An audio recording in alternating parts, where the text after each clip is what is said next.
Greetings, everyone. We are heading into a traditional Theros Beyond Death draft here, best of 3. That's what traditional means here on Arena.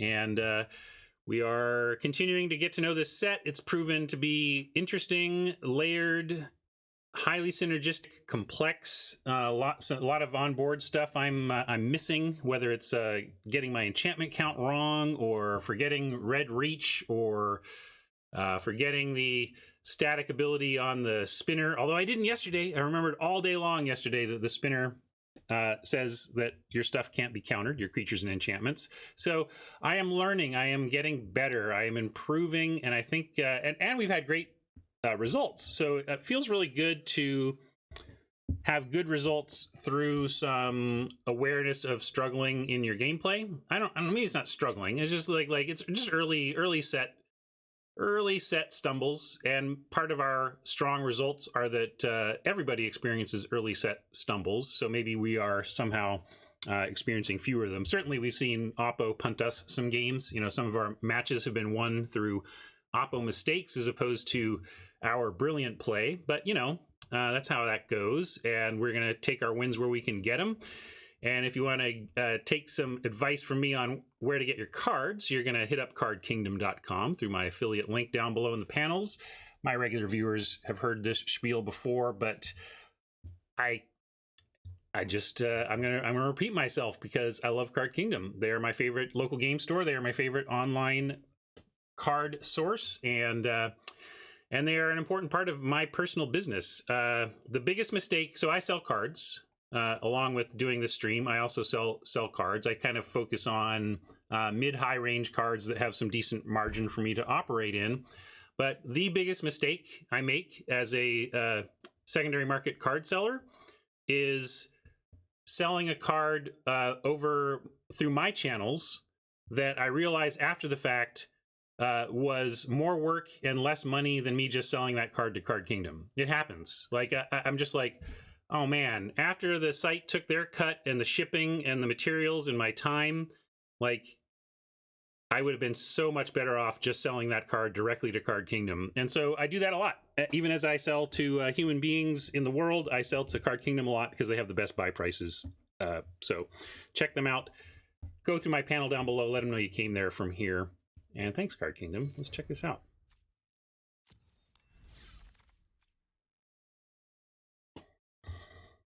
Speaking of, this is the card we lost to yesterday, basically. Or one of them. This and Elspeth were the two big hitters from our opponent's deck. So we'll probably start here. I haven't ended up in red a lot in the format yet, but I would for this. Oh yeah, sorry, let me thank you for the scene reminder. Let's get into draft view. War, what is it good for? Gems. Boom. Will they buy your foil expropriate? If they won't, I will, Mensch. I buy cards, and generally I match Card Kingdom's buy prices, because if I don't, what am I doing? Look, so yeah, we got a maze. We could take that. It seems like a pretty powerful card to have on a land. It hurts your mana. You're tapping for colorless, but the ability to just maze with something mid-game seems pretty strong. I don't know if it's Chimera time. I don't know if I need to take a 2-color spell. I think it's Final Death time or Labyrinth time. Hard to know what common the bots took over Final Death. Given the fact that bots have color preferences, it could be the Red Omen is something that could compete maybe in that spot. I don't know. Yeah, let's just take the rare. It's gems, it's collection building, and it keeps us open. And Final Death is great, but I'll take the the rare symbol is enough of a push over the edge there. And also I want to try it, see if this is any good. Feels like the format's grindy enough for that to be good. This doesn't look great. I guess we could take a bleeper. Black seems to be pretty open around these parts. Sage of Mysteries is the milling. That does not seem good in the format. Too much escape to be trying to win via milling. So that's another bonus for this format. Yeah, I don't think there's anything better than this here, so I'll take it.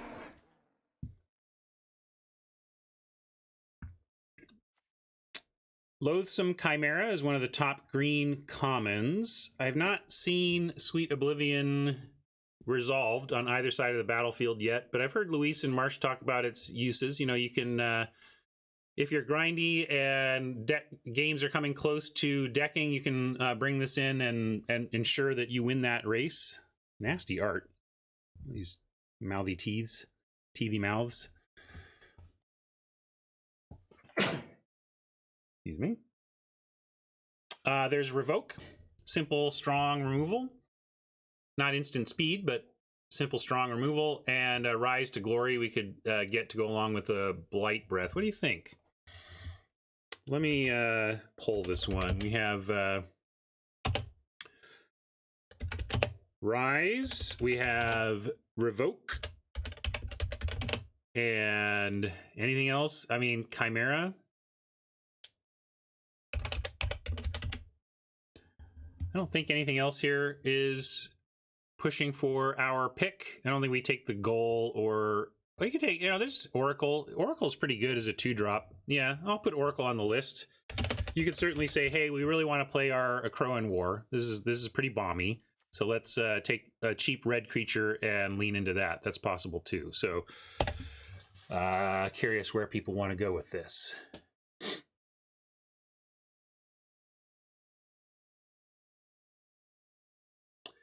I really want to try this Rise, but I don't know.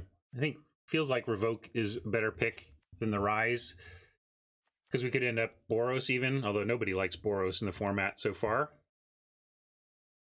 6 for the Rise, 5 for the Oracle, 4 for the Revoker. Interesting.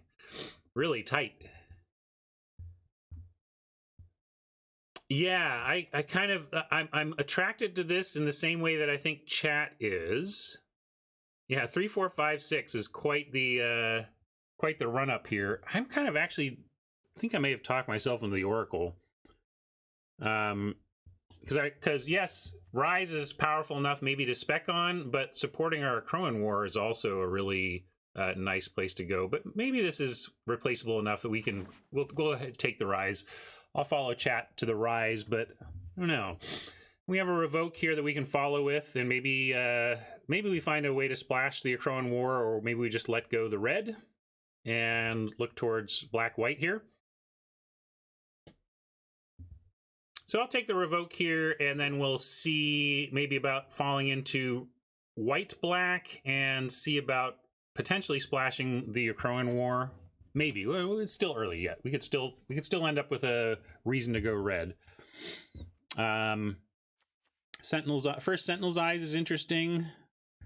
Soul Reaper has, you know, this looks so much like the one from War of the Spark that it feels like it should be as good, but it feels worse here. I don't know if it's the synergies are worse, or it's didn't the War of the Spark one gain you some life when you did it or something? Anyway,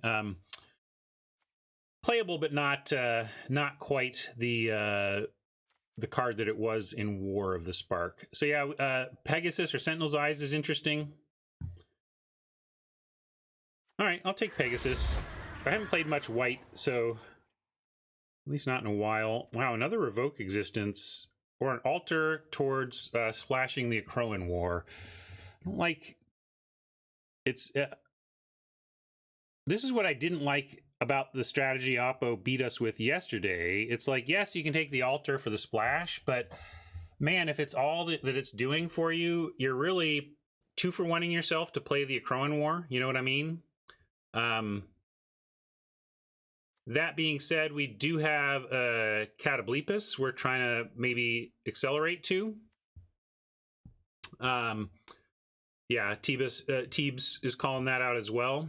But I just want to say, like, you know, these mana ramp spells, they have a real cost, and I fall into that trap a lot because I love the green ramp fix type strategies. You know, especially like in M20, there was a lot of the tuna green, enchant land makes extra mana of any color and gain and then some little benefit or whatever. And those are like somewhat trappy because you forget that you have spent a whole card already before you get to cast the card you're trying to splash for. So Yeah, it increases devotion. I know it's got these little add-ons or whatever, but fundamentally it's a 3-mana rock, right?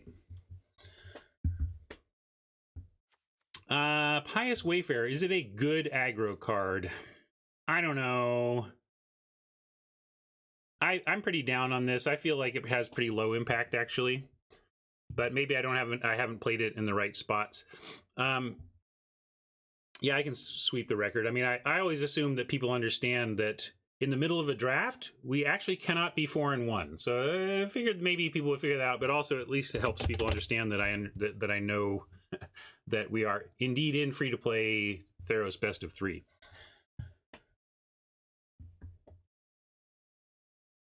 Anyway, I think it's Revoke or Pantheon.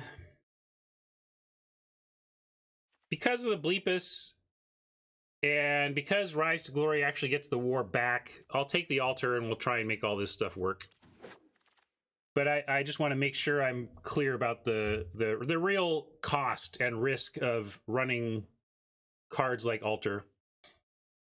Mogus's Favor, probably fine here, although Captivating Unicorn, I haven't run this. This is a pretty aggro card. I think we are on a more control thing here. This is a pretty control-y set of... I mean, the Crowan War wants you to turns things into aggro, but it's still a pretty control-y card. So, oh, sorry, I should read my cards. I thought it said enchantments. Never mind. I'm a liar. I don't read cards. I rely on chat. See, I just say what I think it does, and then if I'm wrong, chat bails me out. So it's a pretty sweet deal.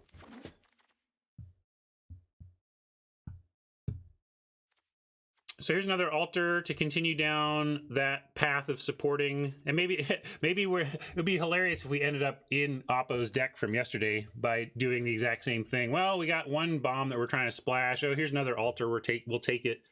But yeah, Charger is fine. It's not exactly what it's pretty aggro, and this is not looking super aggro. So actually, yeah, I think we're better off leaning towards Oppo's deck from yesterday than taking the Charger here. So I'm going to take another altar and get in deep and start hating myself. Let's see. Glory Bearers, maybe fine here is just... Oh, don't do that. But maybe just the Blessing. If we get some aura stuff going in the white-black, obviously Rise to Glory, now that I've had chat read it for me and tell me what it does... I'm more interested in looking to set up potential aura protections, so I think Blessing is the pick here.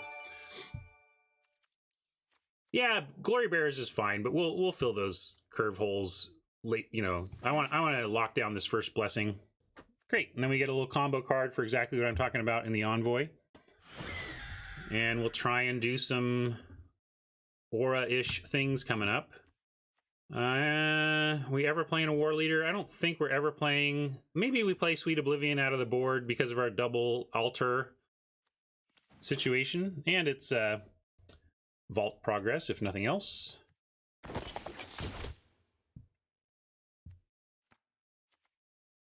All right, how about a nice, sweet, splashable or on-color rare? That's pretty on color / splashable, except it's a mythic and I asked for a rare, so kind of screw you. Arena. You're not listening to me. Yeah, we'll take that. I mean, like, although it's hard to escape it. Do we even want, like, I saw the quote splashable, but it's not really splashable as an escape card. That being said, on a collection building front, I kind of want it just for that. And what are we giving up? Rise to Glory, Archon, Omen. All solid stuff. I'd like an Archon, but I'm definitely taking the Mythic, but I'm going to put it in the sideboard for now. I'd be more inclined to take this Staggering Insight and splash it.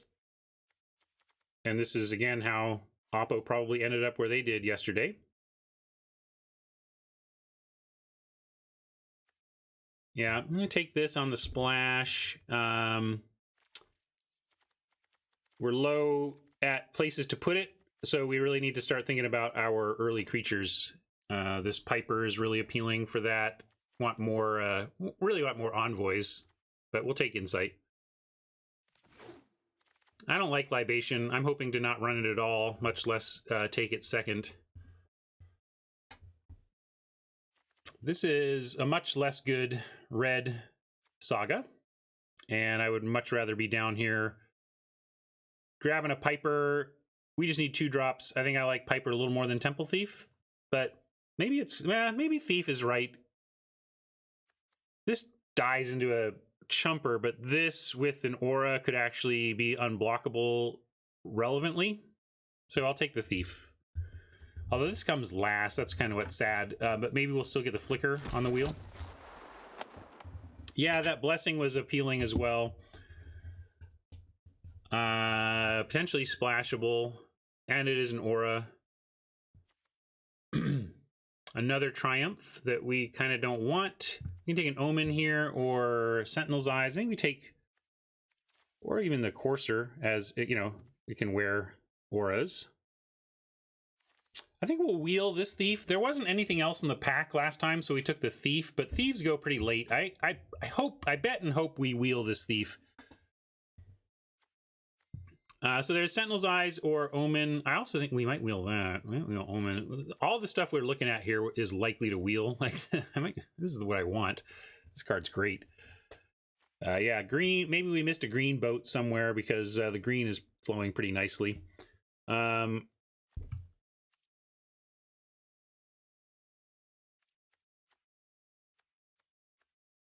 Yeah, this is close. I'm going to take...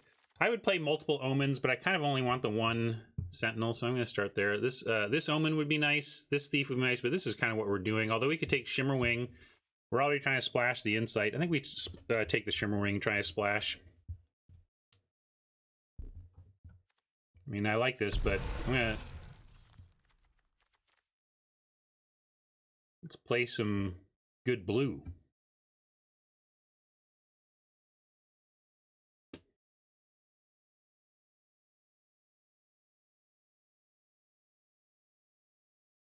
If we splash, yeah, black is the least appealing color right now, right? We could even just get into white, blue, splash black. That's I'm liking that thinking actually. I think we are heading more towards that, and we could take the Naiad or the Wave Rider or the Sentry as a whatever 5-er in white. Yeah, I agree. I think we're all coming to this conclusion. I'll keep this stuff in for now, but I think right now we are base white, blue, or base white looking for direction and likely headed to blue. And I'm going to take... I still think we need earlier creatures, so I'm going to take the Naiad. Just because it's a 3 more than anything else. Here we have another flyer that wears these sweet auras nicely, but we can also just take an Omen, and that slots in curve-wise a lot better. Helps us find some stuff. Yeah, an Omen bounced by Shimmerwing is Value Town, right? So let's do that. Here's a Wave Rider we could grab now, or a Sentry we could grab now, or this Amulet if we want to try and splash the black or the red.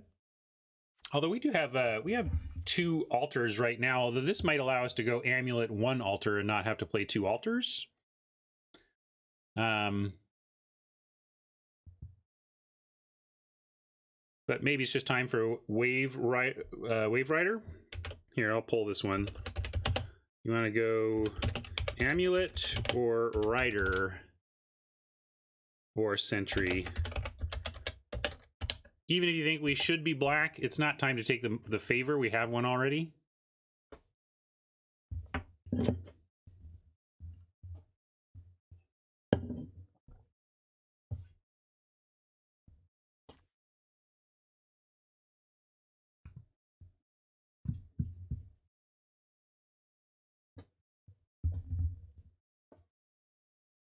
Pretty close again. I like it when they're close because it means it was worthwhile to see what people were thinking. very close. So yeah, people agree though that it's definitely between these two.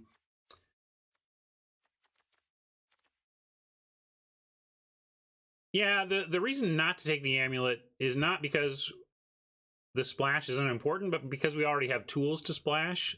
The thing is, like I said, I don't love these tools because they cost a whole card.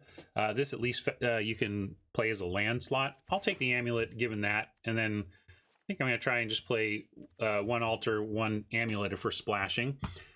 All right, we were talking about what we might wheel from this pack, and we did get an omen back. Actually, maybe we didn't talk about it. We just took the pick. But anyway, we're taking the omen. All these omens are good with the Chimera. And Shoal Kraken over Seaguard seems correct to me. Hold big butt on the ground. I think we're fully done with black as a main color now.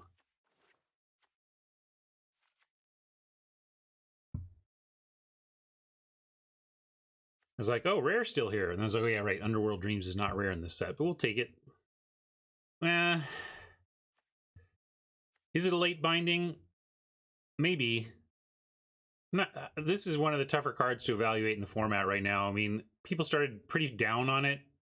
Saga, the zone moving saga or whatever, but then it turns out all that zone moving is really important in the format. Oh, do I have blue in the board? What's in there? Well, no. I'm not main decking Sweet Oblivion or Memory Drain, so no. And here I'm just taking I'll take another Thief over Vault Progress just in case we decide that the pack 3 pushes us crazily back into heavy black.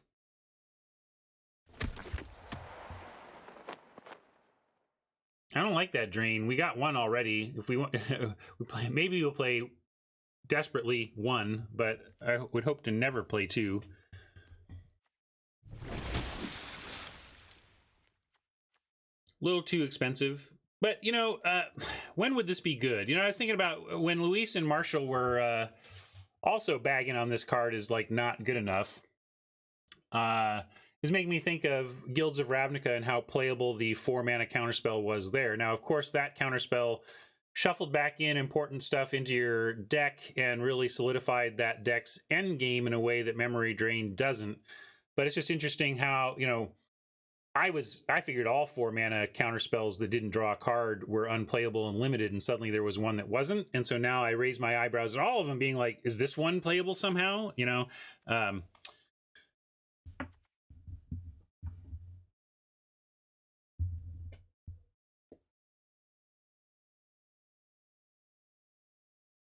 That Ben S thinks that the binding shouldn't wheel. Well, that's fair, but keep in mind that that's stuff we're learning and figuring out. I mean, if the bots are a reflection of early human understanding of the format, then the binding going late is correct for a while. But you know, this is the problem with the bots, is they don't adjust. You know, if the bots were adjusting and we all came to realize, oh, binding is better than we thought, it would notch up the pick order, but it doesn't adjust that way, which is the big problem with the bots.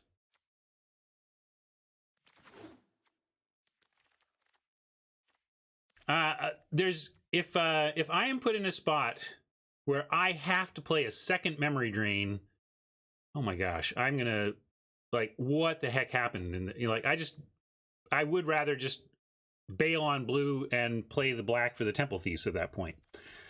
What does this do? It's in our colors. Hope it's great. Whenever you cast your first spell during each opponent's turn, draw a card. Can we do that? We do have the omens, which are flashy.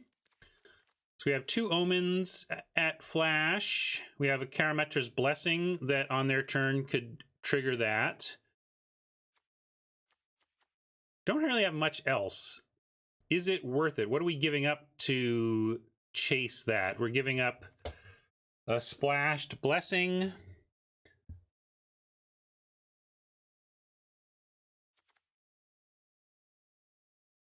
Yeah, there's Fishify, which I, again, find be kind of whatever.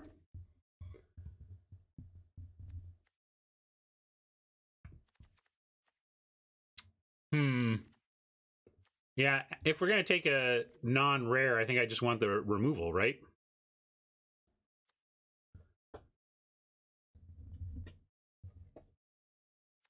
Apathy is the grown-up pick. Wave Break is the playable question mark gems. I'm going to take playable question mark gems just because we do have the 3 omens, and we get a little more help. I'm going to run this thing. Commanding Presence is basically the kind of aura we're looking for to throw on the Envoy.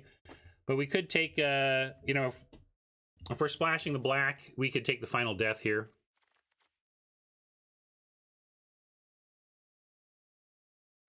Flash Turtle helps with the Hippocamp, but we'll try and wheel that. I don't think we need to start here. Craig wants to or is asking about splashing the Final Death. That's where I'm at. Splash Final Death or just take the Commanding Presence. Yeah, we'll take the Presence. This is what we're trying to do, so let's try and do it. Ooh, and then we have an Envoy that I hope we wheel, but I'm going to take the Chimera here. We could take the Storyteller, though. Storyteller does... Now, I'm reading the card here. While Rise to Glory does not get the Akroan War back, if we splash the Akroan War, we could, in fact, get it back with a Storyteller.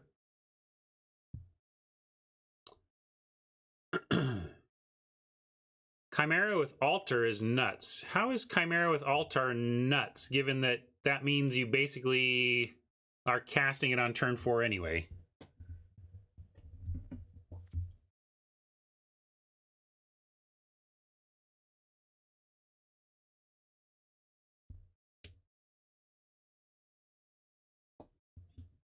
All right, I'm gonna go with Flyer. Man, we've had an opportunity for like 7 of these this draft, but we could take a second one here or finally get some interaction of the removal type. I've passed on some removal options here, and it's starting to hurt.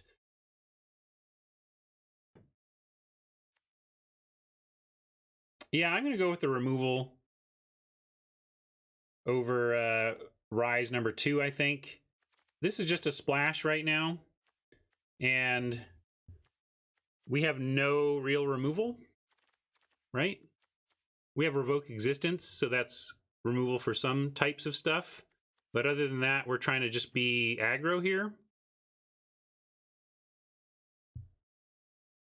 Yeah, it's also an instant. That's true. I'm going to take the removal. I think we need it. Vexing Goal is a pickup for other turn stuff. And we do have this Naiad that's going to help support that as well. So I think we go Vexing Goal here over the Lost Pride.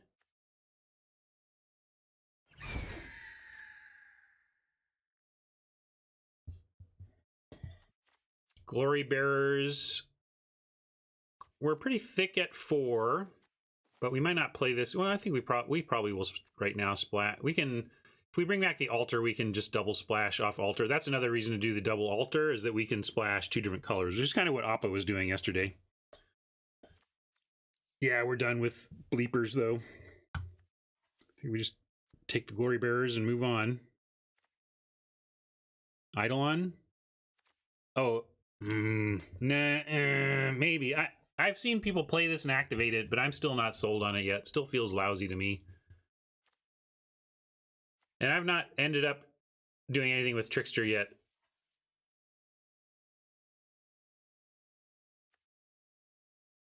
I'm going to take Glory Bearers. See if we play them. That's a 2-drop that could fill the curve. We don't love this, but I hate missing out on 2s, so we're going to sadly take this. More happily take this. This is the kind of 2-drop I can get behind right now. Although Deny the Divine is good as well. But I just feel like we're already doing stuff on 3, and 2 is what we need to fill with a little bit of time left in the draft. I think Deny the Divine is, in the abstract, a better spell than Leonin of the Lost Pride, but this is what our deck needs more right now.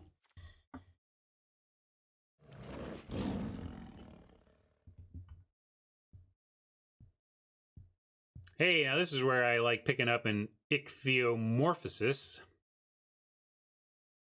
Morphosis? I don't know how you're supposed to pronounce that. Yeah, blessing is nice, but I think we should just grab the removal.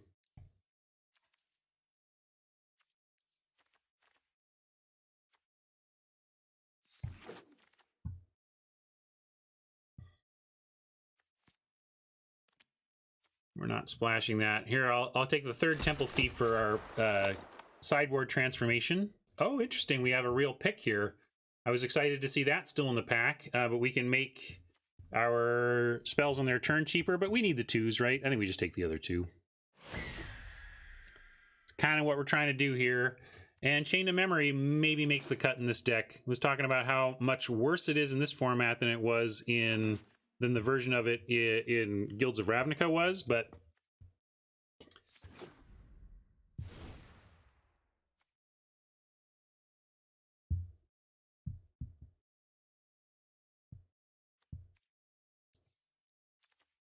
yeah, plan A is insight on cheap flyers.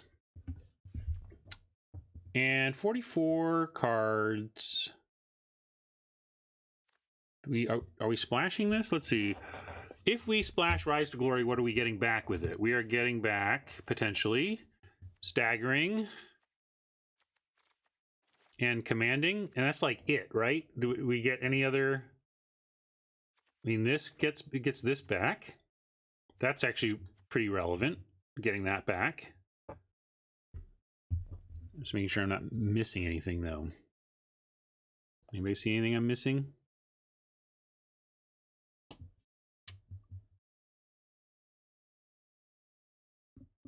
Croker asks, have you stopped checking mythics before completing a draft? I have on this account because this account's goal now is to just 4x everything, including mythics.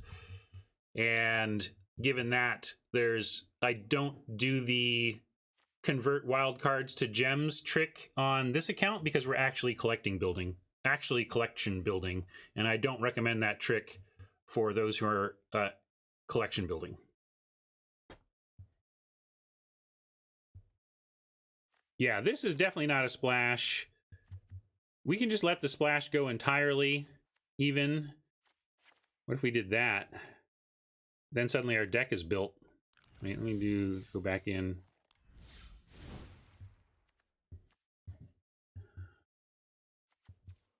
What do you think of that? Just boom, deck. Or is this good enough to play? Some say I never heard of ya, a rap burglar. Hey Rob, happy 1-year anniversary to you. Thanks for hanging out for the year, bud. Appreciate it.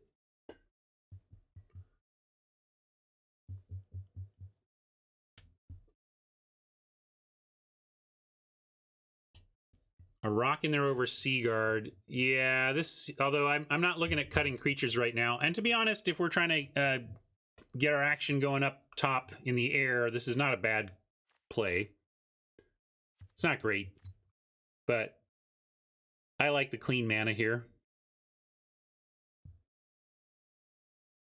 So I'm going to run this. Let's do it.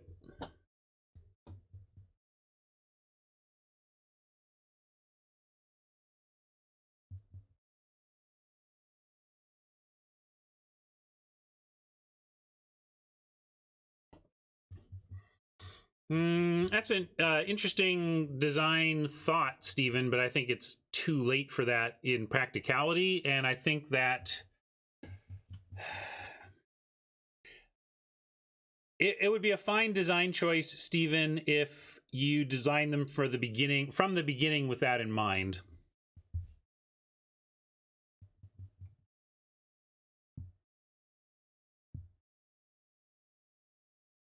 Yeah, that's true. Not splashing makes this a much better play. Good call, Deacon.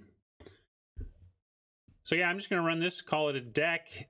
We pivoted to white. We have auras, we have flyers, we have a maze. What are we naming this? Blanking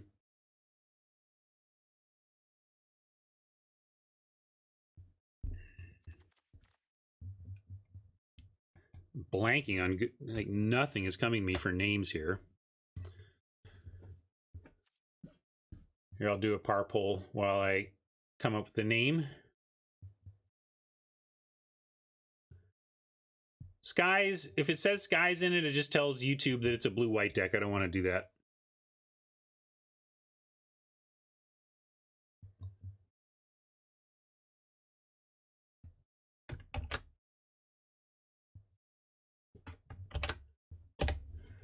Yeah, I called one deck Perfect Dive when we didn't splash. We can come up with a no splash. We'll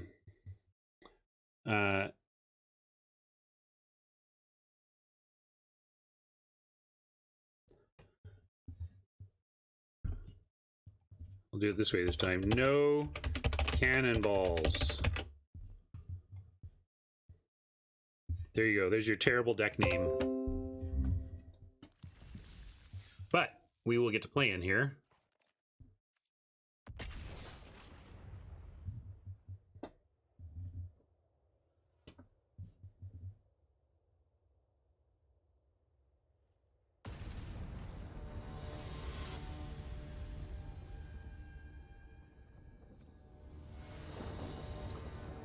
They have tended to treat removal for like cards that say destroy Planeswalker on them tend not to be common.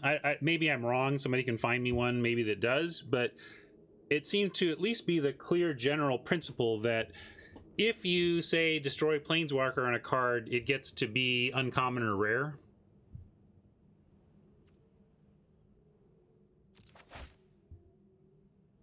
Well, I don't need to ask chat about that one. That's a snap mole. But we'll keep this and ditch a planes and be pretty happy for a mole to 6.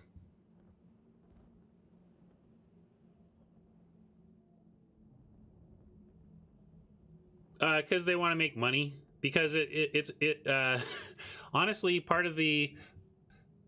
Here's the not greedy explanation that's totally legit is that you want to keep complexity off of low rarity cards. That imagine that any common you make is the first or it is in the first pack a new Magic player sees, and you kind of don't want them to be seeing stuff like Planeswalkers. You know what? Planeswalkers. What is that? Honestly, though, it allows Wizards to take something common feeling, like, say, destroy target creature, and take a normally stuff like destroy target creature would be a common that would be staple at competitive levels, and it's better for Wizards' bottom line when rares, uncommons, rares, and mythics are the constructed staples, but then you get a complexity problem. You can't just make a bunch of wacky complex rares and mythics that are in everybody's deck. So if you suddenly start saying, okay, hey, look, these removal spells, since they say Planeswalkers are now rare, it puts more rares into constructed decks. Let's see, we could flash this in. We have that's all we can do is flash this in, so that's what we'll do. Do we draw now? We played a land, right? So, okay, I'm just making sure that we weren't also needing to find a land to play this turn. After the introduction of Planeswalkers, the game exploded in popularity in ways that are hard to express. That's me proving you wrong. Like, I mean, in terms of sales and how they contributed to it and how they contribute to flavor, I think Planeswalkers are crazy good. But all right, what I'm hearing, we're definitely going to do this. Then we could even play the Blessing, since it depends on what we draw here. But we'll play the Blessing if nothing else, because then they whiff. Do we want that? We want the land for sure, and then I don't think we want the Lost Pride at this point. Don't think it's doing enough on the ground, so we'll make that go away. And then I'll go ahead and non-land card from... Oh, no, they get non-land, so I might as well not Blessing. I was thinking it was Duress, but it's not Duress, of course. They just get to take anything, so we let them have it. Hopefully they take the blessing, but they won't. They're going to take probably Sun Main Pegasus. Yeah.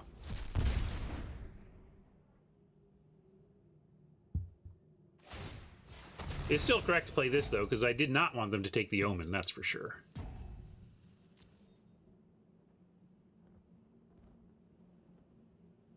The other, like, so Planeswalkers gave the game superheroes, and that's been huge for creative storytelling and marketing and all that stuff. There's a lot of factors, Stephen, but the notion that, but I mean, I was in the building watching it happen.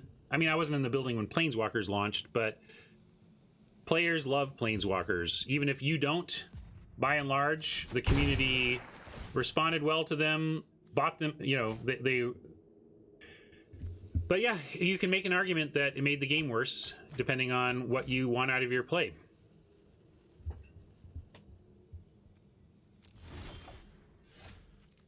All right. I was into the Glory Bearers, but a Staggering Insight protected by Blessing is sweet.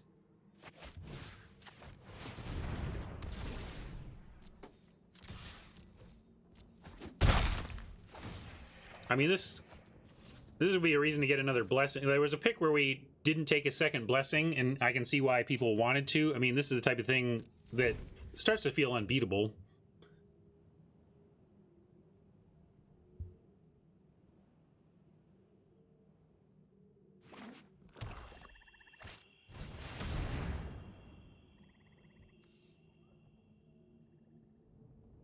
Okay. So we got to use it now, unfortunately, but glad we have it.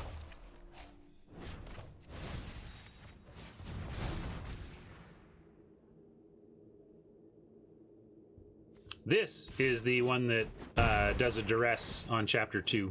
That's what I was thinking of when I was trying to protect against the non-duress of Agonizing Remorse.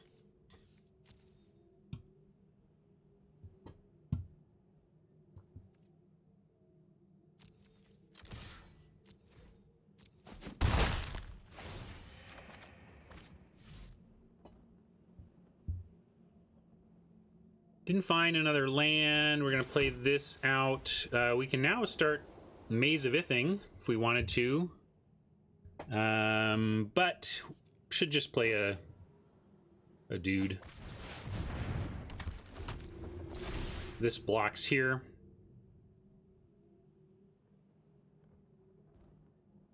Make him whiff on the duress. They're going to get our graveyard, but fortunately we're not a big graveyard deck. Do we even have any? Like we started on that Rise, but I don't think we have the Rise anymore. So I don't know if we're doing anything. Do we even have any escape? Like what? Oh, I don't have my untapped companion open, which shows me what's going on there.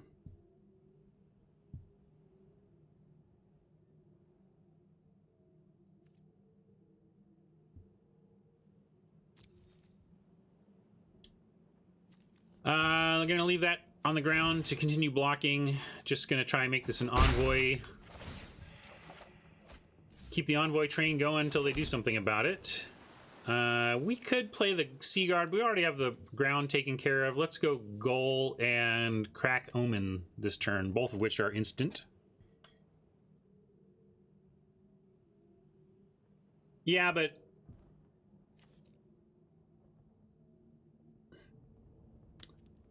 that's true, but I didn't want to have to do that. I want to go Goal Omen this turn.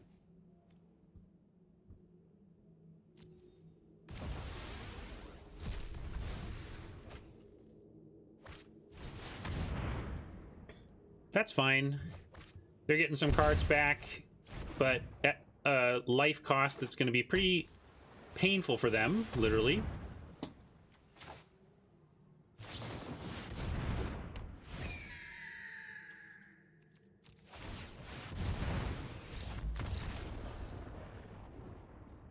Okay.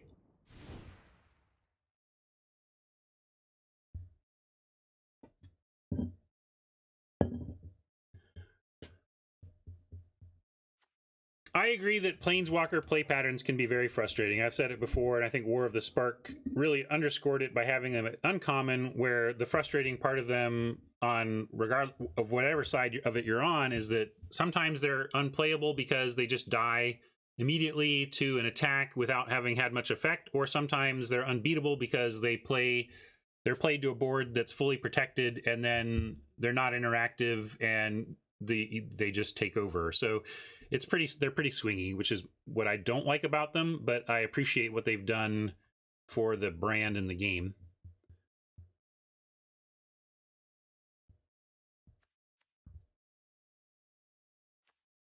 Maybe you're right, Meme. Maybe I just missed 3 free damage, because if they block, we're saying we're gonna use our land to kill a creature, which is probably worth it.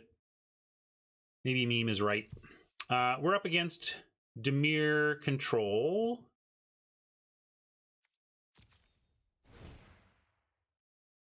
Does that change anything? We don't have, because of the pivoting we did, we really don't have much to work with unless we want to bring in splashing. So mostly we're just like shipping sending it back. Yeah, that's true. We could if we go to 3, I'll think about the Oblivion, but it didn't really play out that way. Like, they're playing it grindy. We're just trying to be a little more aggro.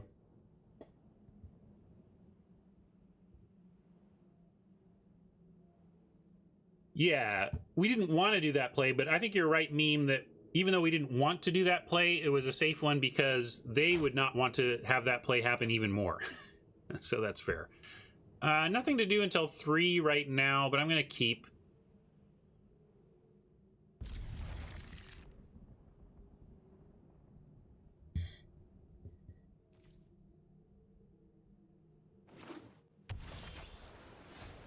All right. Thank you, Envoy. Appreciate you showing up on time.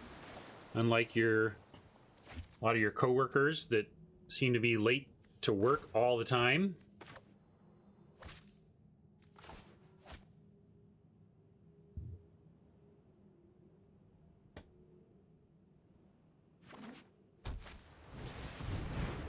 Some say I never heard of ya, a rap burglar. Thank you for the sub.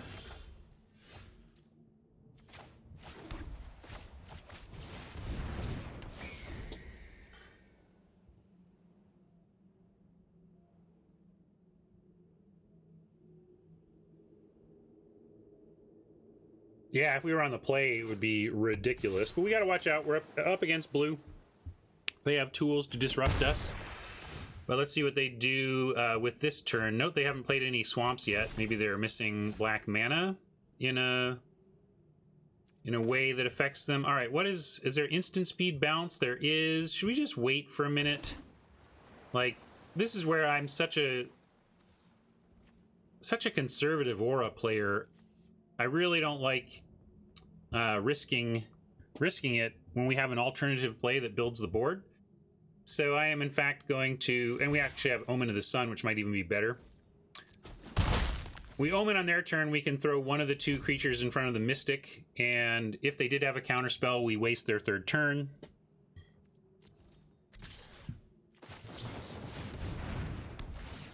No pause whatsoever, so that common counterspell is not something we're worried about. And they don't have combat tricks, no bounce. All right, that's good to know.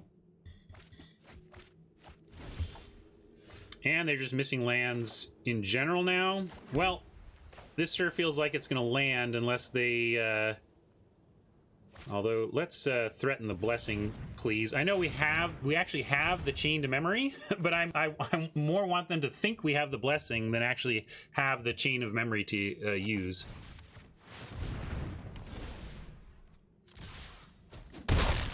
Certainly the lack of pausing from Oppo during their turn when we did our stuff made this feel safe, at least for getting it 1 hit in.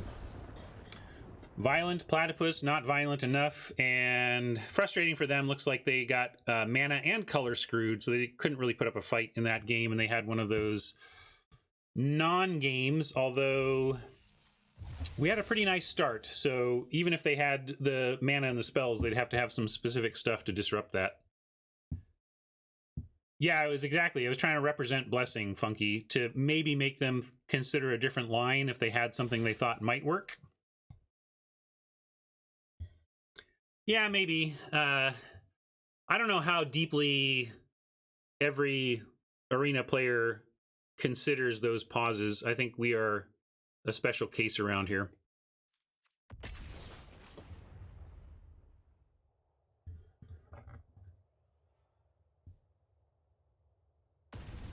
But if you're going to do it perfectly, yes, that's what you want to do, for sure.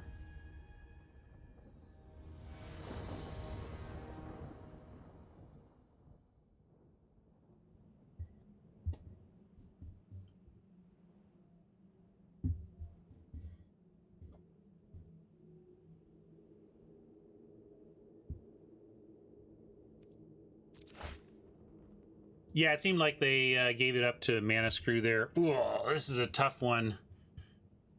We have both of our manas and this amazing insight, but nothing to put it on. I think we have to mulligan, but this makes me sad.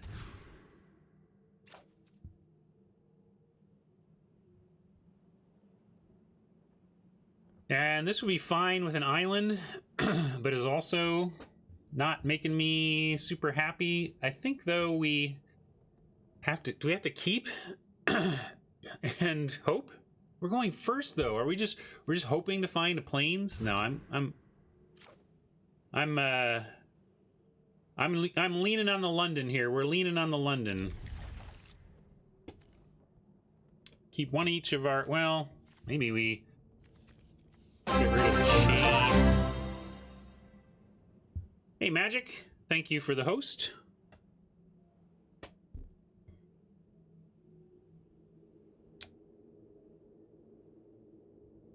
We don't have anything to bounce with the Chimera yet. We could go like this.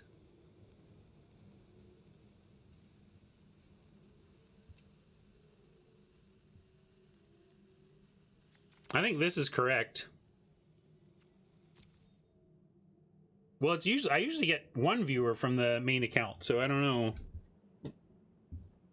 I always assume that's because they fired up the stream, and it's the one person who fired up the stream or something. In any case, always happy to be hosted by Wizards of the Coast's stream, so that's awesome. Thanks, Wizards. I always say hello to my former colleagues. I don't know if they actually hear me, though. I'm not sure how this works. If I'm up in the halls with audio or whatever.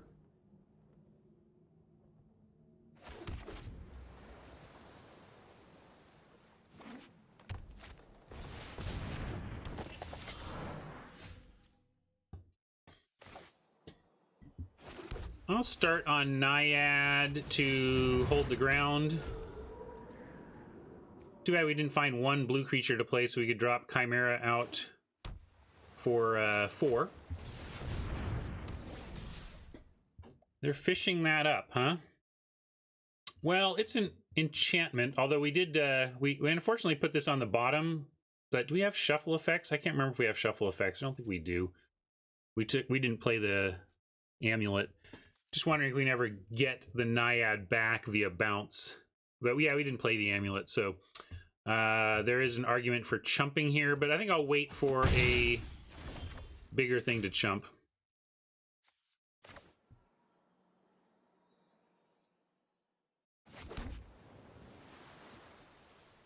And I could ambush them with the goal or whatever, but we're not going to block, and they are playing blue, so I'm just going to main phase this so that it doesn't get countered.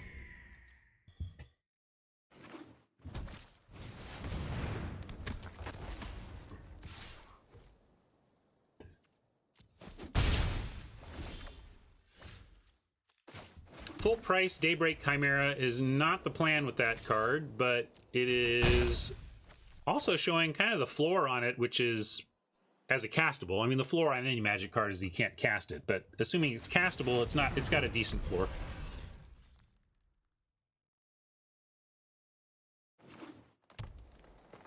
But it's Eutropia's maybe starts taking over here. I mean, they only have 2 cards. Maybe they just didn't get lucky. But yeah, that's what I'm figuring. If you get Eutropia, you're building around it. You're going to make sure you have those enchantments to make it work. You could argue for blocking, but they only get the flying on offense, so we're just going to race here. It's a race.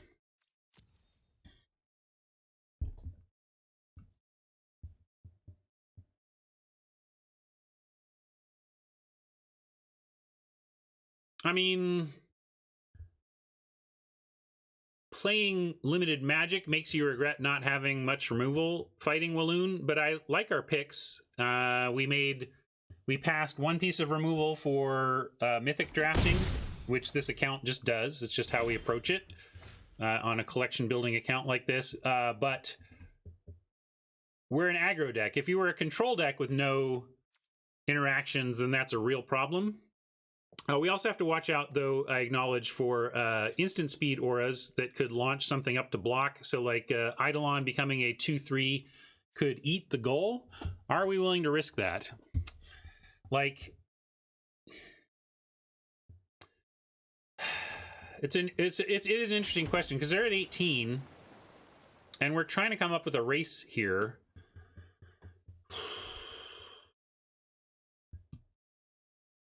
I know I said I'm aggro East, but sometimes there's consequences. But I suppose what I'm saying is if we feel like we can't beat another aura, then we should not play around it. But yeah, well, not even trading. How can we race by getting eaten? That's the thing. I'm aggro, but it doesn't mean I want to send my goal in to be eaten. That being said, I think I'm going to risk it. They've only got one card, and it has to be specifically a flash enchantment. So seemed like it was a pretty reasonable approach. I wanted to talk it through. I think we ultimately had to, but it was worth calling out that we were risking having our goal eaten. But now we're at a place where we are going to trade our Naiad for 3 damage here. But we need some help. This 7 land is not doing it. But 8 land, though. 8 land, that's doing it. Okay, it's not doing it.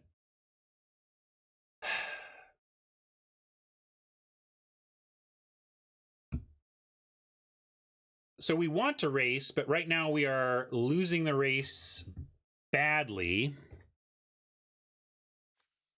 We can attack with the Chimera, accept an attack from the Grove Dancer, and at least have the goal ready for these two.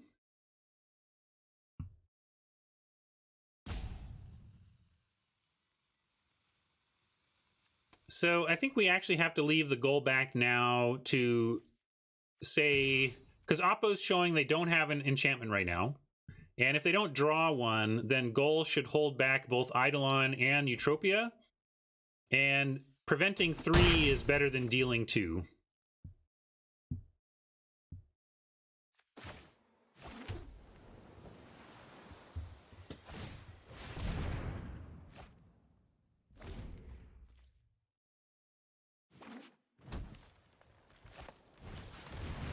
All right.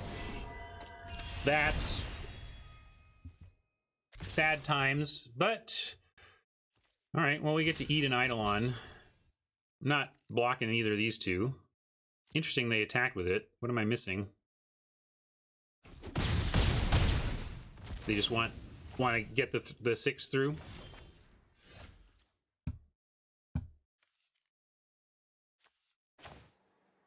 All right, well, we're going to do Commanding Presence on the Chimera.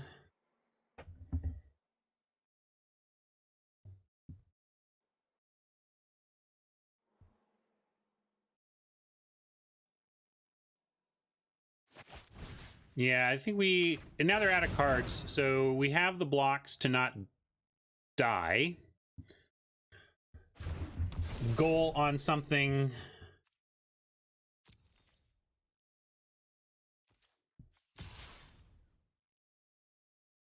Now this is going to be tough. Well, at least they can't activate this. So if they can, but it uses up their whole turn. So yeah, we're just hoping that they whiff off the top on enchantments. They find an enchantment, we lose. If they find a flyer, we stall. If they don't find something to stop a Chimera or get some of these through, we win. So we'll see.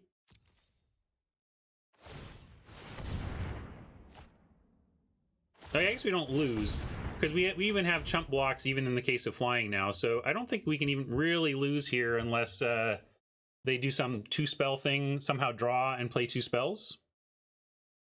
So they need, so this is actually great for us. I think we're just and then we get to, but we can even send in the Chimera and the Goal if we don't have to block, and then that overcomes the Grove Dancer problem.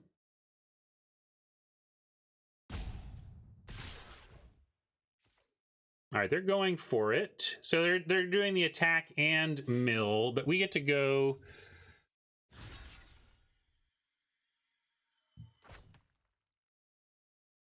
Too bad we can't kill the Grove Dancer. Yeah, they're going to get their chance to mill here.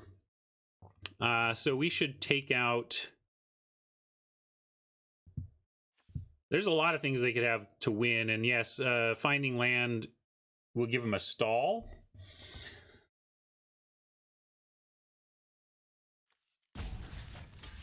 Yeah, we just have to block the 3/3s.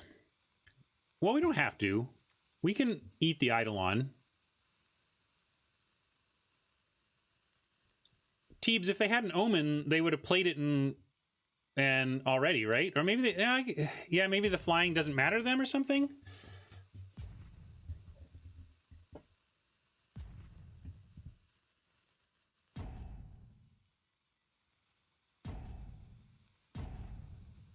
How does Goal? How are you surviving Goal here? You go. Oh, you want to do this? Yeah, actually, I like this. Yeah, we lose if they have an enchantment, but we were kind of expecting to anyway. This lets us win through them milling land. Leaving the Goal alive allows us to crack back for 7.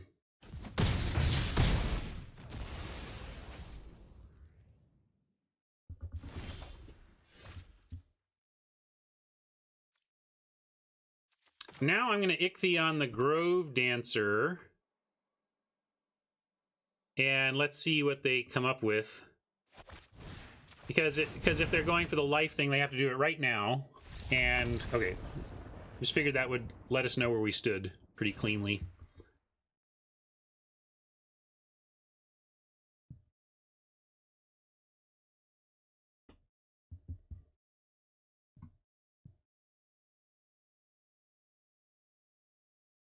Yeah, that was a close one. We did, in fact, get there, and... Oh, we won one already, right? We're 1-0. It happened so fast, I forgot to update. So, green, white auras, and us with no sideboarding, really. Unless we want to splash, and there's nothing to splash for. We're running it back. I think we're just...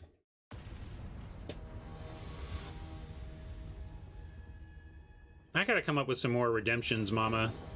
I'm gonna do a land chooser redemption. Then you can spend all your precious channel points on selecting the lands for me. All right, this looks good if we can have this survive.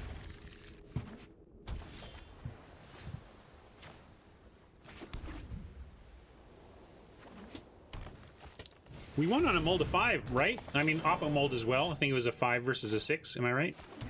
It's good.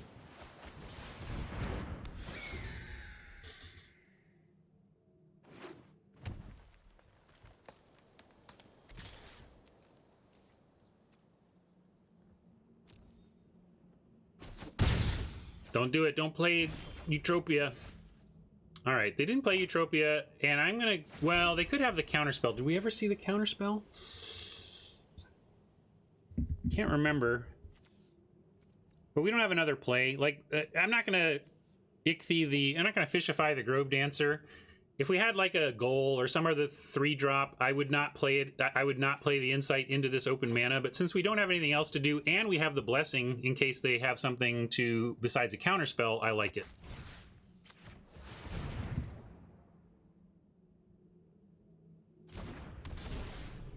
I mean, repeal would be great, because then, I mean, it's an enchantment creature, so if they tried to repeal, we could just give it hexproof before the enchantment even landed. So, It was only a matter of whether they had a counterspell there.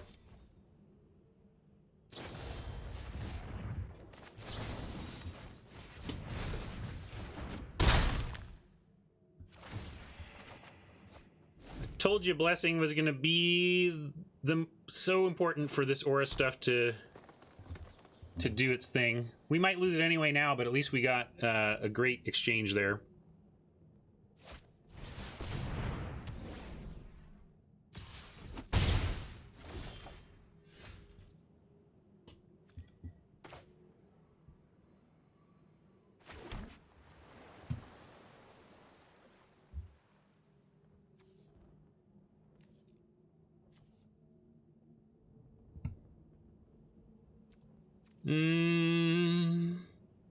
Now we just go bearers. Unless we want Naiad for anything. Nah, not really. Let's do this.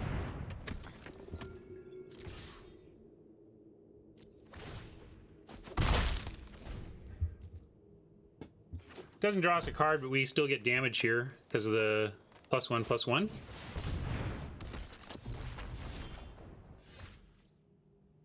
Yeah, I don't understand layers, so don't ask me. Just, but I understand fishifying Utopia.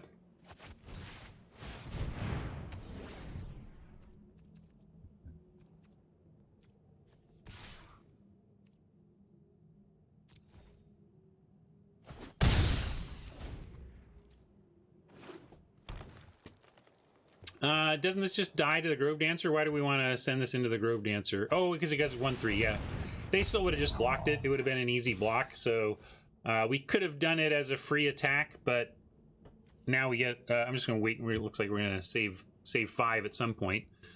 That's scary. Oh, we have a Triumphant Surge. Never mind. This is not scary at all. We love it.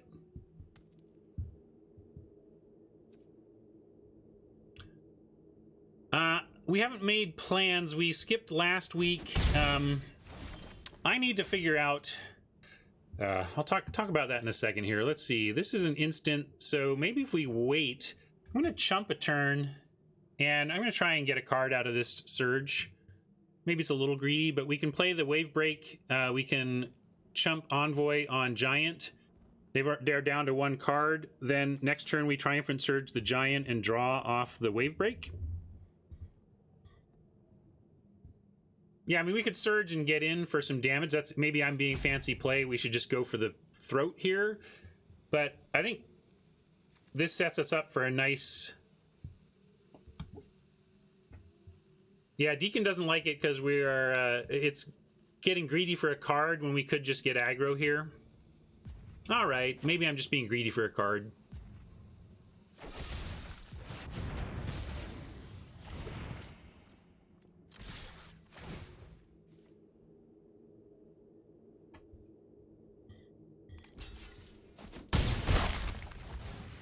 We seem like we're in an excellent spot to close this out here.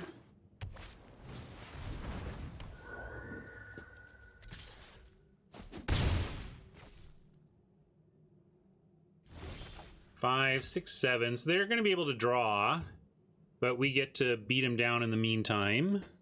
And we can go... Can't... Naiad still doesn't get us anything. I can't find it. I'm looking for 2 spells, and I just don't see it here.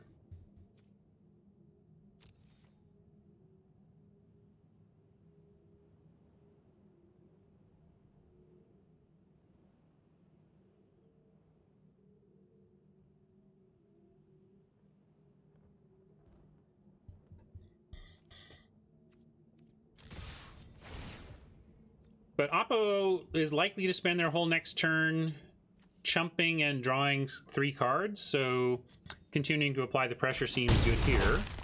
Interesting they didn't even want to risk blocking that. But yeah, we drop a Hippocamp here.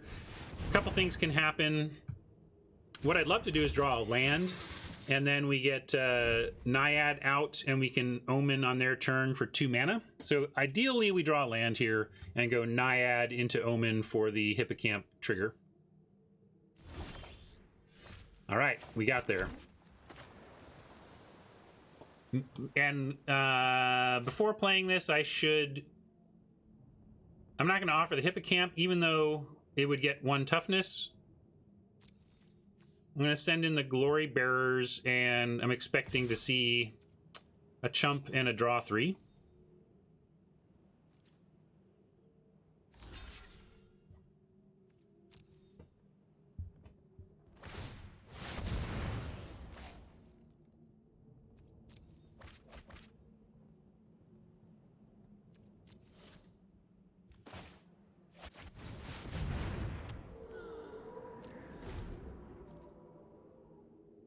Let's see what Oppo has come up with a fistful of new cards. Another Grove Dancer, no big deal.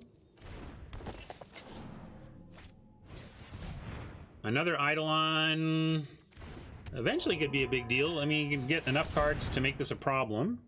That's interesting. Attack with Flyer. This doesn't fly. I don't have a flyer.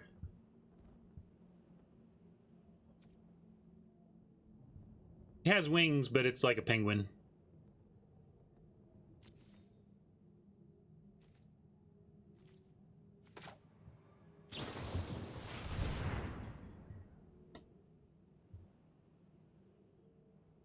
Yeah, we could have made an argument for crashing in, but I don't know. Ooh, that's nice. We can... Forgot we had artifact removal. I was like, well, I guess we can't get rid of this.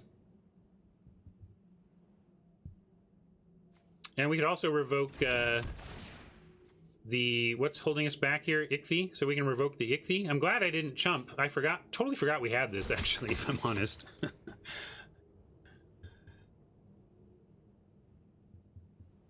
Oh, here we go. Normally I have this open.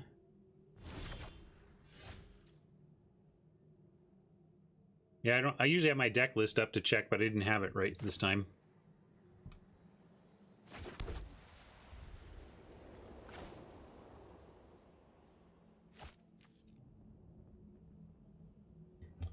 Turn the Jedi up 1. That here. Well, I can't replace Holly. Holly's locked in, but we can move it to this one maybe. Anyway, I want to focus on this turn here. Let's see. We've got 1, 2, 3. We've got 6 mana. Let's go ahead and start with revoking the Ichthy. Oh, sorry. I got distracted by boxes. Maybe this wasn't the play. I forgot that what I was going to do is look and see if destroying the chariot gave us a big swing, but I like that. This is a good play, too.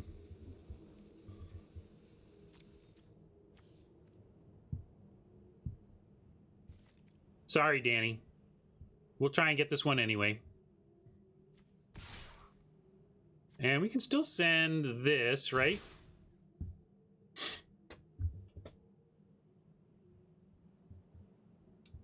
We do this for cycling. Oh yeah, for the looter. Yeah, I don't even think the game's gonna go this long is the thing. I'm gonna just do the flyer, the envoy right now. We get wide enough here, we're gonna be fine.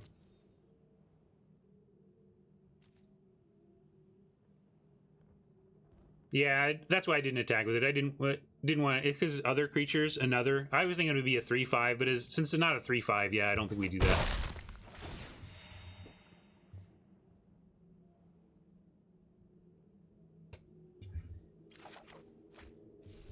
All right, let's do that. Add to the air.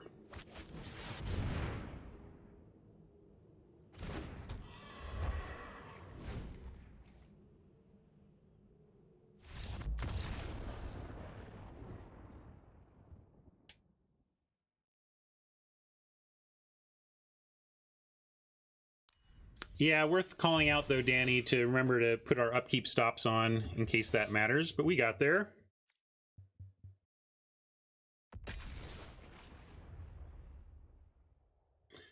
But sounds like I didn't do my combat math very well. Others found lethal a little more quickly and reliably than I did. Don't give people extra draws, folks.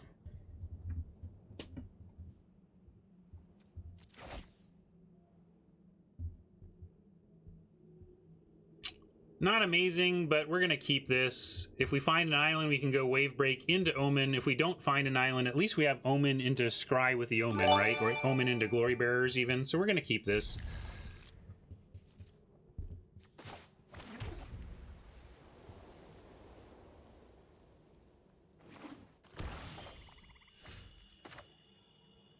But certainly what we want off the top now is an island.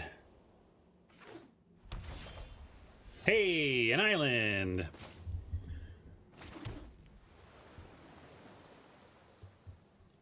Let's see, if we go Wave Break, then next turn we can't go Naiad into Omen. If we go Naiad, yeah, we'll just do Wave Break into Omen then.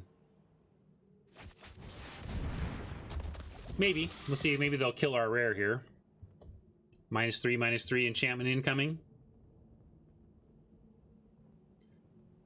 Batme, my mentality is to really focus on your early plays. What are you trying to do in the first 3 or 4 turns of the game? And make sure you've got that, you know, if you're really, really heavy, or you've got like a 1 black that you really want to cast on turn 3 regularly, then you should really be 10 swamps at that point. But it's really about that that early stuff. So if we're just like desperate to get a card off this before we miss our chance, we could just play Omen on their turn. But I like Glory Bearers here and set up Naiad into Omen on turn 5. Yeah, Glory Bearers even allows us to attack. Deacon wants the card. I'm going to give him 1 more turn to kill our Hippocamp and take the attack. Especially because we have the play I was just talking about guaranteed. If we don't lose any of this stuff, we have the land, we have the Naiad, we have the Flash Aura, so...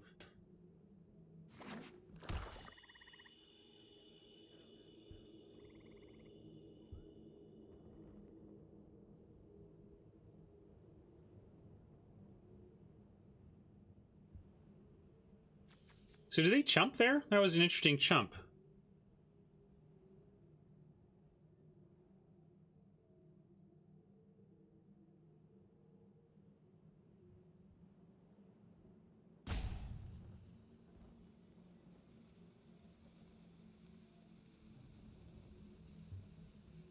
Oh, they milled all land. Sorry. I was like, wow.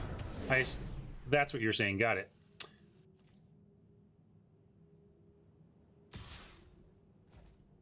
Huh. You got it, Oppo. I'm not sure what your follow-up is going to be here, but I can't make this trade yet. Happy they missed on that trigger. That's really fortunate for us and very unlucky for Oppo, but we'll take it.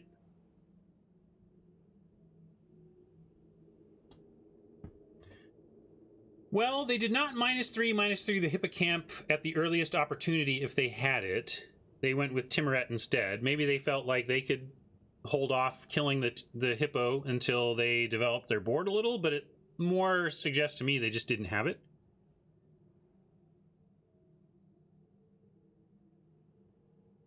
But I mean, I just made a delayed play too.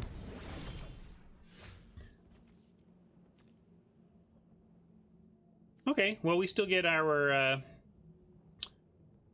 Thang. Wow, I was gonna go Naiad into Instant Omen, but we can just go Staggering Insight.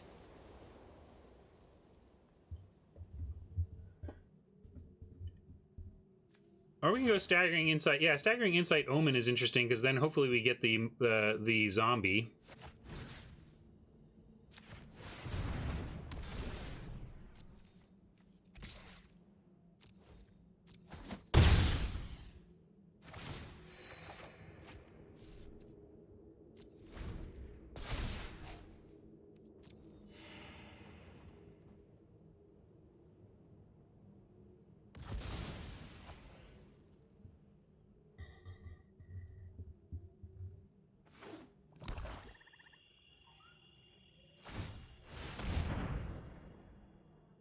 Okay, got it, Oppo.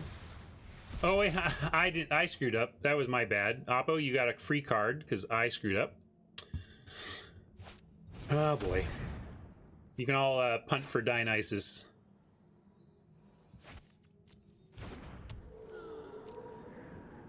But now here's the genius of it. Clearly, if we had it, we would have played it, and so now they can attack safely because obviously a player of my caliber wouldn't miss an obvious play like casting the Omen. Interesting. They're going... Oh, I want you to note something. So, different issue. Like, so I played the Omen and then I put the upkeep stop on. That doesn't work. I needed to put the upkeep stop on before making the play, because the moment the mana is spent, the moment you put that spell on the stack, the system is like, oh, it's their next turn. It basically, even though the animations haven't caught up, the game logic is already in your main phase, right? The game logic is waiting in your main phase and waiting for the animations to catch up. So if you want to get that stop locked in, you got to do it before you create the auto pass. All right, now actually playing this game.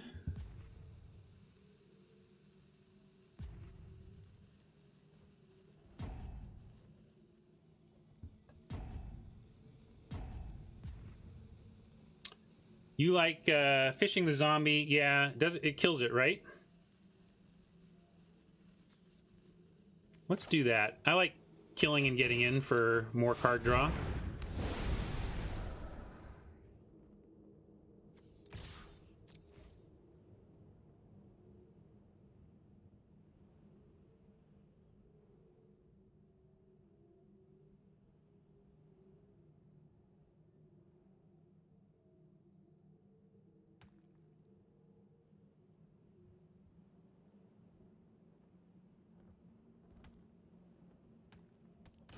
Although it is funny, I even said punt me, but you could make a very good argument that if you really wanted to get them to attack, trouble is they saw the pause. Like, there was a way, like, the real genius there would have been to snap it through so they saw no pause and then sent in there for one. Then instead of a punt, it would have looked like a genius fake punt. Fake punt, I love it.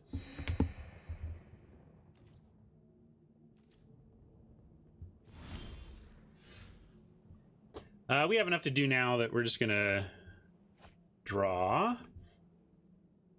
All right, so they don't have the current blocking to be able to even stop the Day Glory Bearers anyway. Could send in these, and if they want to eat one, we're kind of happy with that. Anyway, we could exile the Lampad. I'm also... This is...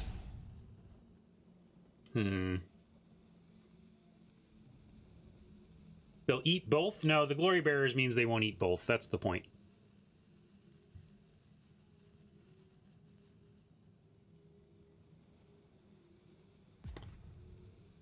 I'm just trying to decide if we're attacking with the 1/1s. If we're giving up a 1/1 for damage. I'm going to say no.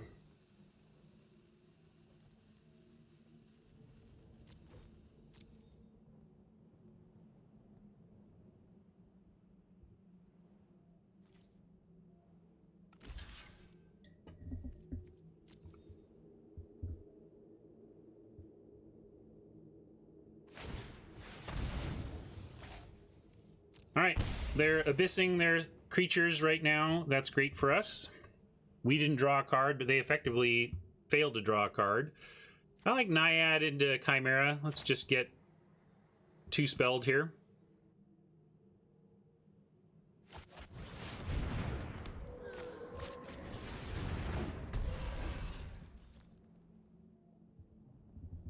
Revoke's not an instant, so no need to... nothing to hold up there.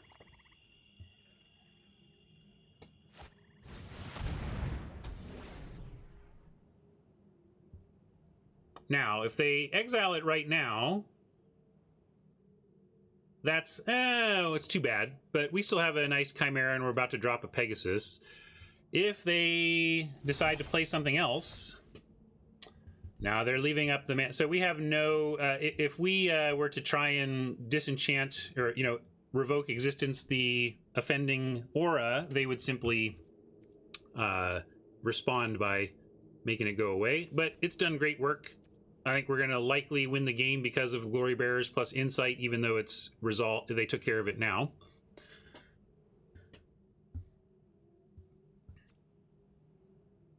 And anything we want to do before... Yeah, we don't need to...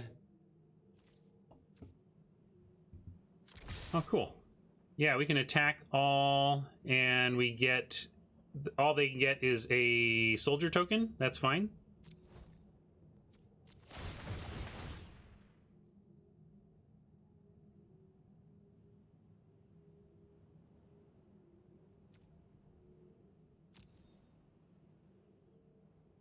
I haven't thought that far ahead, Bat Meme. I think that sounds correct, but let's start with seeing how this attack resolves, and especially seeing if they do anything besides getting rid of this Glory Bearers with their mana. There's a chance they do something here to tap down below Glory Bearers Exile, which of course is amazing for us.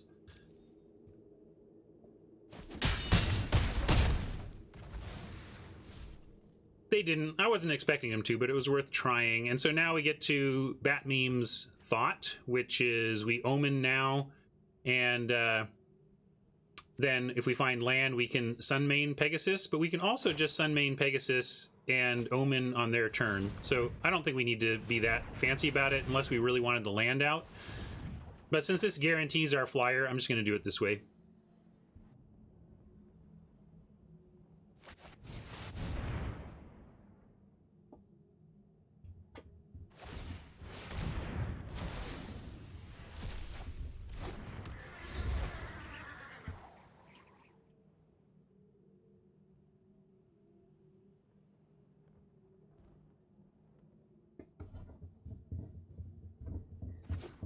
Yeah, the reason to do it Bat Meme's way would have been if we really wanted to play a land that turn, but we're not desperate for land next turn, so we can do it this way.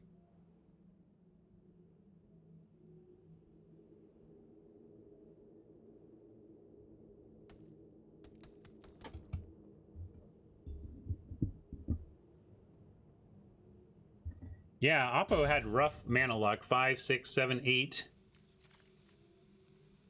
9, 10, 11, 12, 13 lands total seen. And that's sad if Oppo's down to killing our soldiers. I think they... Yeah, that's rough. Sorry, Oppo.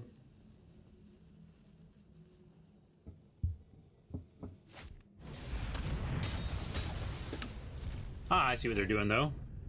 They're like, well, I'm going to put this on the storyteller. Might as well take the soldier out on the way with nothing else to do, so that makes total sense.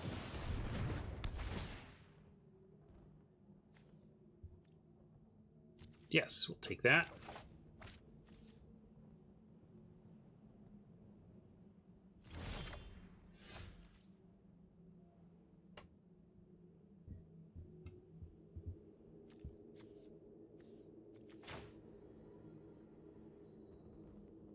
I'm going to go on the Pegasus with this, diversify the power of our threats. And also this becomes lifelinky, so it being bigger is good.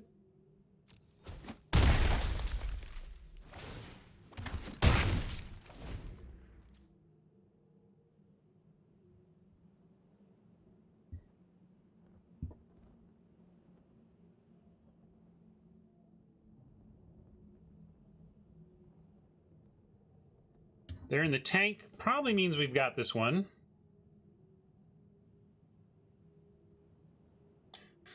Oppo making sure there's no outs, probably, hopefully, and then hopefully finding there isn't.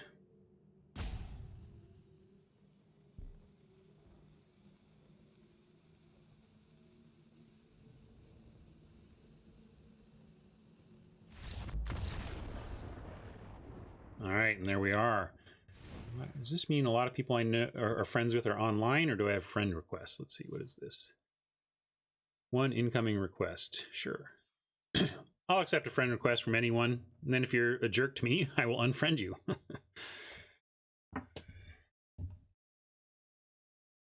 All right, we're here with our no sideboard deck that hasn't dropped a game yet, to be fair.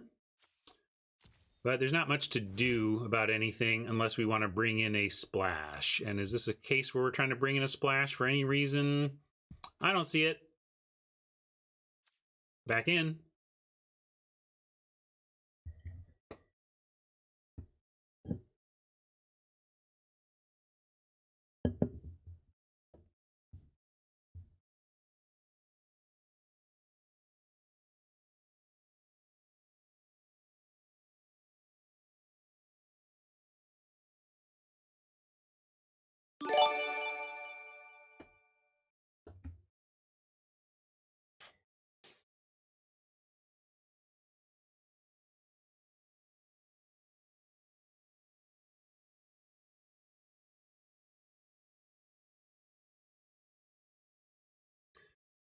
Sideboarding is overrated.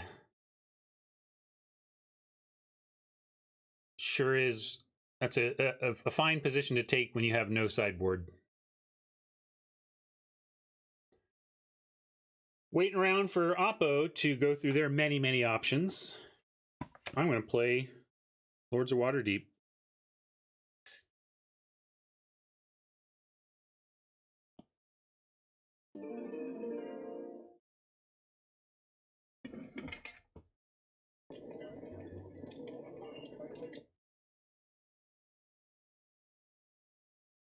You're done for, Hughes.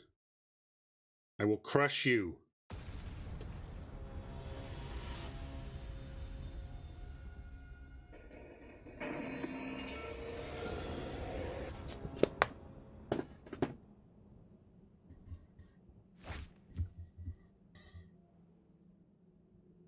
Sweet.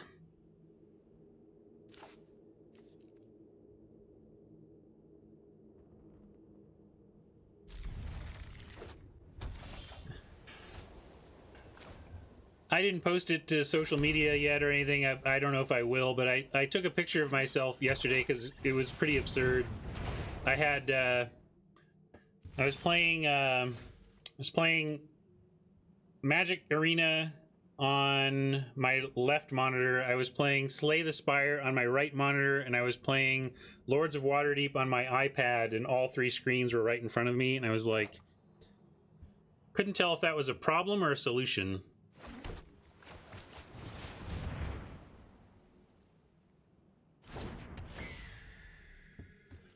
Oh yeah, I was supposed to move a lunchbox. We were going to put Jedi up here.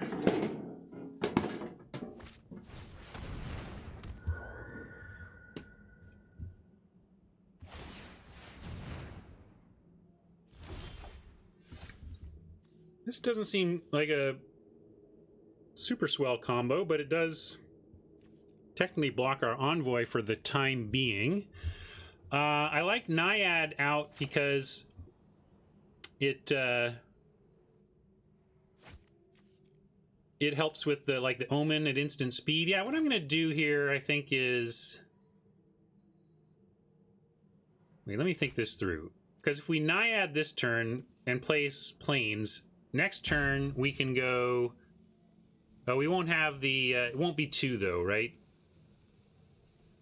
Yeah, we're never getting this to be 2. So I might as well Naiad. We're just going to Naiad in Chimera next turn.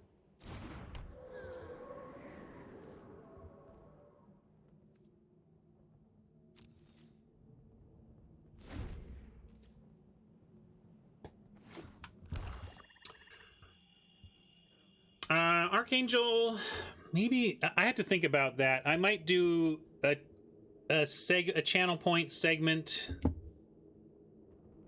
Like, if it were creating content that were useful for me to put out in the world, then I could see doing that. No Theros cards up for sale yet, Craig. Sorry. limited inventory. I don't really buy a ton of new stuff. I buy singles from people, and so until people sell me Theros singles, I'm just not going to have any. And now we'll go with Chimera. Something that can attack in the air. Not interested in trading the Naiad off. Although, actually, I am. I changed my mind. I'll even show them. Happy to trade my Naiad for your favored... just double block.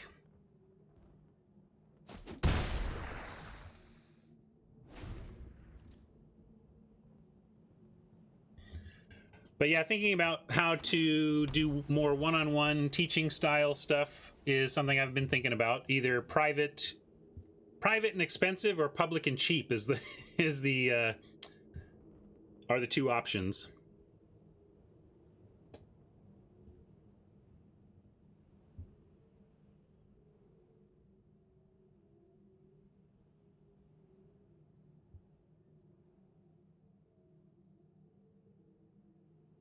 Yeah, you could make an argument. I wasn't sure what, but you could definitely make an argument for Eidolon instead. Vandal, sorry I missed that. You got it.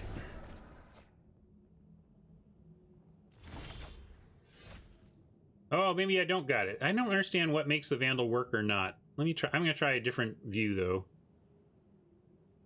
Maybe it's more nonsense from... Sorry, you have to pick a different one. I don't know why. I don't understand my own technology. It's always laughing at me. That's what I understand about it. Public and expensive is an option, I suppose, if I can get a buyer.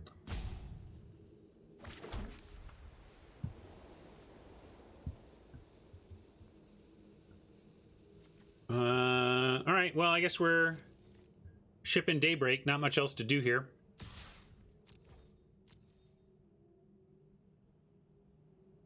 I'm going to put a stop on upkeep because we are likely to go Omen and then want to actually upkeep Scry, since at that point we'll only have a Triumphant Surge in hand and currently no target. So as long as there's no target for the Triumphant Surge by the end of their turn, we're going to Omen with the intent to upkeep Scry.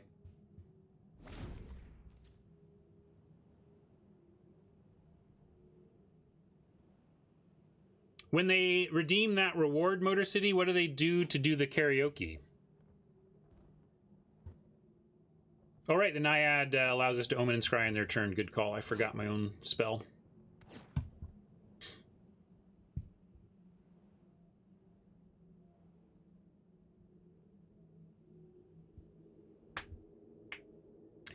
Well, but you can cap, DJ, you can cap the number of redemptions per stream. So basically I could have that at 0 unless I was on a day where I wanted to do that. Then I turn it on to 1 and allow just the 1 that day. And then it's a race, right?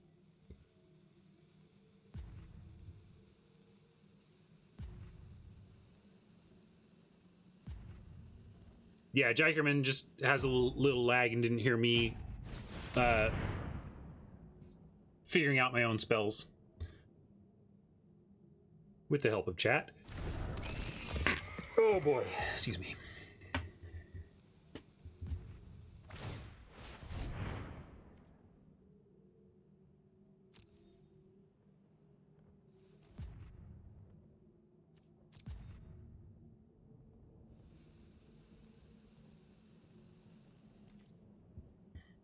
Fool auto, shh.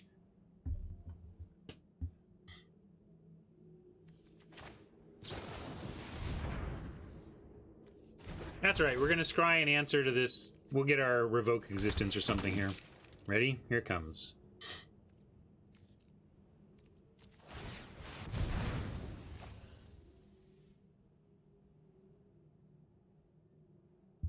Do we want a Glory Bearers? With the Death Touch, it doesn't, having an extra point of toughness doesn't actually change that combat math. And although it does stop like Charger on the ground from being a problem, I think we keep the Glory Bearers and ditch the planes. I was almost on bottom Glory Bearers plan, But there's enough going on the ground here that I think I want to add to that. And the bonus of toughening up our attackers is not the worst either.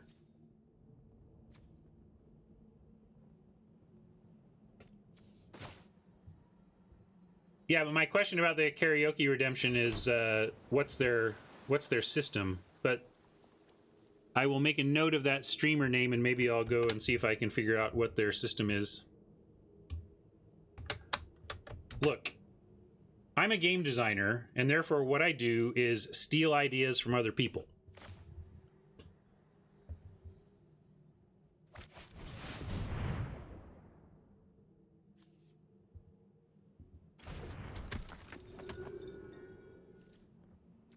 Oh yeah, I need the actual name. Thank you.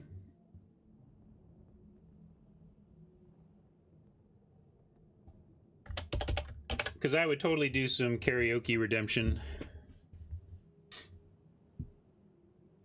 Did he have my same problem? Like, give me some actual tools for these things, or what is the point? Because that's my problem with them. All right, we now actually have... Now we don't. We just have a 2/4 attacker, which doesn't do anything for us. We're going to hold tight, see if we can find an answer for this wings before we just give him the Chimera.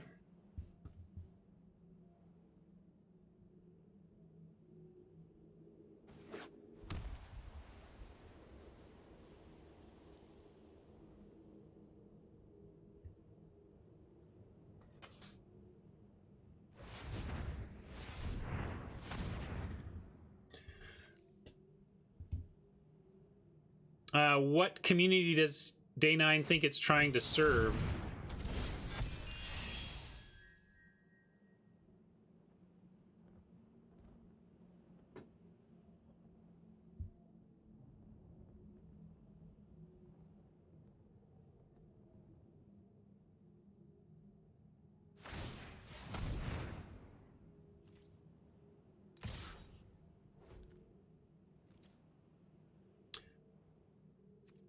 Throwing around wings with the double striker. I'm sure it'll move back to the Hierophant right now.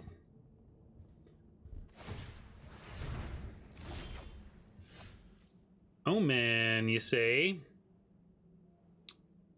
Well, we can main phase it for 2, or do it on their turn for 3. But if what we want is a revoke existence, and we're not particularly pressed on mana, I'm going to main phase it and look for the thing we're trying to find.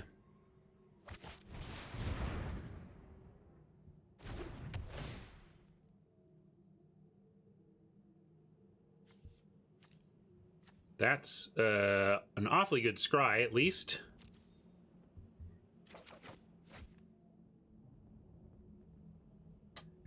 Still found a land, but nice to get rid of some of them.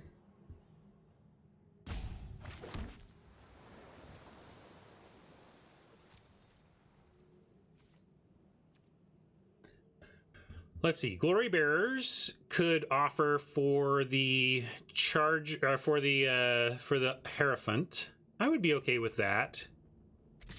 So I'm gonna make that offer.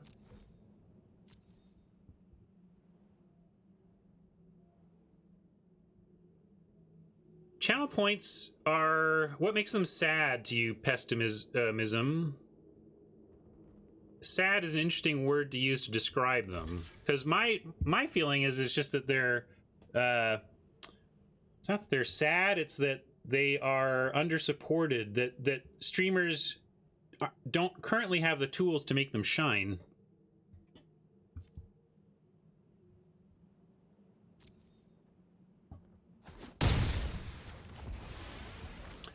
Yeah, you can hold priority and sack and basically get the double scry. Yeah. I don't think that was the time to do it though, because we wanted the mana afterwards. But if you had a lot of mana and you needed that spell right now, we could have done that. We could have spent the 3 and still had the 2 left over. So I suppose if we were specifically looking exactly for revoke, we could have done it that way.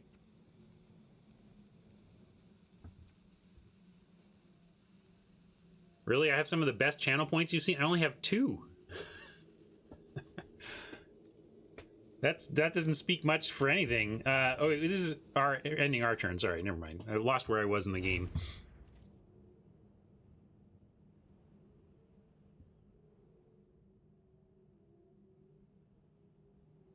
If they gave me extra tools, if they gave me, so here, when I say they don't give me tools to let them shine, I've said this before, but what I mean is the only cap I get, the only controls I get over limiting how much people can redeem a given thing is a daily cap. So I get to say per stream, this redemption has a cap of N.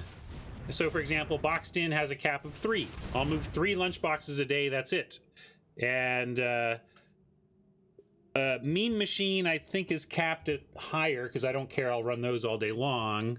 But what I want and what I need is a cap per hour and a cap per user. Until they give me cap per hour and cap per user, they really haven't given me a system at all.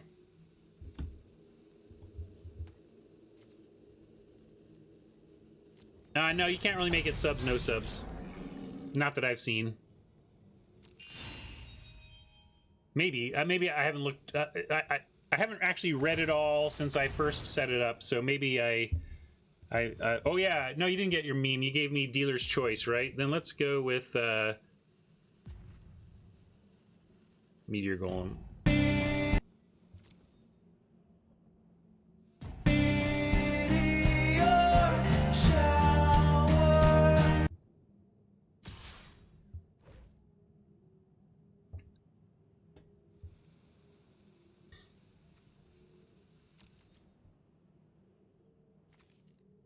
They've got enough of a yard to turn this into a real threat, but we could pile on blockers and take out the charger.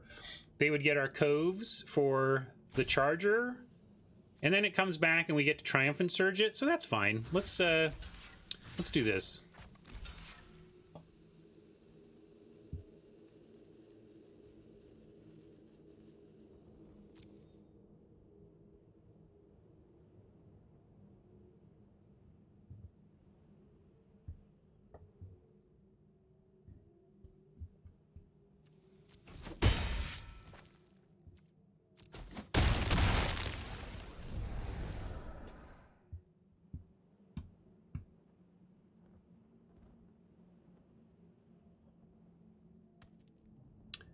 That is Meteor Shower by Rhett Miller, R-H-E-T-T Miller.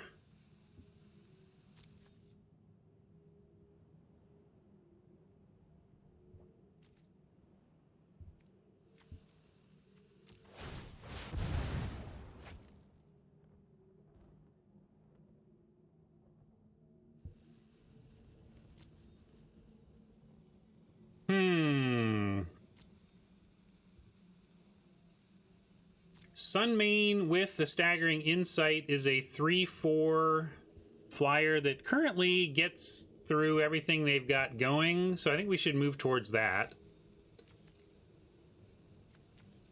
And we'll just keep them like that then.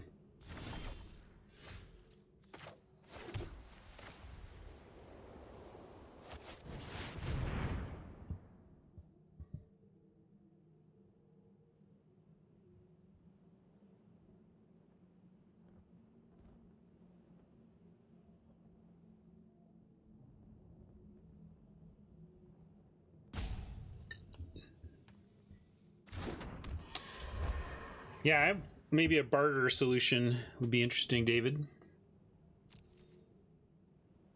I like that we have enough mana to cast the instant if they go for the Unearth. Or not Unearth, it's Unearth-like, but it's not actually Unearth. And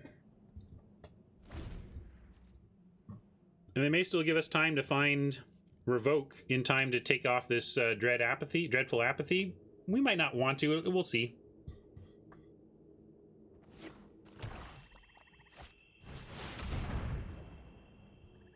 No! You're supposed to be bringing back your big guy, not killing my cool stuff. That sucks.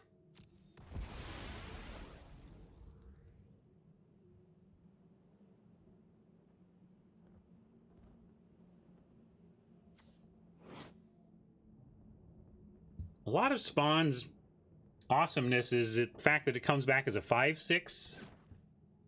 There's often times like now where it's a non-bow or get something pretty weak.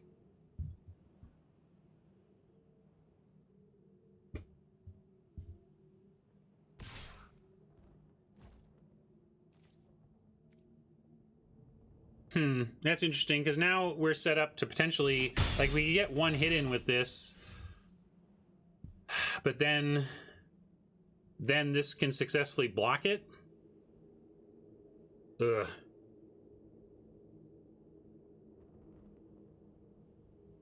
I don't love not doing anything, but this just stays back then, and then it... But, I mean, makes it stay back. I'm gonna do it. It gets us our...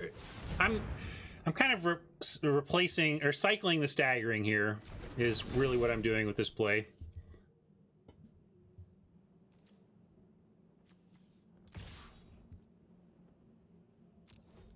Drawn to Revoke is definitely the plan.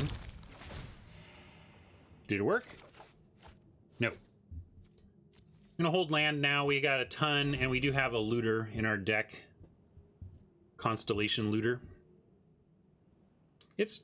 Not only is it worth it for the card, it makes it 2/3. It makes them have to not attack with their Soul Reaper, and we may yet still make this matter. If we find Commanding Presence, for example, we could turn this into a 4/5 first strike card drawing monster engine.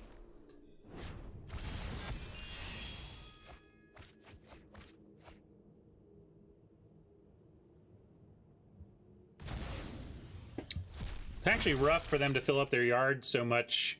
They've got a couple of good escape cards, and as we've been talking about, as all you need is any escape, and then suddenly cards in yard really just equal extra draws.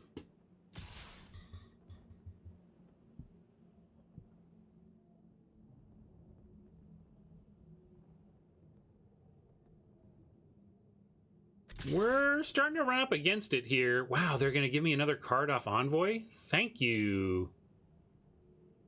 Thank you. I am going to chump, though. We got to start reducing damage a little bit here. Lifelink on the Envoy helps, but really surprised they're giving me lifelink and a card draw. Oh, no, they're not. They're going to put something else in the air. That makes sense. Put the Bleepus up. Makes sense. We could still make that trade if we wanted. What does that do for us, though? I think we'll be patient for now.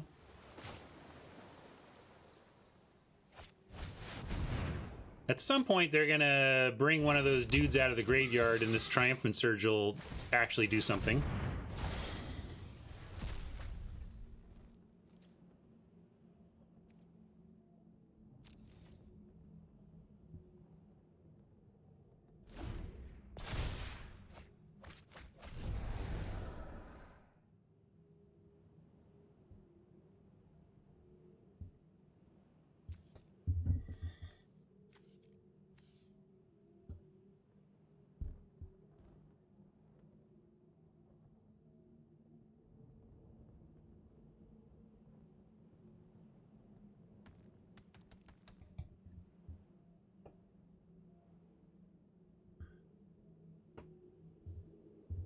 Right, I'm really surprised we haven't had anything for Surge yet, but...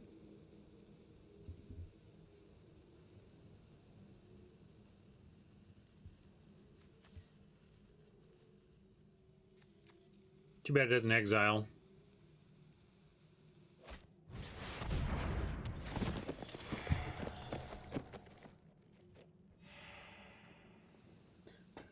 It's kind of ridiculous, almost...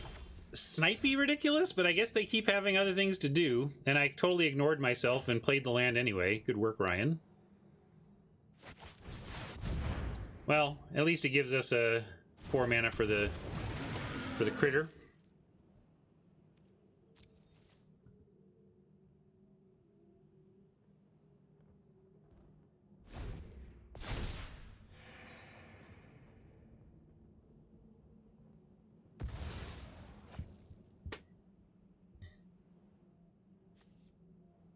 That is a lot of escape fuel right there. Only 14 cards, though. Maybe we do bring in our sideboard mill 'em out plan.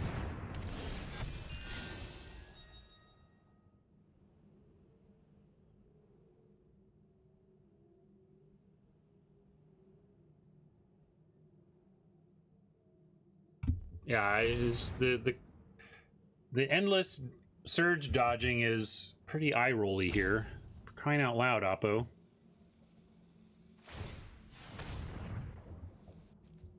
Even their things that hit for 4 power aren't 4 power.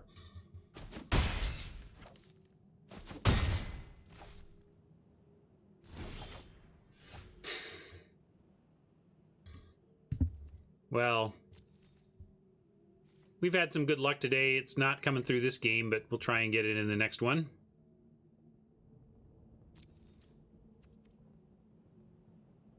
But we haven't even done anything to, like, I know you give me sarcastic emoji or whatever, but we haven't even done anything that's like, let's weirdly hold up 4. It's just we happen to have had it. Like, if this had been a land, we would have done nothing differently all game, is my point.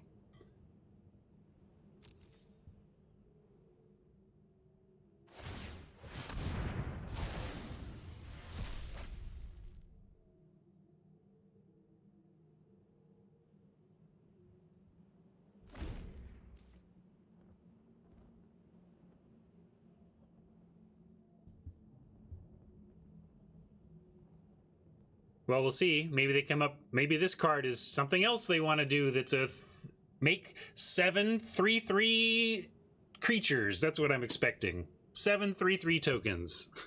7 3/10 tokens.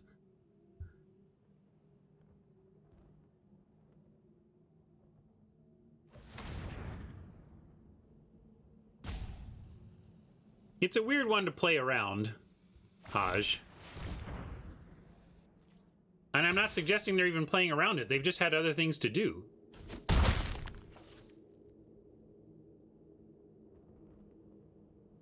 Now, if they just choose not to make one of their, like, not to do anything here, then it gets super suspicious, but...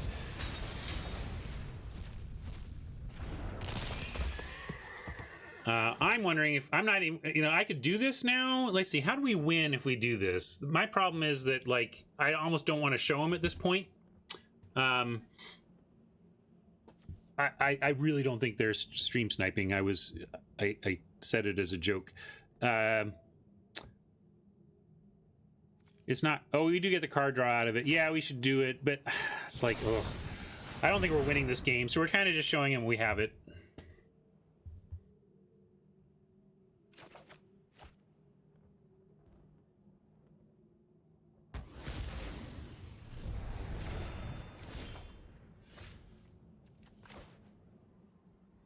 I guess we're showing them we have this too.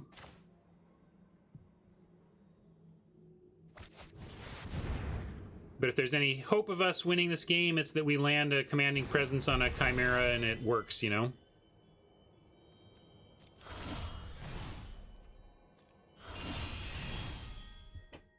And Leonin trades with enough to be worth playing here.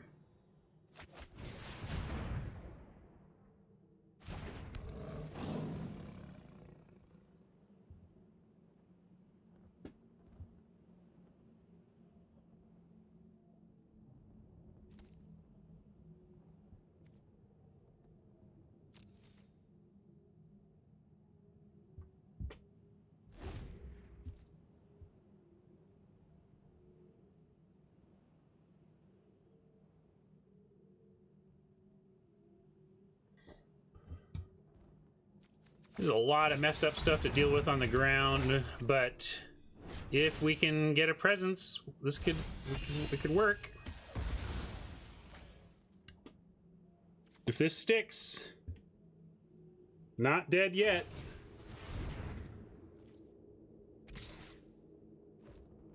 That is pretty rough, though. Got to go to 4 here. Maybe we are just dead. Like, I don't know how we recover from this. We need so much here. I guess we need Revoke If we get Revoke and we can take this Wings away, we have a chance. But the trouble is Wings also sacks to make something unblockable, so all they have to do is play an enchantment and sack it, and Uroas gets the win.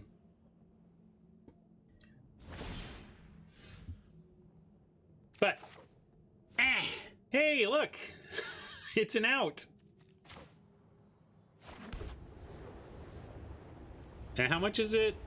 4, so we even have the left over to presence. Can we?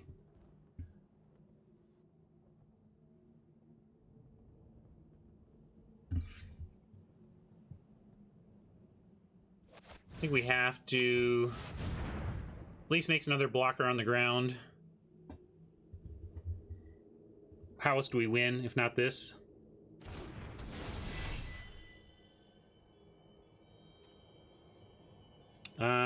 Self-milling doesn't do anything for us because of our lack of escape, which is what taking this action would be, self-milling, right? So with no self-milling, I'm going to decline, as decking could be a thing. Well, that wasn't looting. That was self-milling. Self-milling and looting are two different things.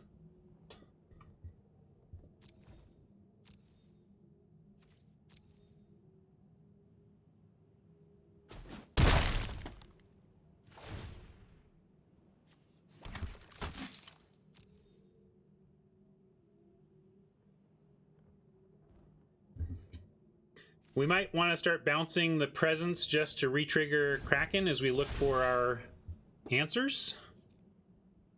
15 to 11 on deck size.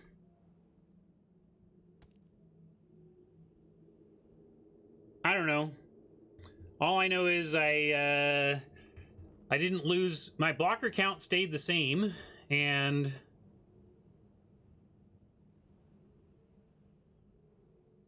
like none of these are enchantments, right? So none of these trigger favored.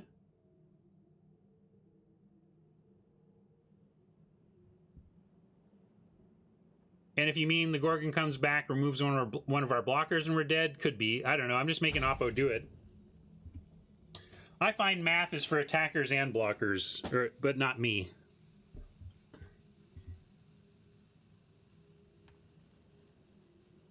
I just gave library counts. It's 14, 11, 15, 11. It's not gonna. This is not about library, folks. It's too far away. We're not winning that way, unless we get. I mean, just because we're not winning this turn, if they work it out.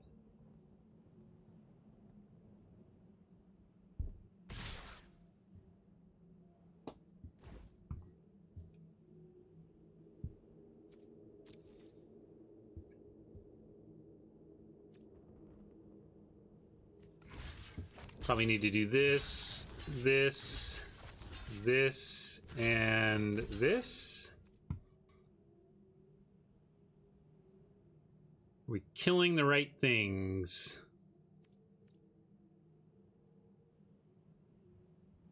Right? This is going to 1, right? Am I missing something?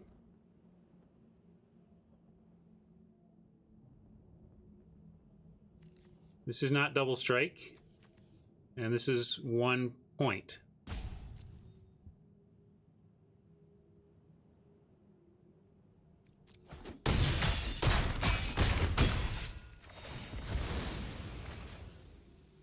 I don't know. Yeah, well, this is always give Oppo a chance to not do it right.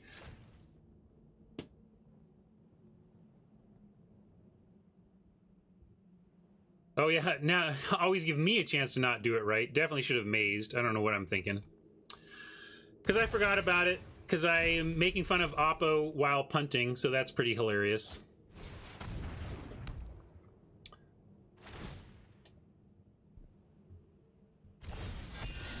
We got all excited about the maze, and then I promptly forgot about it. I'm old.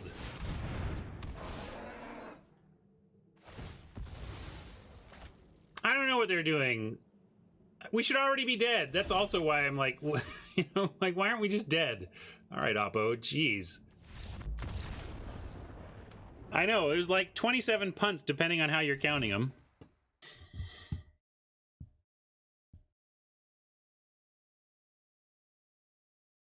I don't know what they were doing. Maybe they were just trying to play around the land somehow, and I confused them. Could be. I think this is close enough that we should bring in the Sweet Oblivion, and we'll take out the Triumphant Surge. Yeah, I could be working on quests. You're not wrong. It's not a zero factor.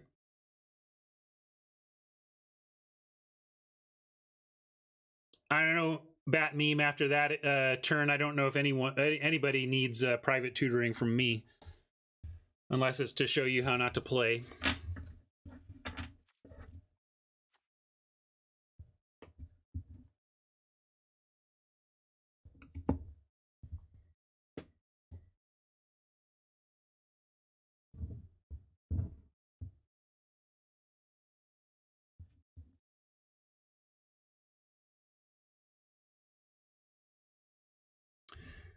I get what you're saying, Deacon, but that's not the point of it. It's like, if we had it that game, we could have won. You know what I mean? Like, if we had that instead of the removal, I think we could have won that game by just going off with it and milling them out at the end. So it's not about doing it steadily over the game. It's about ending the game suddenly with it. And we'll promptly draw it, and it'll be like a mulligan for a while. But boy, that deal kill a 4 toughness or kill a 4 power felt like a mulligan for a while as well. And it's not like we have a lot of options here. We could have like gone back to our splash. There's some splash opportunity here, but we're pretty aggro, so I want to just support that. I hear you, Deacon. It's about okay. What's your plan for that sideboard then? If you're going to criticize me for bringing that in, what are you doing? Are you running back the kill a 4 power? Are you adding a splash? Like, what are you doing? This is pretty floody, but with goal into insight, we're going to keep it.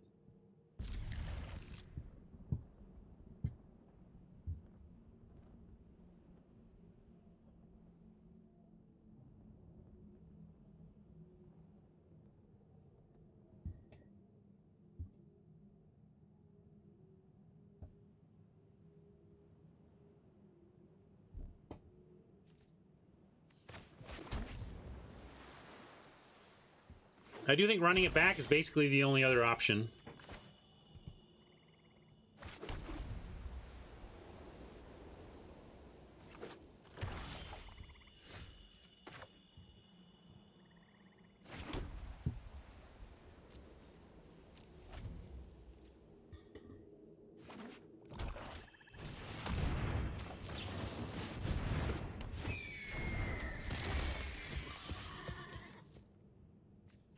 All right, the Towering Wave is no great magic card, but we do get insight into Wave unless we draw something even better.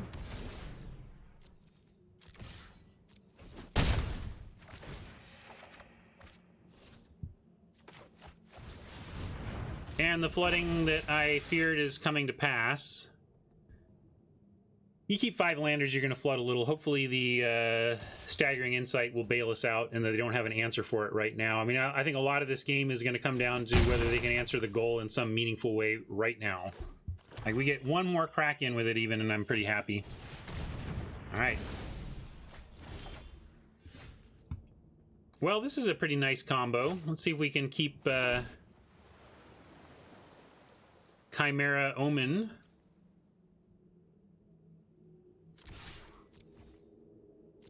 This is interesting. We have that spell in our deck, but seems like milling them now is a mistake. That's the thing. Milling an escape deck just feels wrong.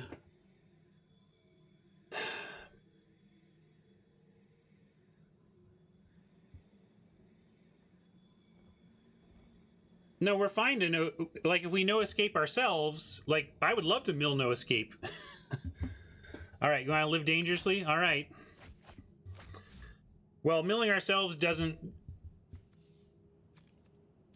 Oh, they're playing the Surge. Interesting. Nothing wrong with milling yourself. It's just that one of our ways to win a grindy game, if it goes that way, is that we mill them out. It's just a dangerous game to play against a deck looking to escape.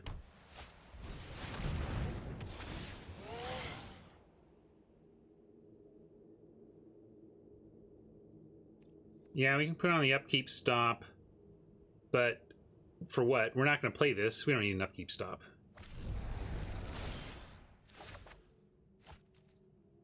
Oh, you wanted to, like, put... Well, it would have checked first, right? We don't even get to... This would check, and then we'd have a chance to play that, so that wouldn't have done anything anyway. Wow, great Revoke Existence here. I was like, whoa, we're in trouble now, but then we came up with that, and if they go for their spawn next turn, we get to omen them as a surprise, so that's also great. This was a fantastic draw, actually.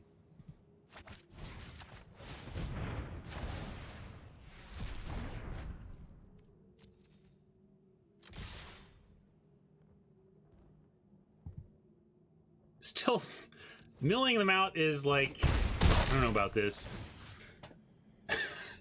Chat's like, yeah, do it. I'm just like, what are we doing here? Is this correct?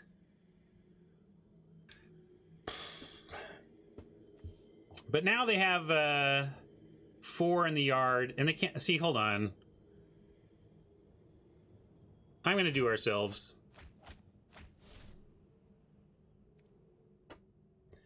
The reason we're not milling ourselves is we actually included a card out of sideboard. Because we almost went to decking in the second game, we put a card in our deck that answers the decking situation, that tries to win by decking. So by getting them, we are pushing them towards the decking win condition we have. And we don't have any escape ourselves, so it doesn't... Ugh, crap. Man, I thought we were in such a great spot, and this really actually just says we're not. We're no longer in a great spot. We're going to put an upkeep stop, though. Yeah, Oppo just keeps showing every answer every time. Pretty frustrating. Pretty frustrating.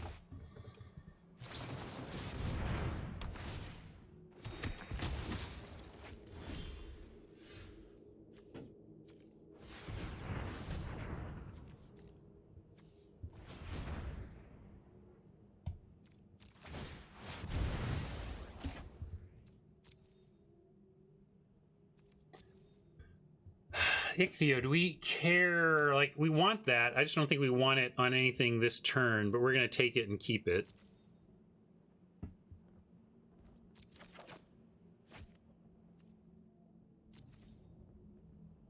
If we play it, what are we doing? We get...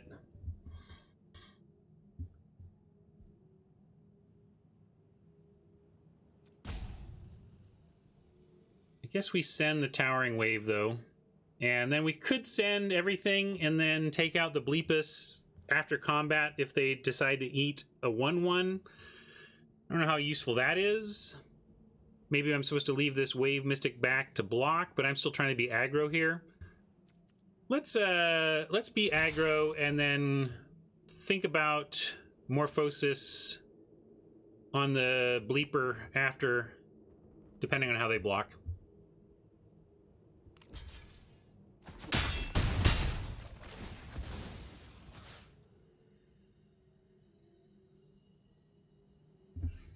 I think we just keep doing ourselves, and then if we find our mill card, our mill escape card, then the fact that we've been fueling our graveyard helps us with that anyway.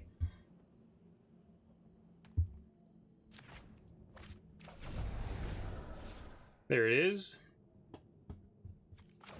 And we do need to do some damage control now. So I'm gonna... Well, we could Morphosis the Charger too.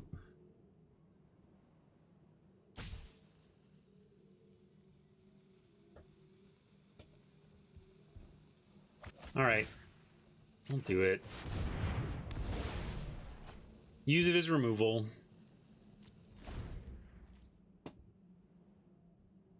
I know Charger can't block, but it's also hitting us pretty hard, and if we kill it, it comes back as a 5/5. That was my thought.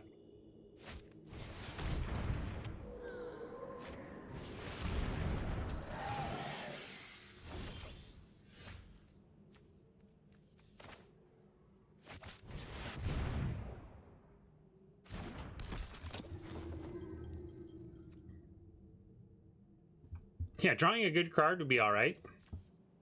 We have 10 cards in yard, just counting our activations here. So we have currently 2.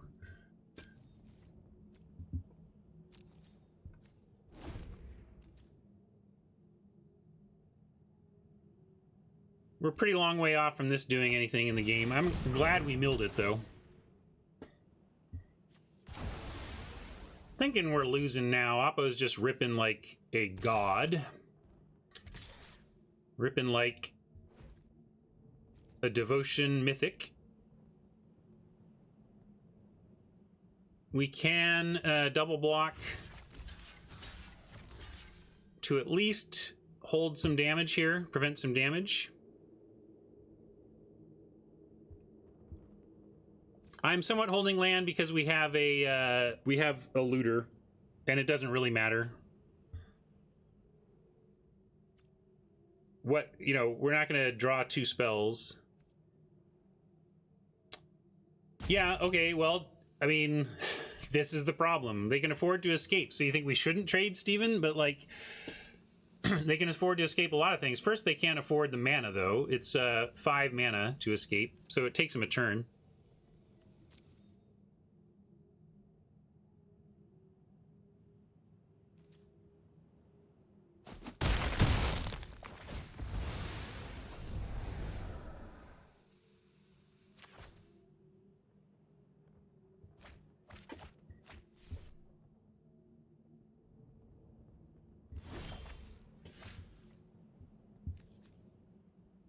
Not an instant.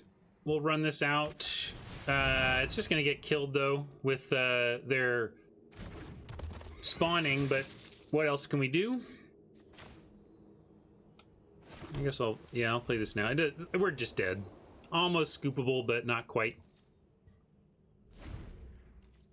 Your friend here is only mostly dead.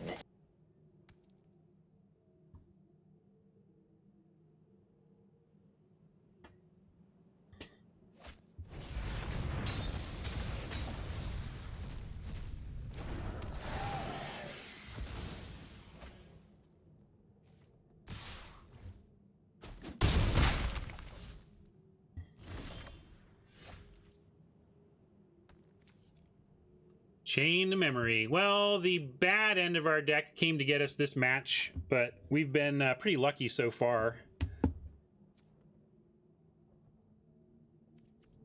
Moving on. Maybe we could survive with a chain to memory minus or whatever, but I'm done here. I didn't even look, Alucardio. We didn't have enough time to mill him out. There was just no way. It was done.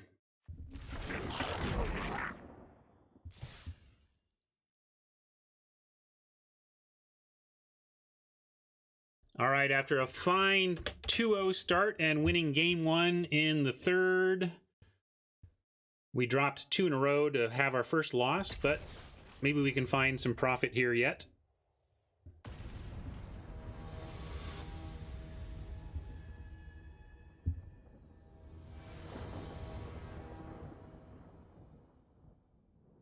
Sure, Alpha, blame the cold medicine.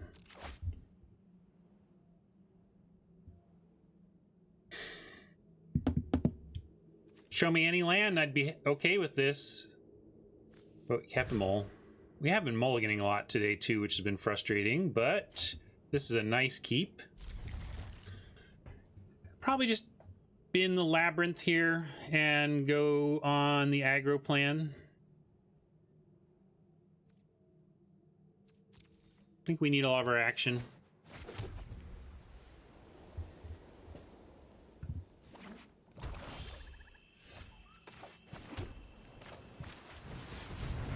We are seeing a lot of swamps. I think the bots are pretty good, especially after coming off of Eldraine, where they were miserably, and they were obviously miserable.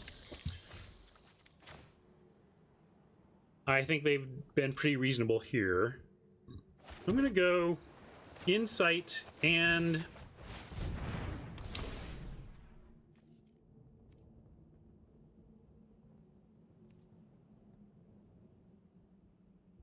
hi, old opponent. Did we oh, they're in the... Oh, GG. Man, we were you kept answering everything we came up with. Very frustrating, but in a way that's awesome for you. Good game, good game. We were agonizing in the first game because we had that we had the destroy 4 more power like the whole game, and you kept not. You had all these escape creatures that if you had just brought one back, we would have been able to use it right away, and you kept doing other stuff, and I was going crazy.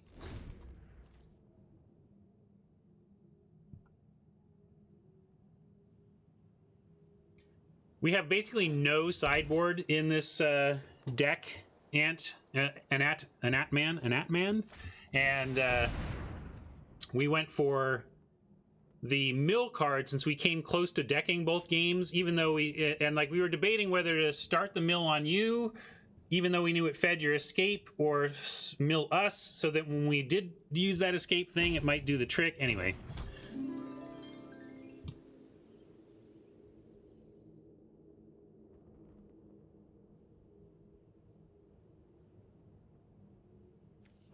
That's a great card, as we have learned this week. It's been great for us. We do have one Revoke Existence to get rid of it with. I was going to mention I was happy to have the Chain to Memory up because there was a chance that if they played a 4-power creature, we might want to Chain to Memory it just to not grow the beetle before we Morphosis it.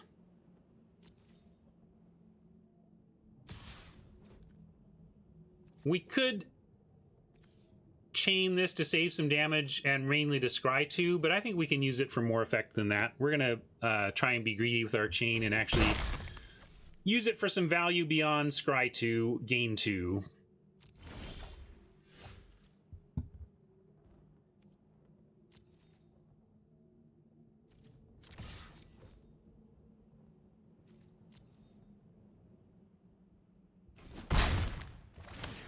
It was a big debate, and we were like, well, I kind of let chat talk me into it, and then I talked myself out of it.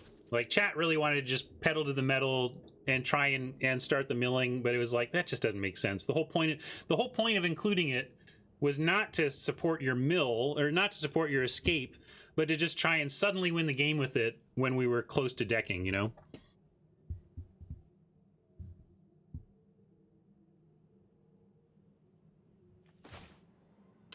Sorry, we found some land, and we can Morphosis and still Omen, or we can just Pegasus.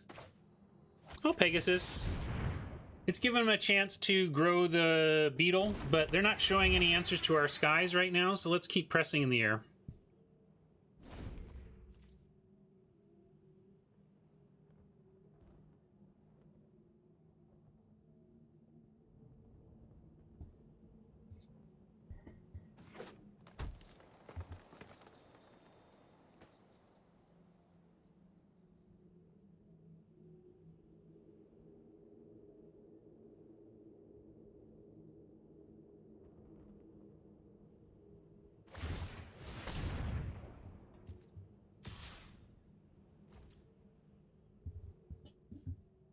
No Dream Trawler. We happen to be in these colors without it. Well, this is what? Are they really going do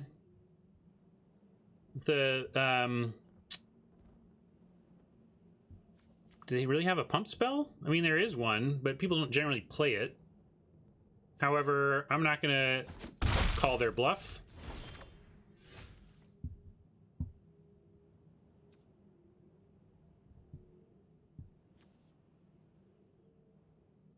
No need to do Vigilant Lifelink yet.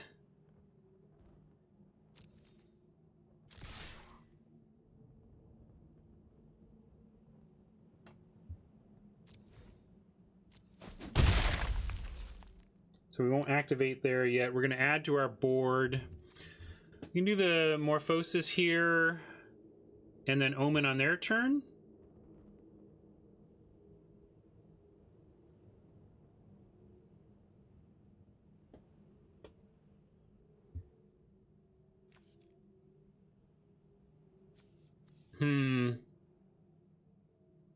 I'm just deciding, maybe we can even... They keep not making the beetle bigger, so I'm going to go Envoy Omen. I'm just going to keep building our flyers.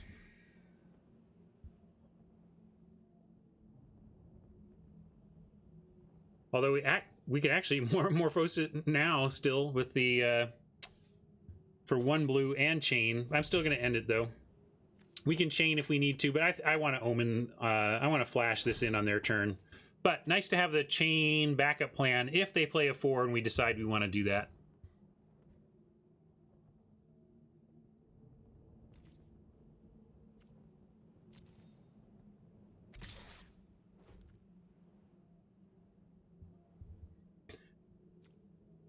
And if we had the ability to block and eat it, I would do that too.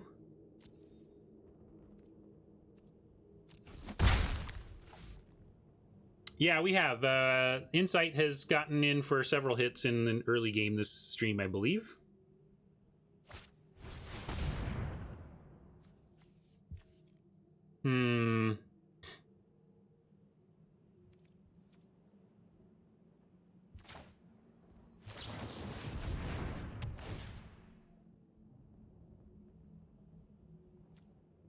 And it's an...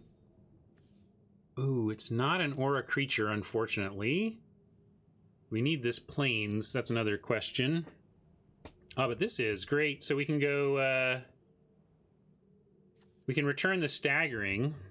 All right, so we're definitely keeping that. Then do we want the land? I don't think we want the land. We'll take our chances on finding some... Although if we do, no, if we keep the land, no, we still don't do 2 things next turn anyway. So I'm just going to do this.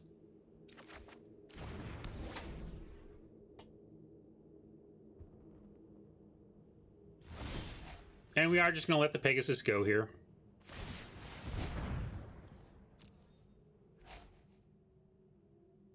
Oh, what? No! That was a UI punt. I'm surprised it didn't warn me. Wow, brutal. Hyper brutal.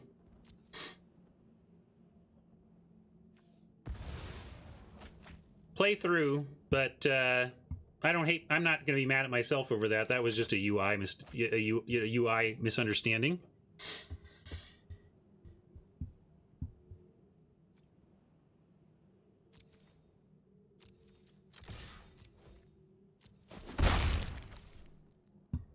I'm going to go with the Morphosis now, though. One reason to do it is if we are going to get the Chimera out, and once we do that, we can just bounce it back if we want.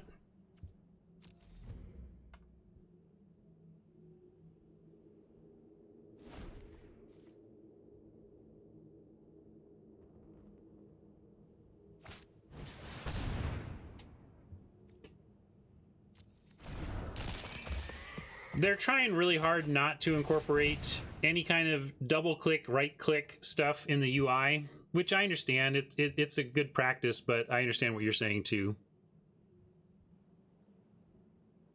It was not time to click. The thing went on the stack, and I instinctively clicked to sacrifice, but it had not resolved.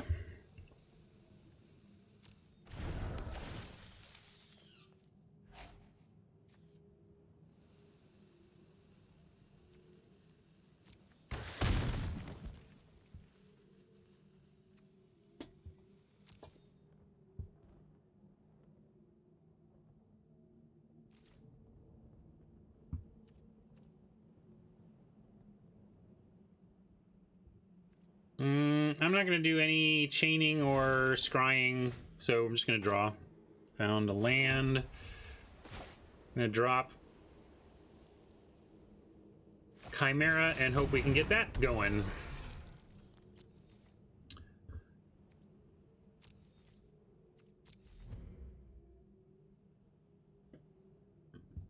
Of course, this is going to eventually be a 4/5 reach, which is tough to deal with, but not impossible.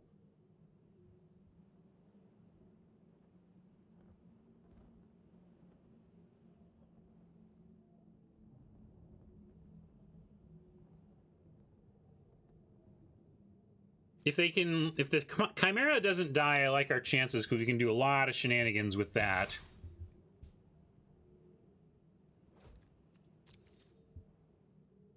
But if they get our Chimera, we're back in trouble land again. Oh, this was actually a good... This is partly just talking and streaming, frankly. This was finally our chance to actually use Change of Memory effectively, although let's keep in mind they did represent a chance... They did represent giant growth before. So even though I didn't talk about it, I'm not sure I would have done it because giant growth on this, making it a 2 power, still kills the Chimera, and we really, really, really don't want this to die. So even though it was a chance to put the chain to the test into open mana, I'm not sure we wanted to do it anyway. I should have seen it and actually talked about it, though. I'm still going to wait, though. I could have prevented 3, but I'm not super worried about that right now. I'm worried about our Chimera living.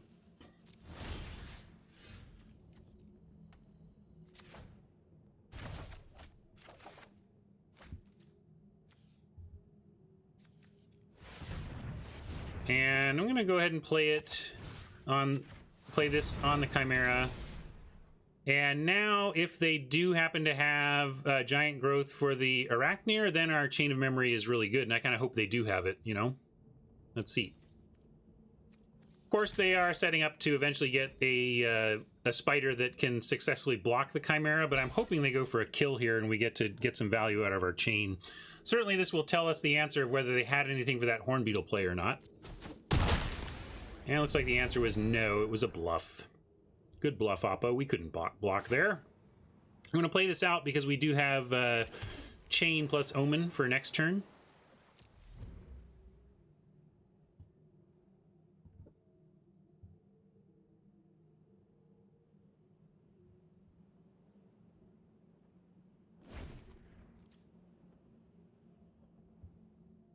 Well, will we? Because it'll be 5 toughness, so even though the chain will keep our thing alive, it won't actually... it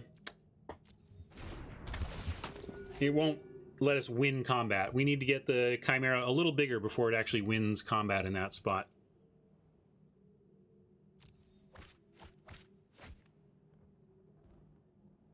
Yeah, that's a good call. I was talking about how if we needed to, we can bounce the Fishify, so we can turn that spider into a fish if need be. Excellent reminder from chat.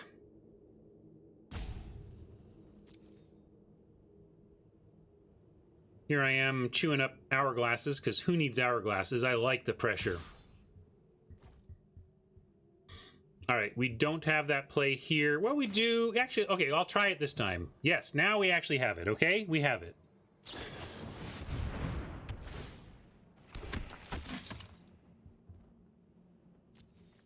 And they're tapped out, and we're not using valuable creatures, so it's all pretty super safe.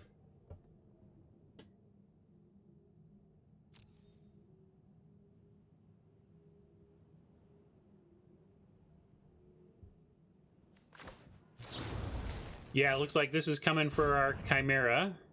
But can it bounce itself? Oh, here's another Chimera we can go for.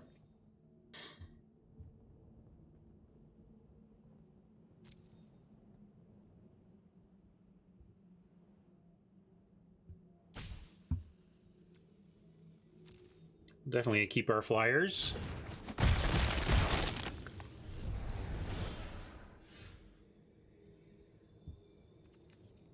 Let's see, if they're going to inevitable end our Chimera, can we stack the triggers and save it? Because it's other target, so we can at least pull, let's pull the Insight.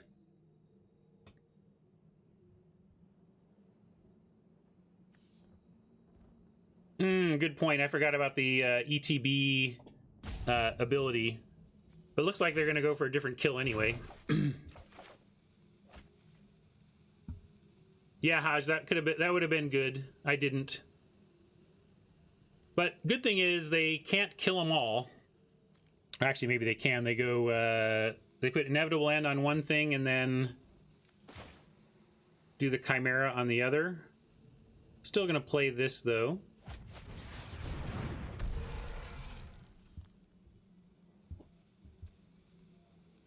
Keep sacking soldiers. How do we sack soldiers?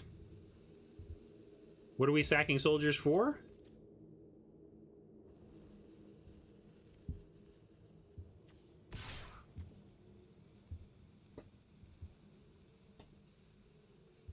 Oh yeah, I see what you're saying. Yes, we can just sorry, yeah.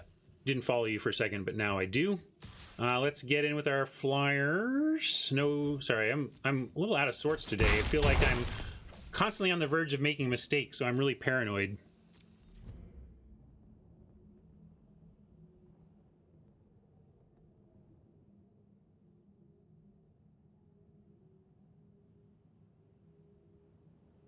And that's a great call about the Omen being bounceable with Chimera. Again, I've said if we can just keep the Chimera, we're going to be in pretty good shape. And yes, if they so that's a good call. If they put the inevitable end on the blue Chimera, we simply get to go infinite on Soldier Creation and Soldier Sack. Yeah, this Omen is bounceable as well, but this one solves specifically solves this inevitable end problem.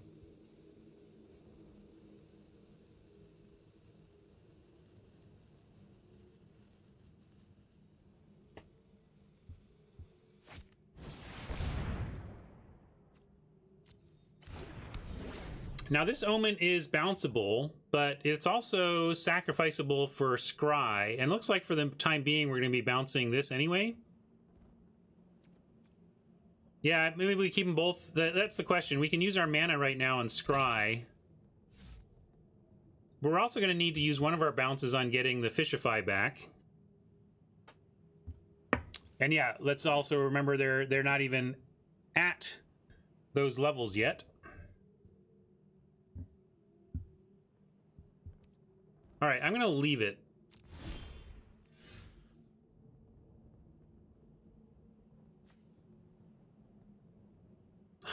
I'll be very careful. I'm going to be very careful. We're going to bounce. We're going to return this enchantment. See you, David. We're going to sacrifice this soldier. All right, revoke. Shall we just revoke the inevitable end so we don't have to worry about this anymore?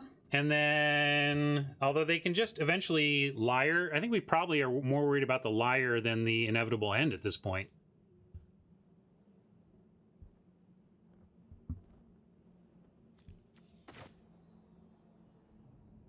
I'm going to do that.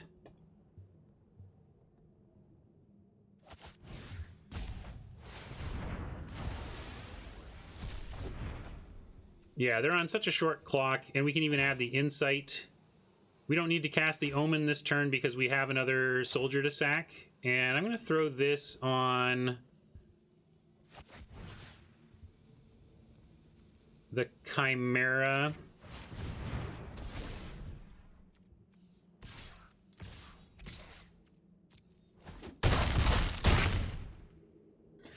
I was thinking about the 1-2, but I like this at 4 toughness.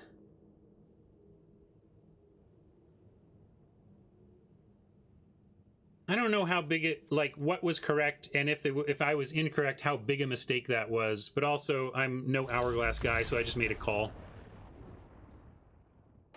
Yeah, there's the spreading it around thing, but then there's also the protecting it, and also it gains life. So putting it on the life linker gave me more life. Not that life, but life didn't really matter in that game. So those were all the factors there that I really didn't have time to process.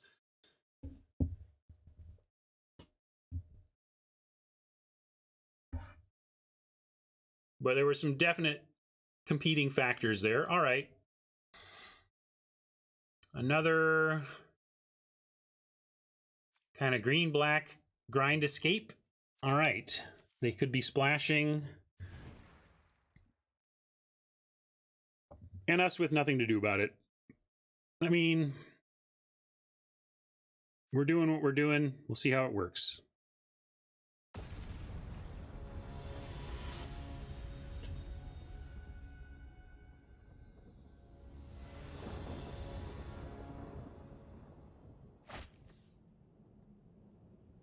Solid start. See if this Chimera sticks around.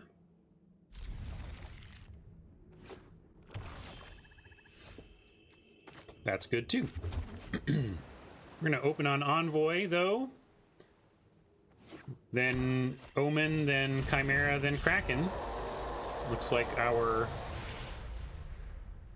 progression. there's my least favorite card in the set so far, but fortunately this time it doesn't hurt us too much.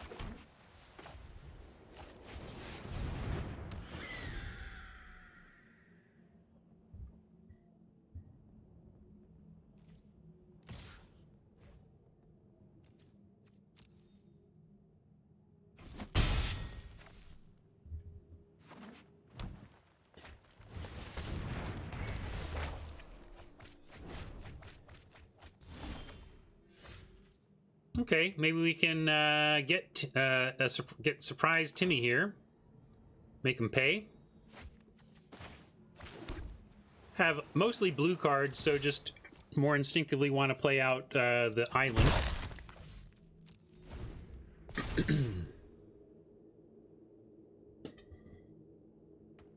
Ideally, they attack without playing a black pip to the battlefield.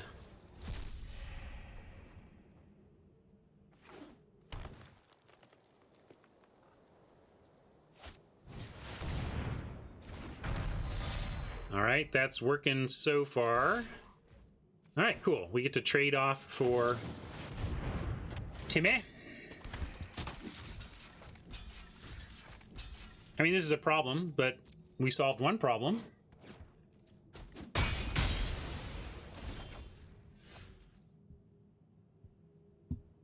Yeah, we may have to solve it again or whatever, but it was still the right thing to do.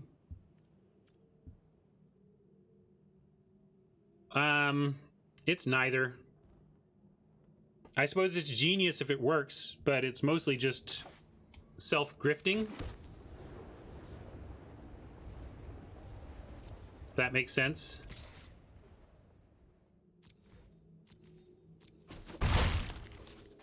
That's what I told Marshall they needed.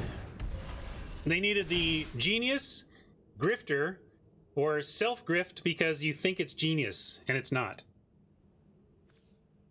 In which case, you're just chewing up your own time over something that's not genius, so...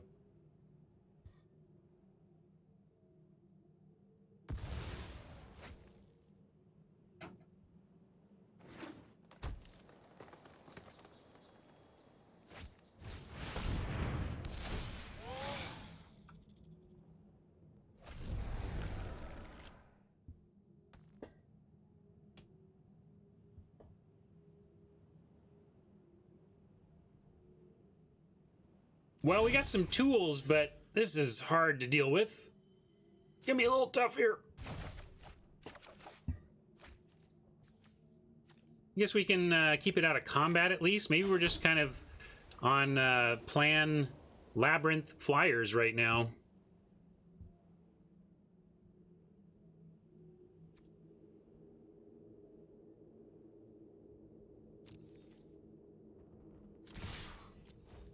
Certainly we're on plan swing in the air. We can use chain to memory to reduce the lifelink here. Maybe we can get enough out to actually just block and kill this thing with no losses thanks to a chain to memory. And we set that up for next turn and just take it for right now. If they escape the chain web, we do have the chain for that, so we'll keep that in mind.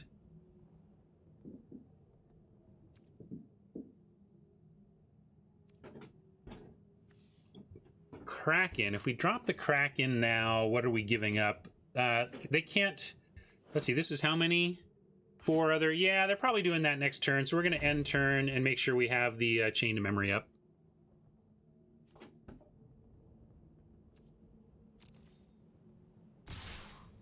Super sad times.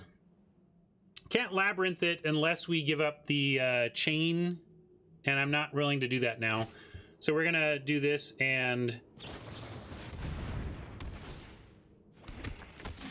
we could chump one. Does chumping even matter? No, it's not chump. I put that out because I thought I was gonna chump, but I'm not gonna chump.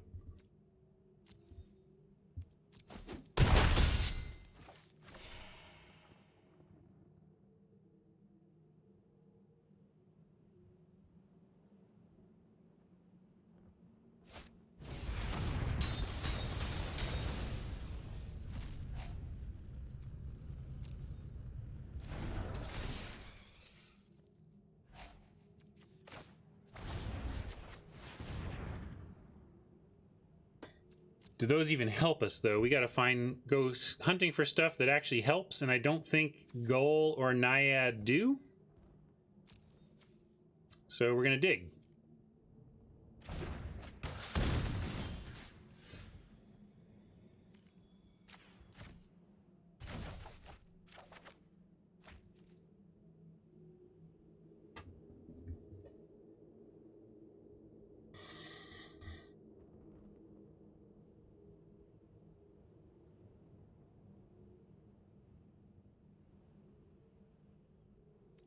You can play Shoal, and at least it threatens to combine with the soldiers to take out the 5/5.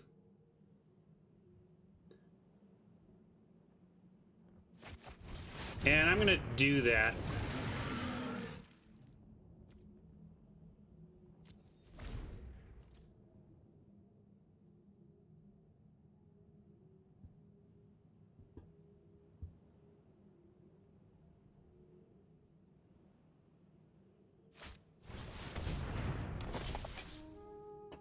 Yeah, I kept emotes on for a while because I figured, well, I'm streaming. People like to see that and they want to have... And then it was like, all it does is potentially tilt me. I'm done.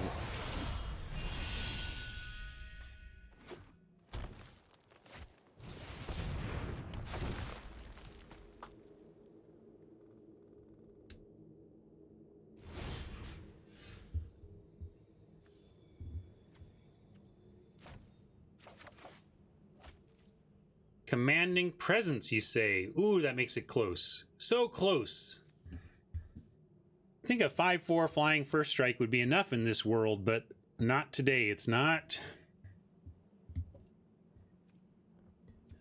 So now, I'm going to Omen main phase. Looks like they're not sending the lifelinker in anyway.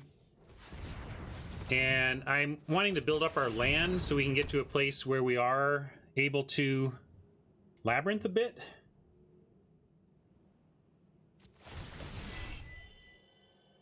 Insight, though, plus presence is an answer. Sun main.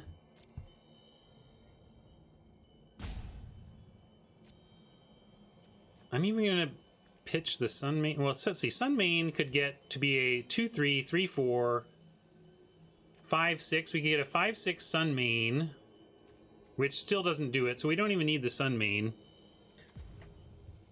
I'm just going to keep the staggering insight here.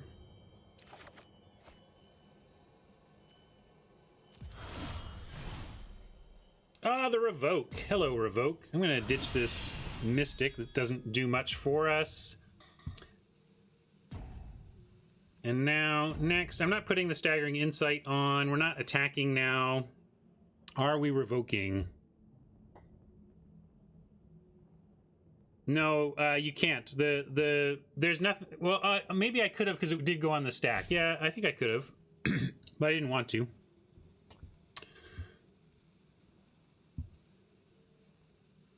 Yeah, we need to revoke Lamia or Renata, and I'm not sure what is correct. I guess Renata because Lamia is being held back anyway.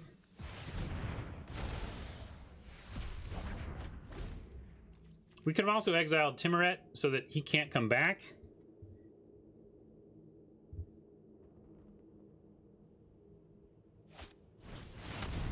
Oh, well.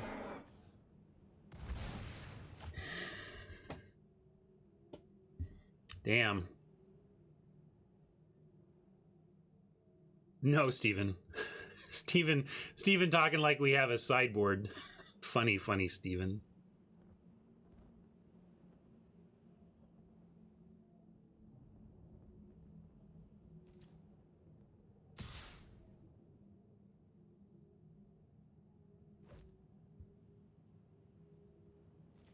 Interesting.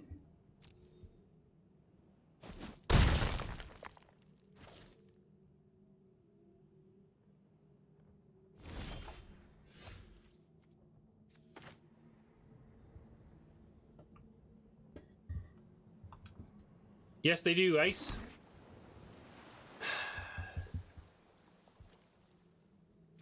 So we can get 3. We can get a 2/3 that becomes a 4/5, and the 4/5 does basically nothing. How are we winning this game? Anybody have an idea for a line that allows us to win? We're at 20 cards to their 24, so we're due to be milled out first, for what that's worth. We do have Labyrinth, but it's not going to be enough.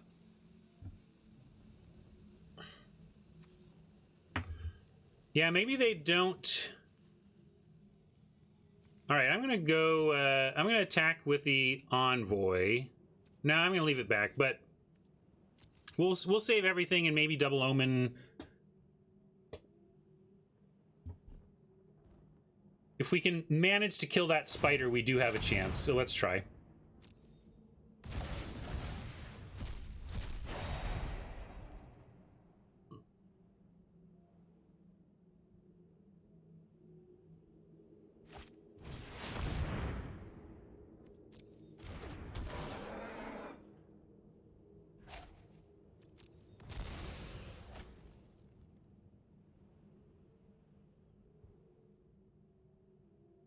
I'm not expecting to win this game anyway, so seeing some more info about their deck is pretty good.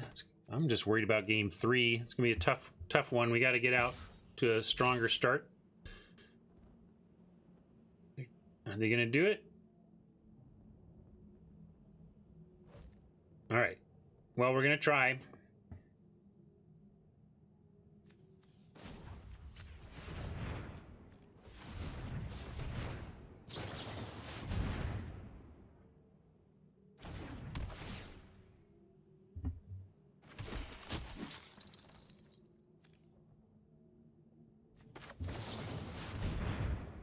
Nobody expects the second Omen.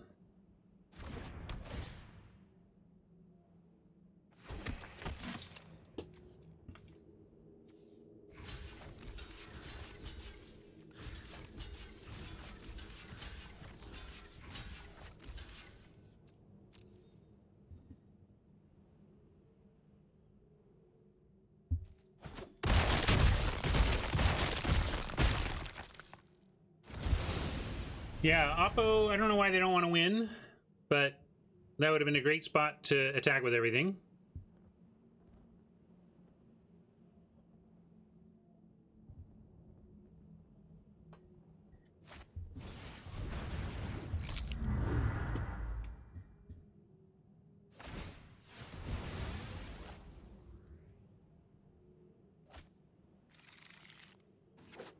Still don't think all this is going to be enough. Blessing. I guess we have to insight, right? We also feel like we have to presence. So then maybe we just don't worry about blessing this time.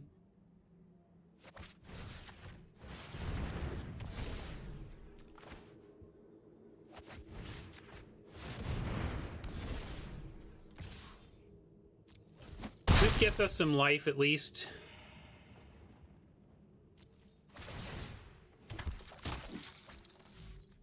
All right, do the planes.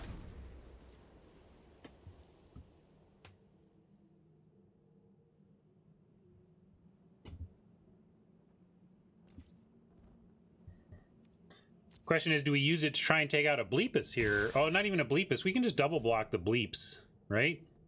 So then 3, 4, 5, 6, 7, 8, 9, 10, 11, 12, 13. We go to 2, but we have Lifelinker and Chumps after that.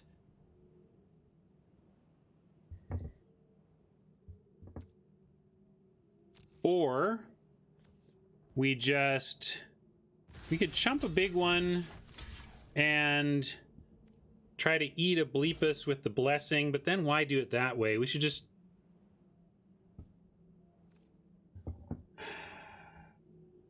need to kill this thing now. We're losing badly in the race. We could double block the Wanderer and Bless. All right, I think we have to kill. We have to chump and try and kill something. you don't like using the bleepus, but we can't go to 2. If you don't want to use the blessing here, we're going to 2. Or we're chumping to not go to 2, but we have like just no board whatsoever. Although it does give us extra lifelink next turn. If it gets to the point where they can rebuy the spider, we are not winning this game, Pajaman, right?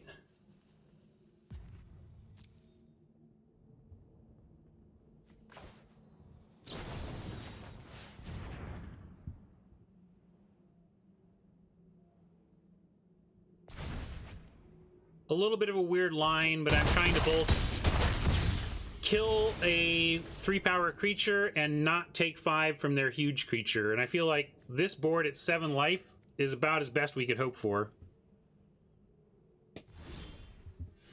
This isn't a Pegasus. This is a Transcendent Envoy. So now we get Upkeep Scry. I think we have to... Because we're, like, I guess we don't... No, I'm not going to. We want to keep Labyrinth available. Well, okay, there you go.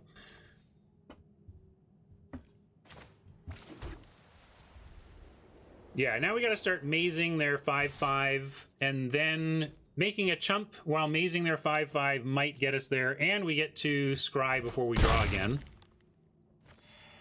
And remember, this has lifelink. That's a pretty big deal of what we're doing here. Oh boy. So, can't play this and maze this turn. If we do this, we end up with 4, but it's a very nice blocker and holds back the bleepus on its own. So yeah, we'll do this now.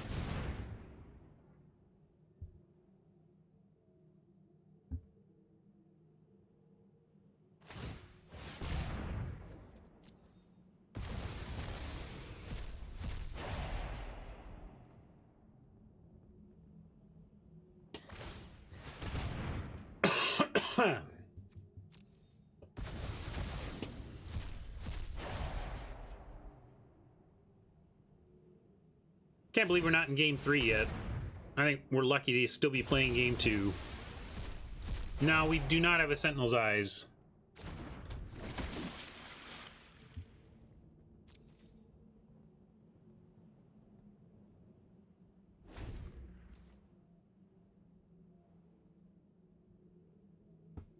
How am I going to keep from feeding their graveyard?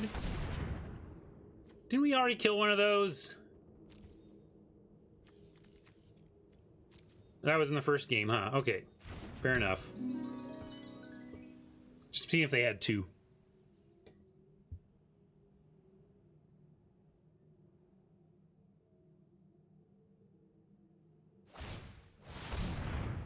Yeah, I don't think we can beat the Liar unless we, yeah, I don't see how we beat the Liar. But we'll take a look. Not with those.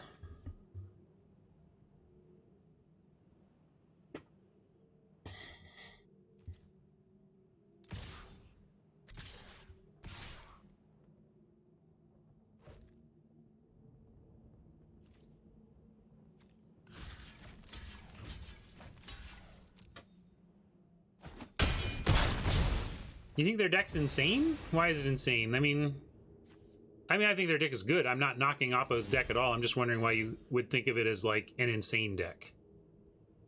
Seems like we haven't even seen a rare. It's like maybe we've seen a rare and I'm forgetting it, but like to me it just seems like solid stuff. Lamia, that's okay, there's a rare. Yep, rare right in front of me. So, scry, it doesn't matter to scry. If I'm a scrying, scrying does nothing. That might do something. Does this help us? Can we win? Can we not die?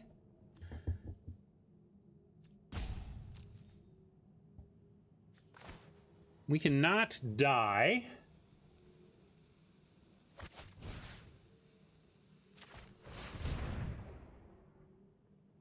we'll just do that.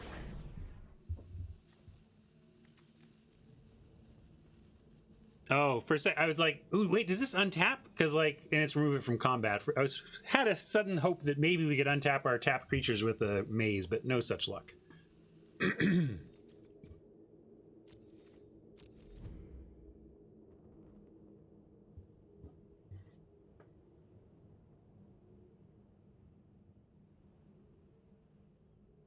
Thing is, I don't think we have anything to recover our envoy. I think our envoy is trapped under the lyre now forever, and that's pretty rough.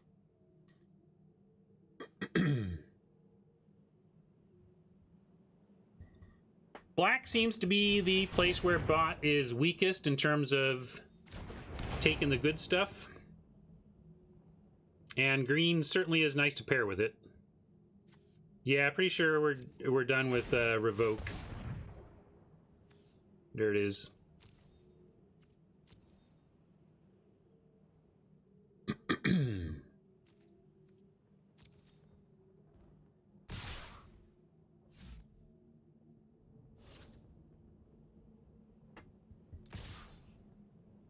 Huh. I wonder if they have an omen. They probably have an omen and they just want the Lamia back.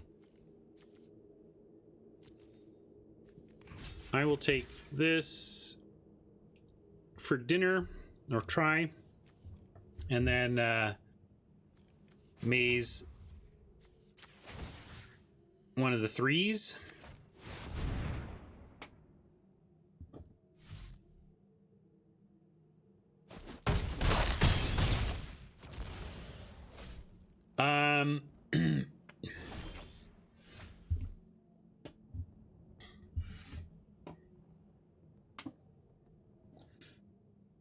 A metaphor is more abstract. I think it's more a flavorful, thoughtful comparison, whereas an analogy, maybe they're the same. They're very similar.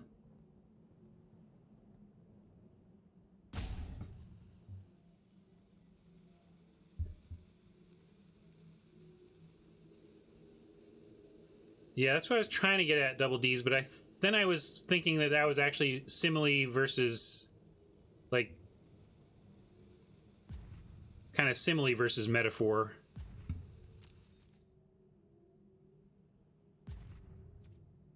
Now I'm not playing Magic, I'm thinking about English language stuff. Stop that, D.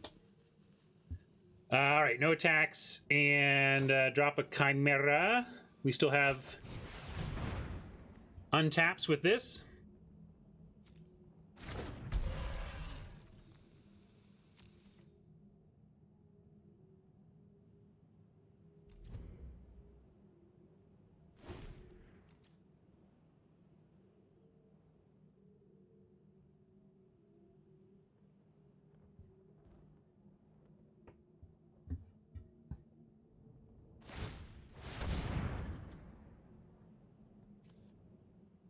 Oh, they know the trick. Are we just dead? Can't figure out if we're just dead, so I'll make him attack.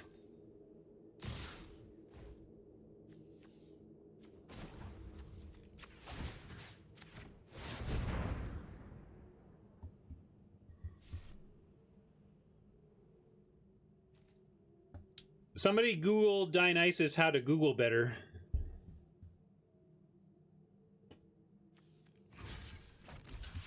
Oh, we're just dead. GG, Oppo.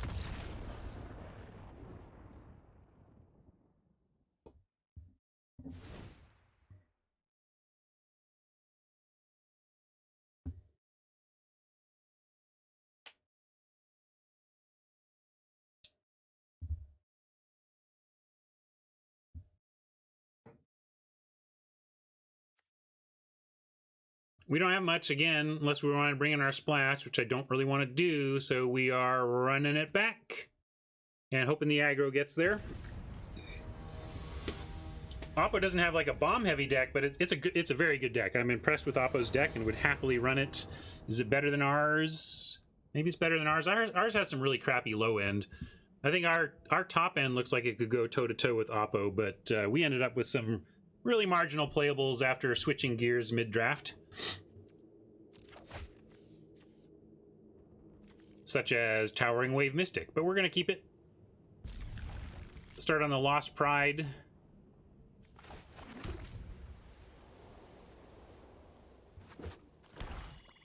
You got it, Tron. Thanks for hanging out.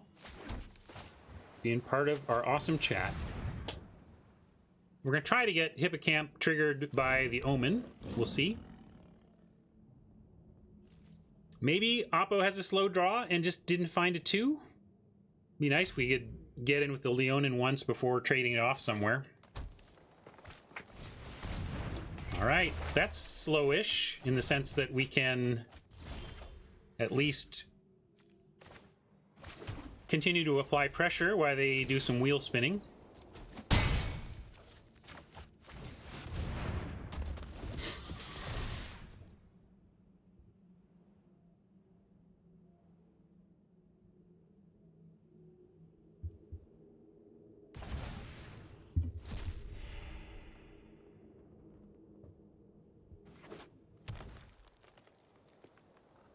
And next turn we do get Towering Mystic and Omen.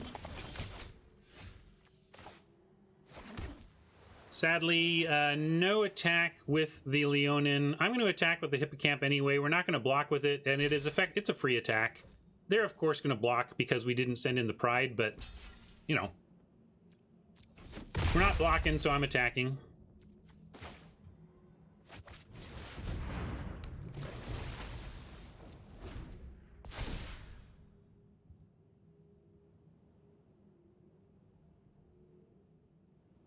And what are you studying, D's?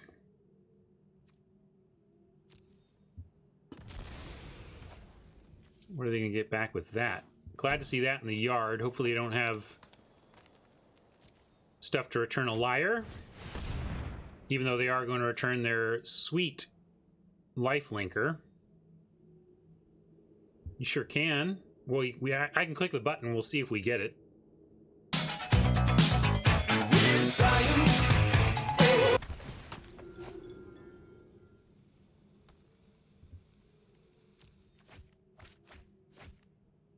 Aircraft maintenance engineering, sweet.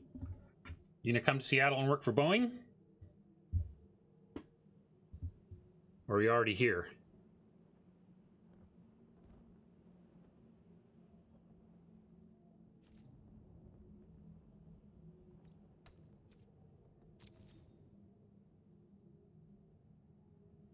Oh, I see. They got a better offer.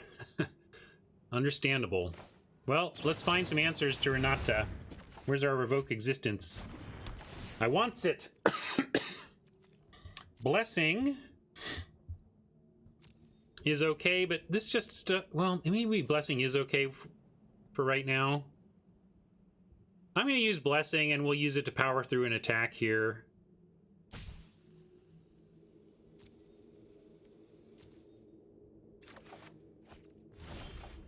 I failed to do that. Oh, we even get Commanding Presence plus Blessing, which is way better. Because now we can protect it. So new plan. I would love a flyer, but we're not going to waste time here. We're going to make a massively first striking Leonin and protect it. Oh, is Mill? I don't think we want to do it there. I think we just want it on the Leonin.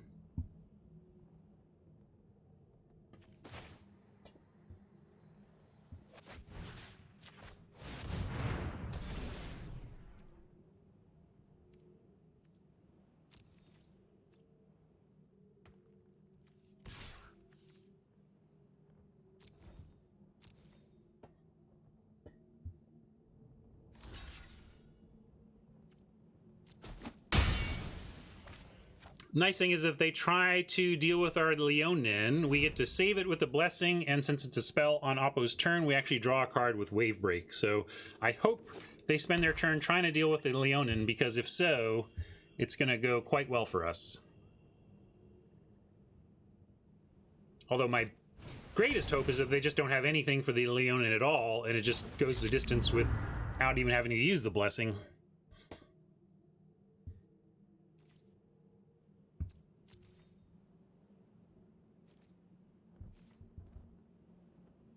One of my dearest friends in life, met her in college. She got a master's degree in archaeology and worked in it for a year before going like, wait, I don't want to do this. And then now she works in video games. So that's funny.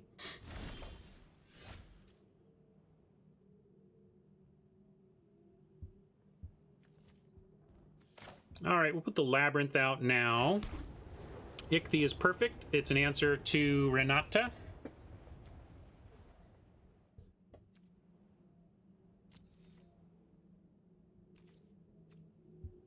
And they've got something here, though, because they didn't play the Renata, so let's keep that in mind. But again, we're protected by blessing, so we're going to use the blessing.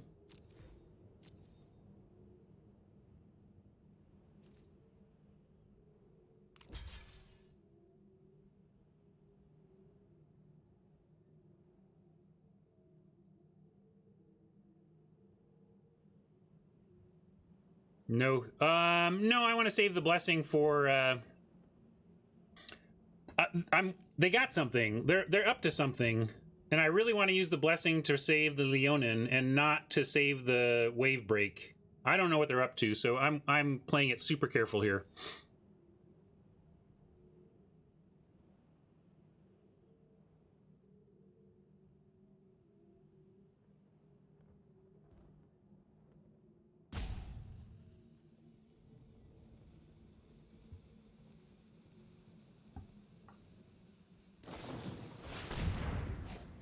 Yeah, she dug right through to the other side, and that was it, you know?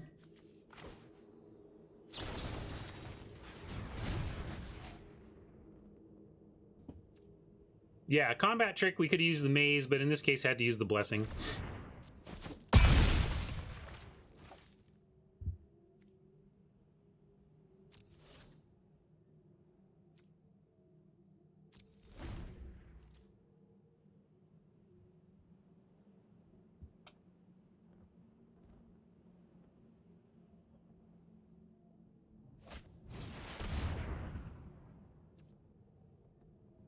That's also interesting. Maybe they're going land and then follow with Renata? I'm just trying to figure out what they're up to.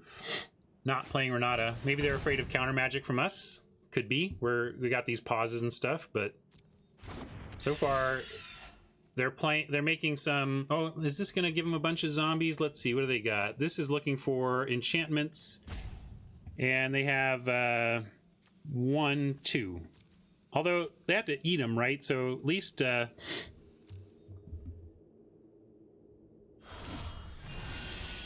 should slow them up a bit. But maybe we Ichthy that. I don't know. We're gonna omen here anyway and see what's coming up.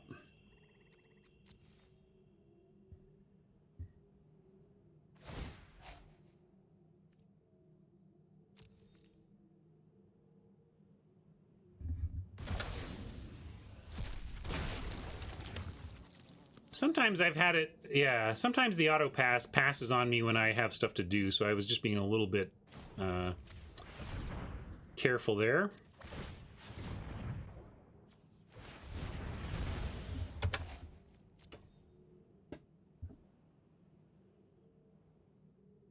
Shimmerwing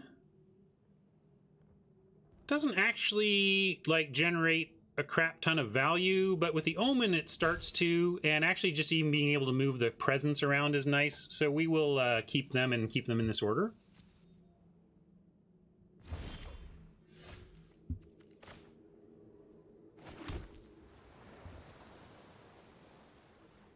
And with 7, we can Ichthy here, and I think I will. Although wouldn't mind them getting rid of this Grave Breaker.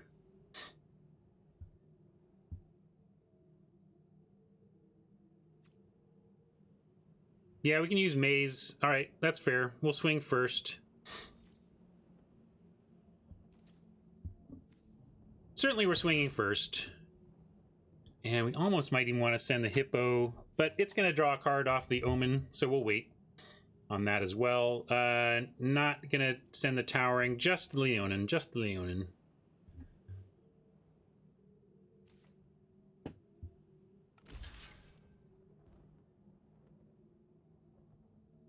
How are you using Maze to blow something out? What are we blowing out with Maze? Because it removes it from combat, so it's not like you get to kill it.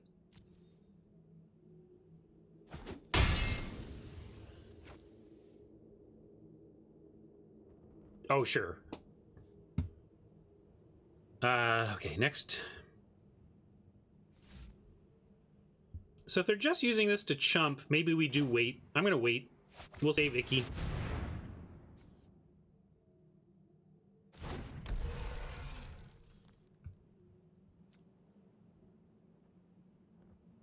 Yeah, I presume First Strike was demolishing. I didn't do the math because I assumed it was, but if you were thinking, yeah, I thought that chat meant that they could have put enough toughness on to actually deal damage or something.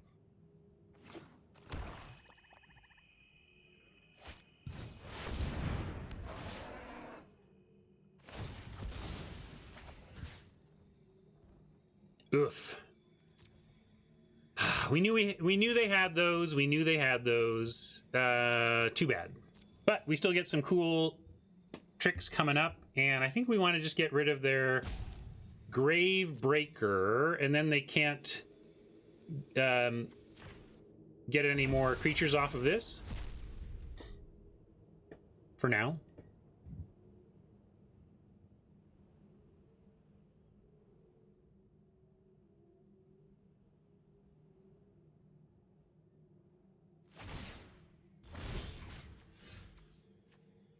Submit 0 this time.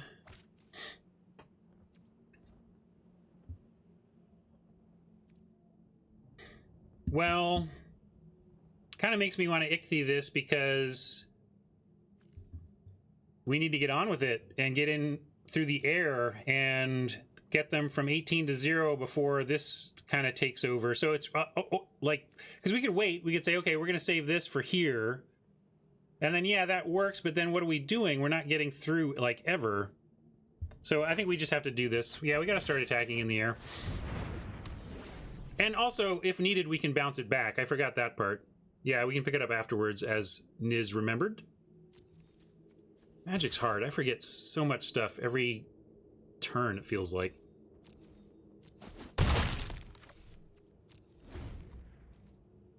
Omen's going to draw us a card off of Hippocamp. If they do something to try and remove that, I will remember to snap this in. And of course, if they have removal, they are not using it on the Hippocamp. They are using it on the Chimera.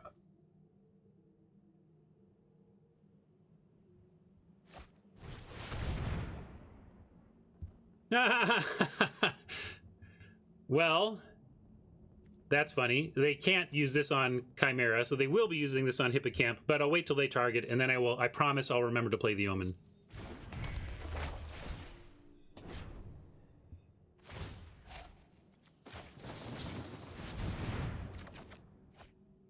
Hey, nice. That makes me feel great. If they don't have any more removal and we get to Chimera, Omen, and revoke Renata, we should be in GG land for us.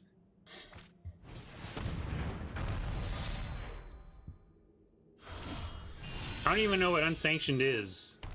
I saw Gavin Verhey tweeting something with that word with those words in it, but I know nothing else because, as many of you know, I basically go off the air and then stop reading about magic. Latest unset.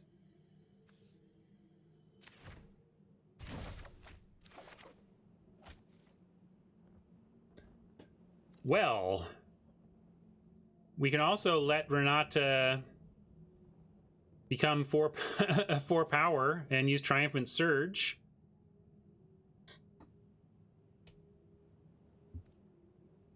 Well, let's start with the flying attack clock. We've got Elspeth's Nightmare that's going to duress us, though, so probably need to use as much as we can right now.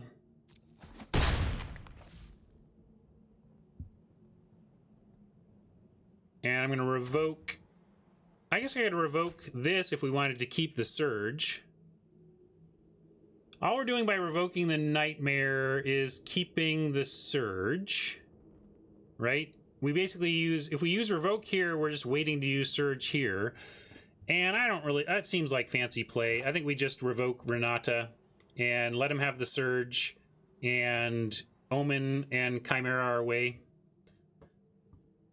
Like, the Nightmare makes us... And also revoke is exile, so Renata's gone. I think that's important.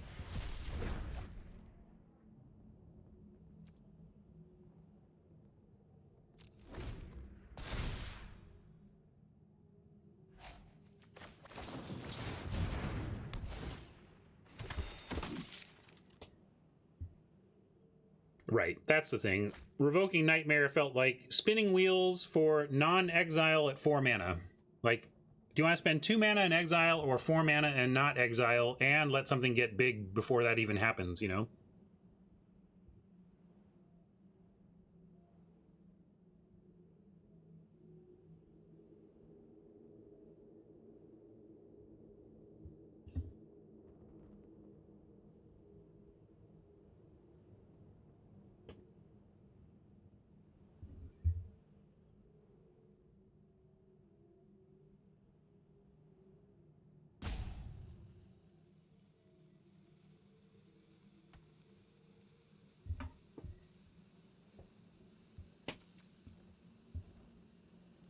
I think maybe until they fix the bots, like, play stuff that doesn't care about the graveyard.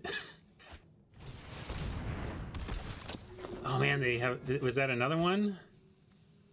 Yeah, they do have 2. They can Acolyte into Acolytes, but we're just going to try and win through the air here as they spin around on the ground. Oh, Briar! I didn't see that. That's amazing. All right, good job, Oppo. We're in for it again. No easy stuff for us. And this is like our best card left. Like, I don't know what we win with now. I guess we have another 3/3 flyer. We gotta go find that.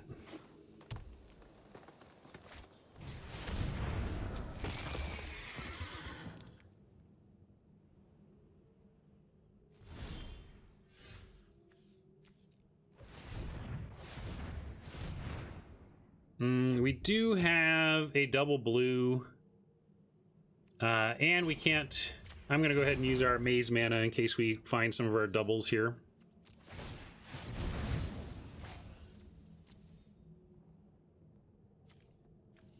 Envoy flies, but doesn't fly fast enough to get there from here. We have 24, so it doesn't need to fly that much, but it needs to fly higher than 1. So we got to put that on the bottom too, yeah. And that's the risk. We just end up with more land.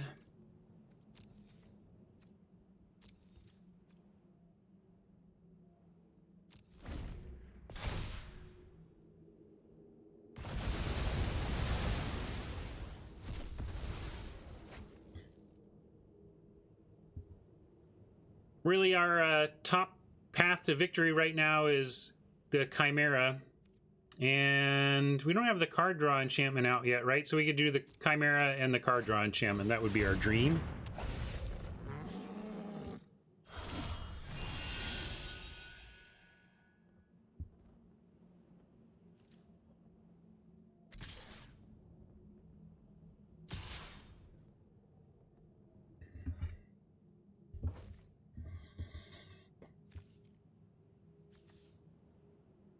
If we trade for this, they just make a 5/5, but we could trade for this. If they have an Omen, they might just be trying to restart a chain of Acolytes. But I also don't see how we don't try and win. Is this a May? Target player. So we have to self-mill in that case. Okay, we have enough library health to self-mill. I'll do this.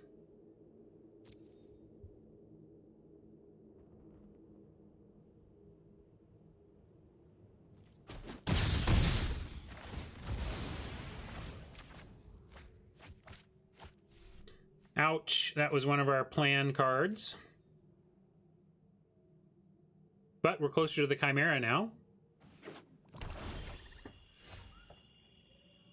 And I'll hold lands and play the Kraken.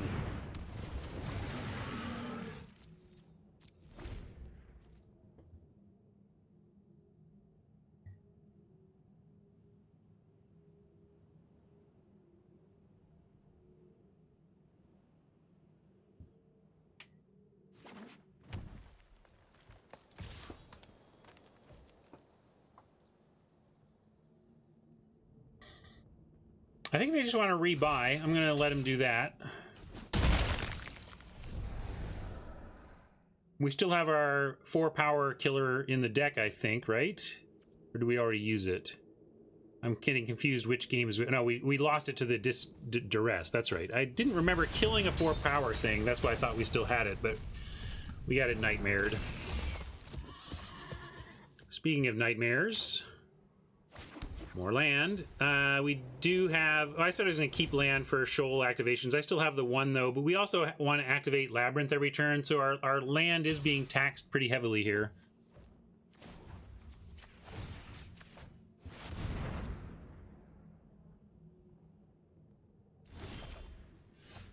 Okay, Flyer. Flyer was basically plan A. And we can play our land to still maze here. I'm going to do that.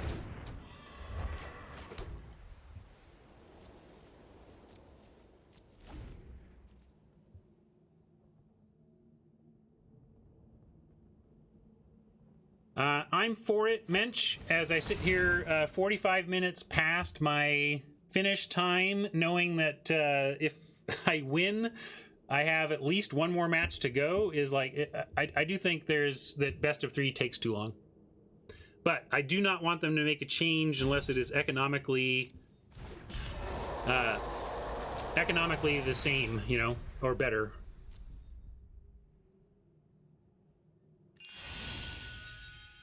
But I'm a slow player that's chatting a lot, talking a lot, so my games especially go long.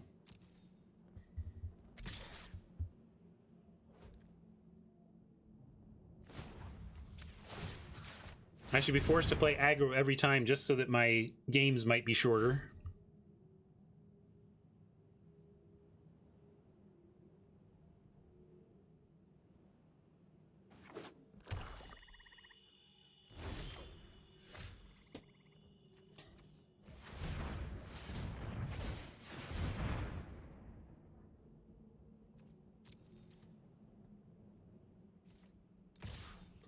Six-turn clock. Can you get there, Pegasus?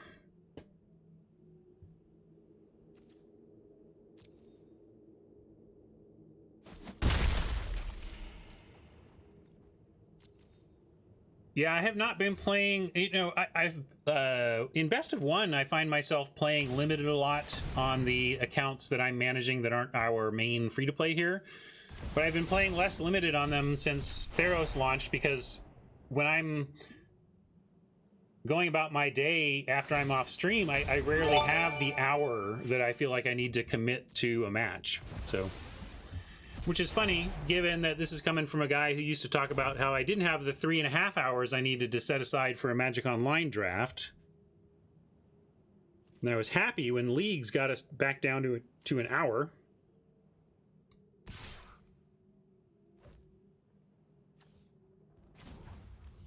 Now, an hour feels like too much.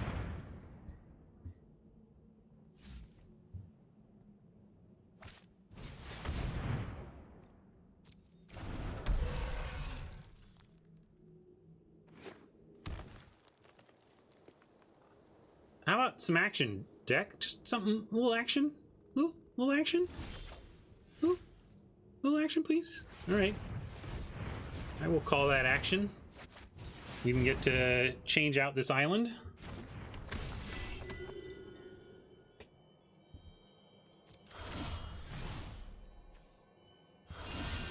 Omen is also action, life gain.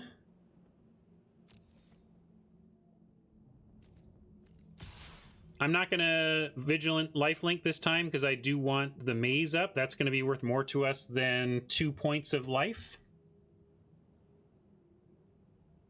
Although it would allow us to play the Omen. Too late now, though. I mean, I could add lifelink on, but I don't think it's worth it. I'll just, well, I could. Let's see. Do we want... Because we get life from this, too. Yeah, I take it back. I should have vigilanted it. But we can chump the charger with an omen token if we need to. So I think it actually is worth more life and lets us get this down. So I'm changing my mind.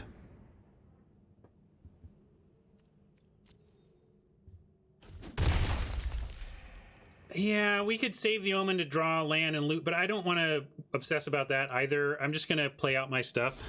And their board is getting wide enough that even though we're 25, I'm a little nervous. So maybe I'm not being patient enough, but I'm going to stick with my plan.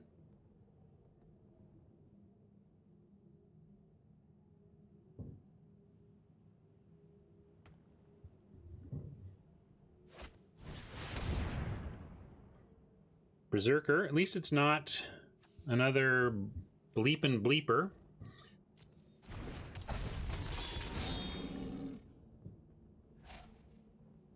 That's what we're looking at down there.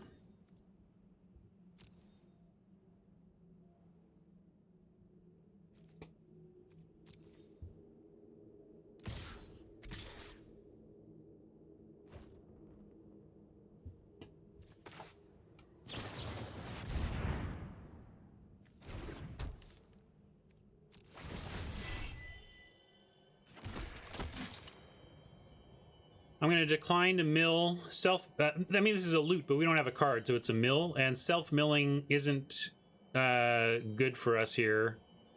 I'm not sure either. Maybe I should have thought that through, but I think maybe we don't even need to. You're right. We could just take the 10. 10's a lot, though. I think we give up one of our soldiers to avoid 5 damage.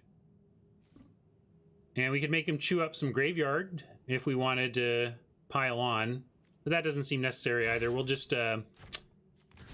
we'll save some damage. We'll save 5. Or we can save 10. We could save 10.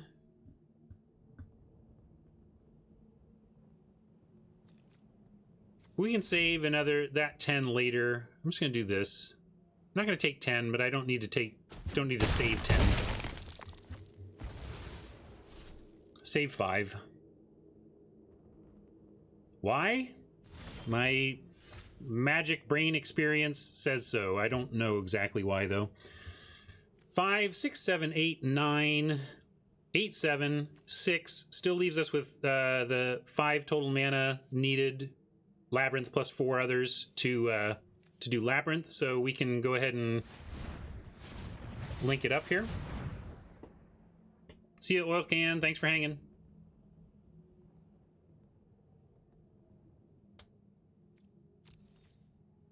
Yeah, Gary would be quite the play right now. We even know exactly how much. Here's our Gary counter. It would be for 11. Timrat's toughness plus 2.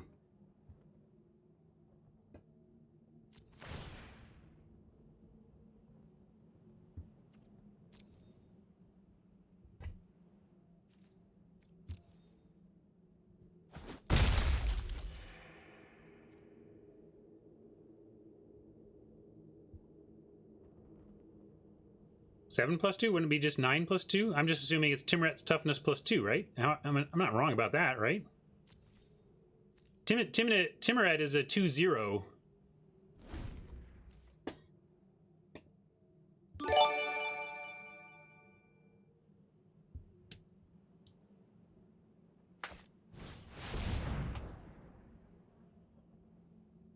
Oh, exactly what we didn't want. Exactly what we didn't want. Second Bleepus. Gosh, we are getting wrecked. -11 is going to get it done. I think. We'll see what they target.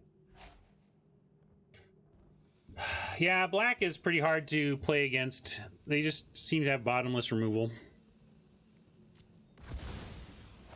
See a flyer. We still have that one other flyer left in the deck, though. 9 cards left, and we have a 3/3 flyer still there, waiting for us. So we're going to dig for that. And let's see, it's actually in the top the top 6 here, and we're going to scry 2 of them and then draw 1. So we're actually 50-50 to hit our Chimera next turn.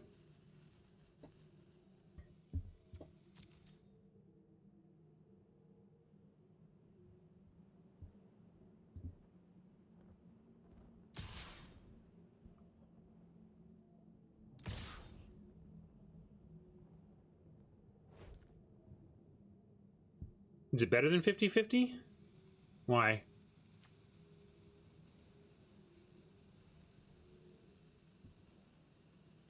Because you think we're going to omen here? I don't know if we have the mana.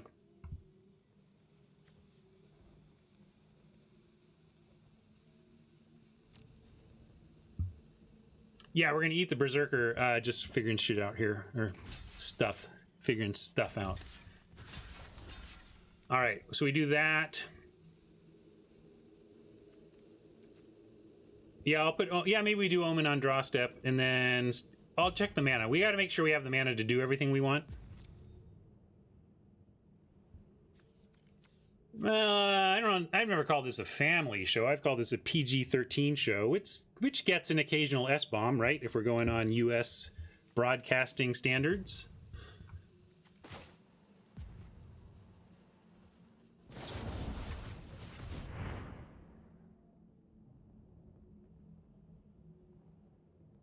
All right.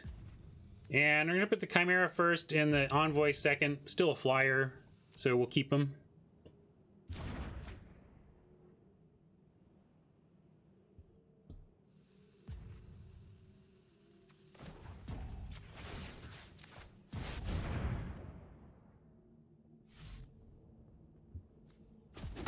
Yeah, we don't need to stop. You're right. We know what we're getting, and we're happy.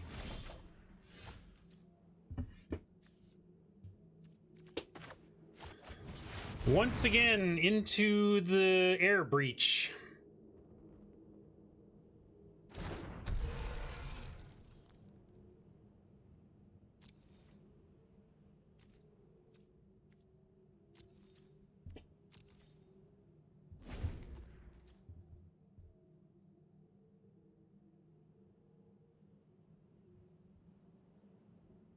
One, 2, 3, 4, 5, 6, 7, 8, 9, 10, 11, 12, 13, just counting our lands that way. So 3 of these are lands. We only have 1 other action spell in there anyway.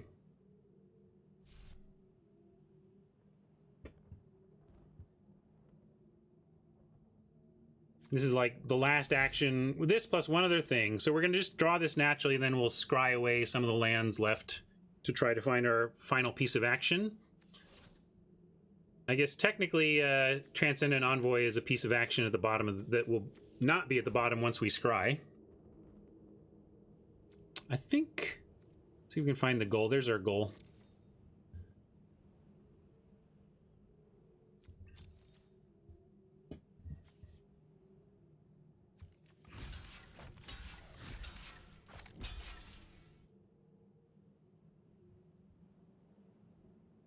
I think I like that. Well, how much do we... I guess if they have removal, we'd probably be pretty happy if they used any of it to win combat on the ground as opposed to taking out a Chimera. Feels like Oppo is throwing away stuff here, but I don't quite understand. Because we could do this too, even. Maybe they're afraid they're going to lose to this and are just desperate now. Hot takes from Prehensile. Block. I'm going to do this.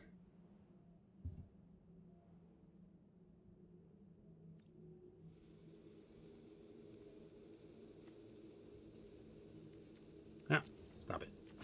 Maze.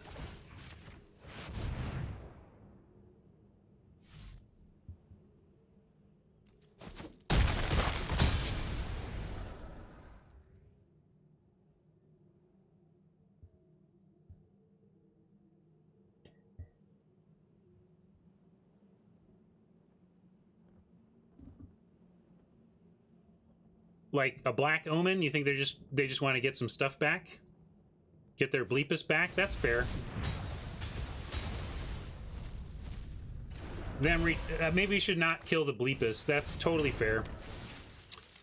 Although that's going to be the problem, huh? Man, just when we think... So, they have the goods to get this back. Yikes.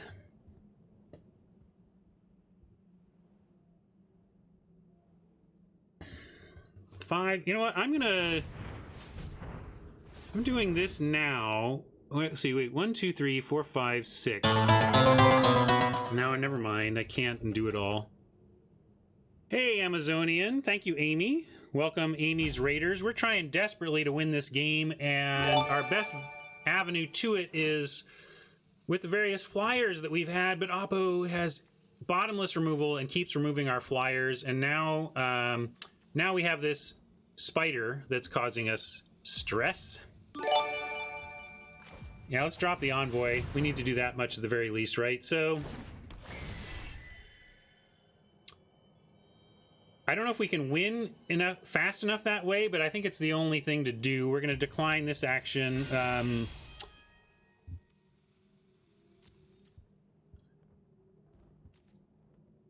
Yeah, it's just a pretty slow clock. They might be able to beat us, but we're going to try. Oh, the other problem is, here's the thing. Maybe we have to wait, because if this dies, they get to bring it back and kill. Yeah, we don't have 8 turns to win is the problem. Oh, it doesn't do nothing. It gets an envoy through every turn. It's just the trouble is we don't have enough time, and it starts to allow the charger to hurt us on the crackback. We can't... 7... They have 7. We have 7. So I guess we're now... Yeah, we're now playing for that, huh? I guess we're playing for decking now, folks.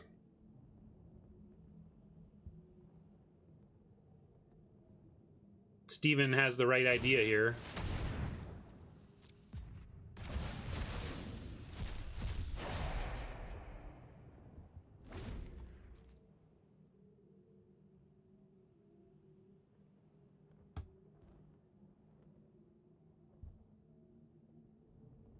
Could be. Horn Beetle. Hyper annoying over the course of the next 7 turns. Yikes.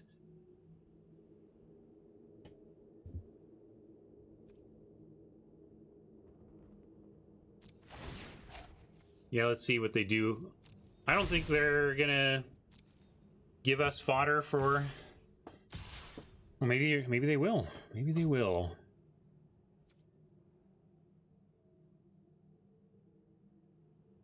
Certainly are gonna remove this dude.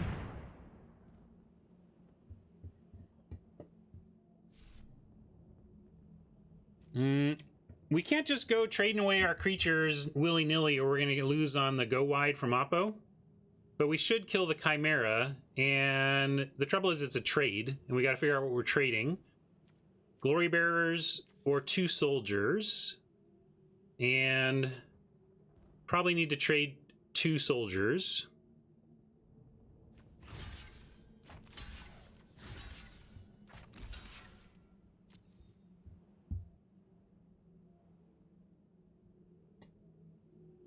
And if they happen to then go for an escape here, that would be great for us, because then we can start attacking in the air.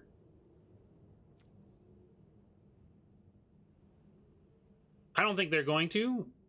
Tongue Punchers played a solid game here. They've played very tight and haven't made any obvious mistakes that I've seen. Huh? Well, okay, they're giving us a chance.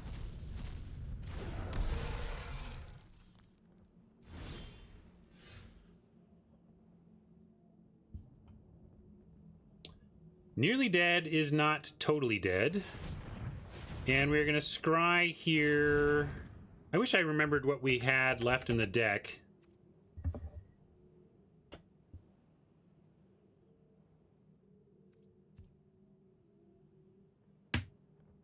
It might make the clock too hard. Or do you think we're mostly dead? Your friend here is only mostly dead.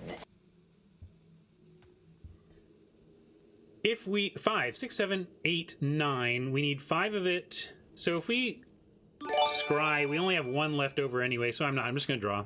But that's what I expected to get, land. Why not scry? Because I want to use the labyrinth, and if we then scry, we use up 3 on the scry, 5 on the labyrinth, and have exactly 1 mana left over to spend on whatever we draw anyway, so it didn't really matter.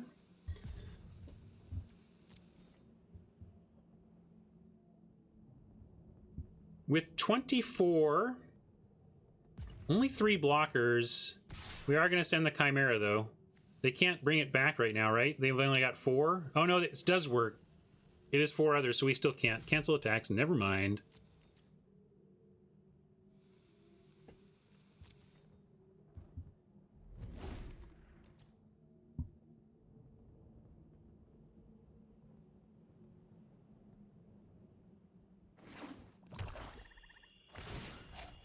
I don't know how we're winning this one, gang. We've only got... the only thing left in our deck is a Transcendent Envoy and some card I've forgotten. And we had to win with that, and I just don't think we can do it. But we're going to see at least what card we've forgotten. Maybe it's going to be the miracle we needed.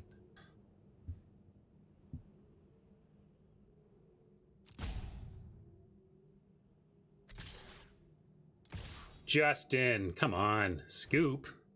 Certainly not going to scoop before you scry and take a look.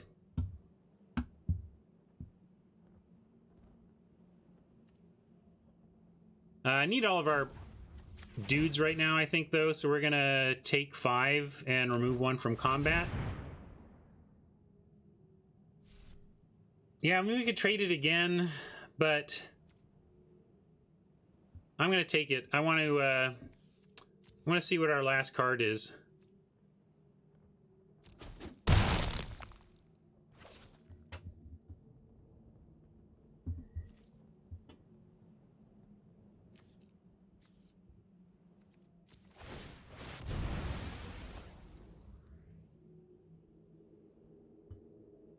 We're ahead on deck damage. It's just that, oh, it's a blocker at least, but that's certainly not the answer. That's not the answer to our prayers by any stretch. But it's our last spell, so we'll put it on top. Well, we have Envoy in there as well, I suppose.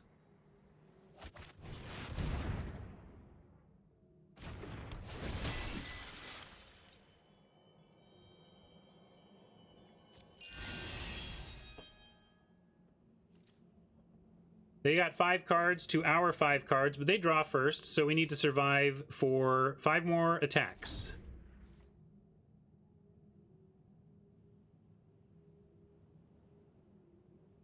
Five more attacks with nothing coming except an Envoy on turn 4 or whatever. That's going to be tough.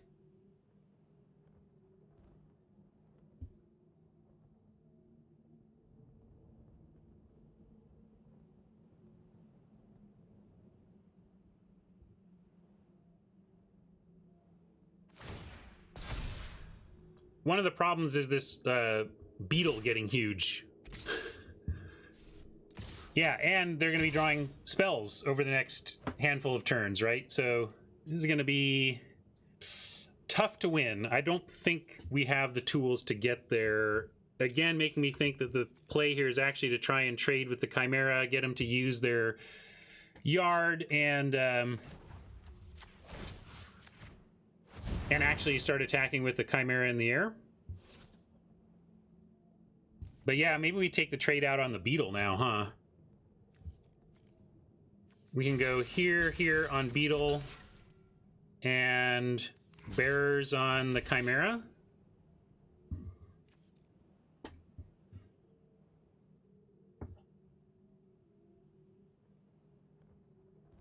You like that?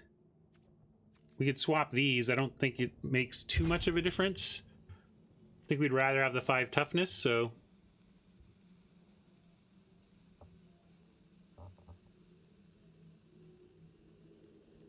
You don't want to kill this yet?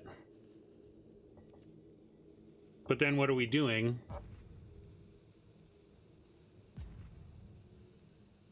I don't understand the... Like, what's... It's not like I have a good reason for doing this. Just wondering what your reason for not doing it is. Silo, you like waiting?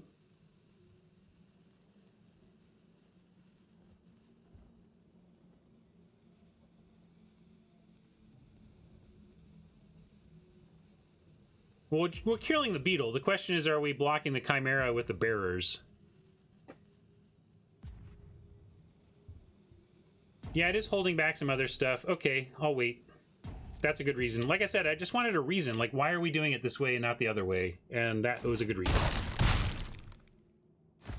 Yeah, we kind of want them to recast it, but I don't think they're going to fall for that. They haven't shown it yet, and this is what it's been for us. Just one piece of removal after another.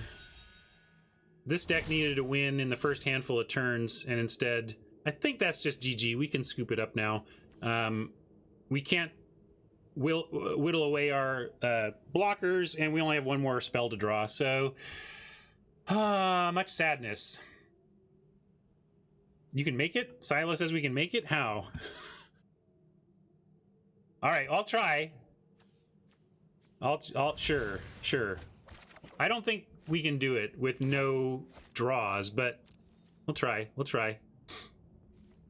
Silo's like, you're giving up too early. I hope Silo's right and that I prove my own points that you shouldn't scoop. But I don't think we can win this. They got too much big stuff. Maybe, though. Maybe we kill this, keep this down. Maybe Silo's right and I was getting too hasty. Certainly, nothing matters now but milling. The only way we can win is to survive until they are out of cards.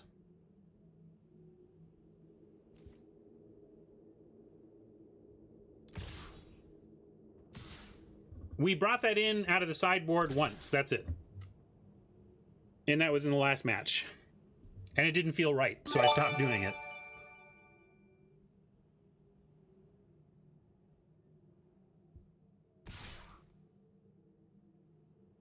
Correctly, we did not side it in.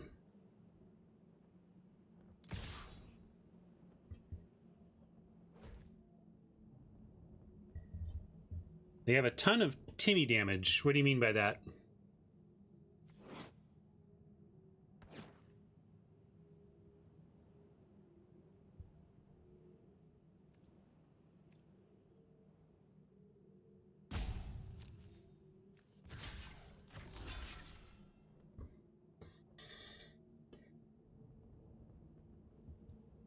Looks like they probably just want to rebuy bleepers.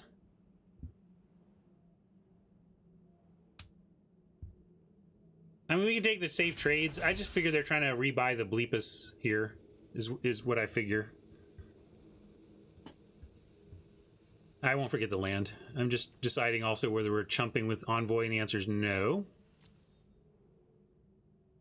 Well, that doesn't kill Timoret. We're taking their bait because we need something to die at least.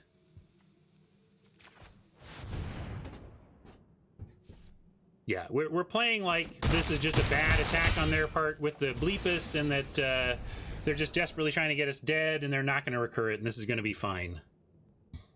Right? It's going to be fine. They have nothing. Oh yeah, I could have blocked the spider. That's a fair point. Doesn't... It's like... Yeah, I should have done that. Okay. We just certainly didn't want to see the rebuy of the bleeper.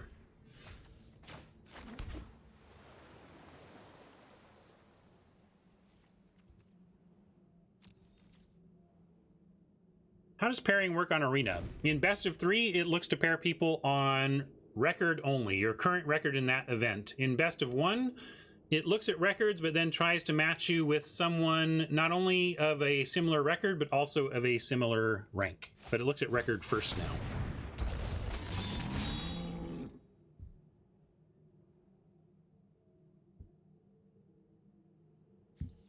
They are at 2 cards, so we have to take this attack. We have 3 more attacks to fade.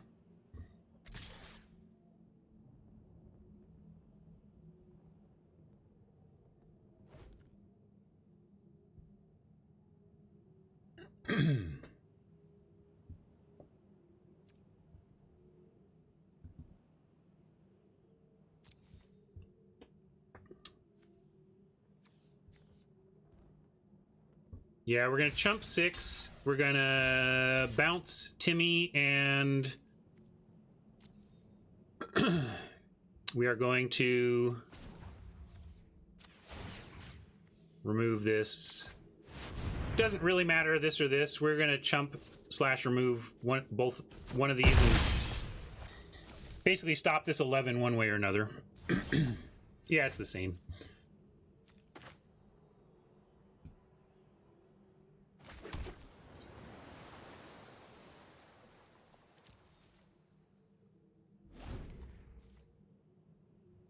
Well, Silo, you got an extra few minutes of watching us lose. We're never dead until Oppo decides to actually do what this one is, which is sending in all this. All right, well, they got us, but I have more play for you. We're going to play another match. I'll make sure. Let's see, they've got this remove.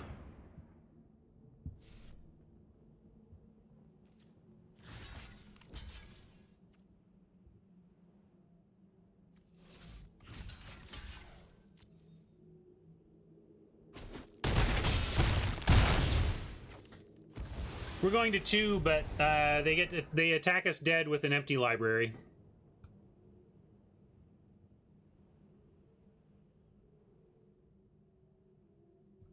No, it's all right. I think you had it correct. If they didn't have anything good, like they happen to have a rage scarred berserker, and frankly, if their last spell in the deck was of worse quality than this, we might have been able to pull that off. Yeah.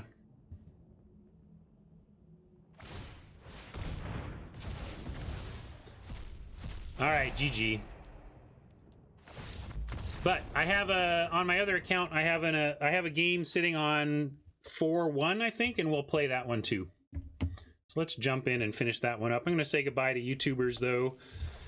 Well, this is our first event that we have not gotten our gems back since our first one. We went 2-2 on our first Theros draft way back last Monday. Not this Monday, but the previous Monday, and we've gotten 3 or more wins ever since. So not too bad. We even got some of our gems back, and we've had a pretty good run so far.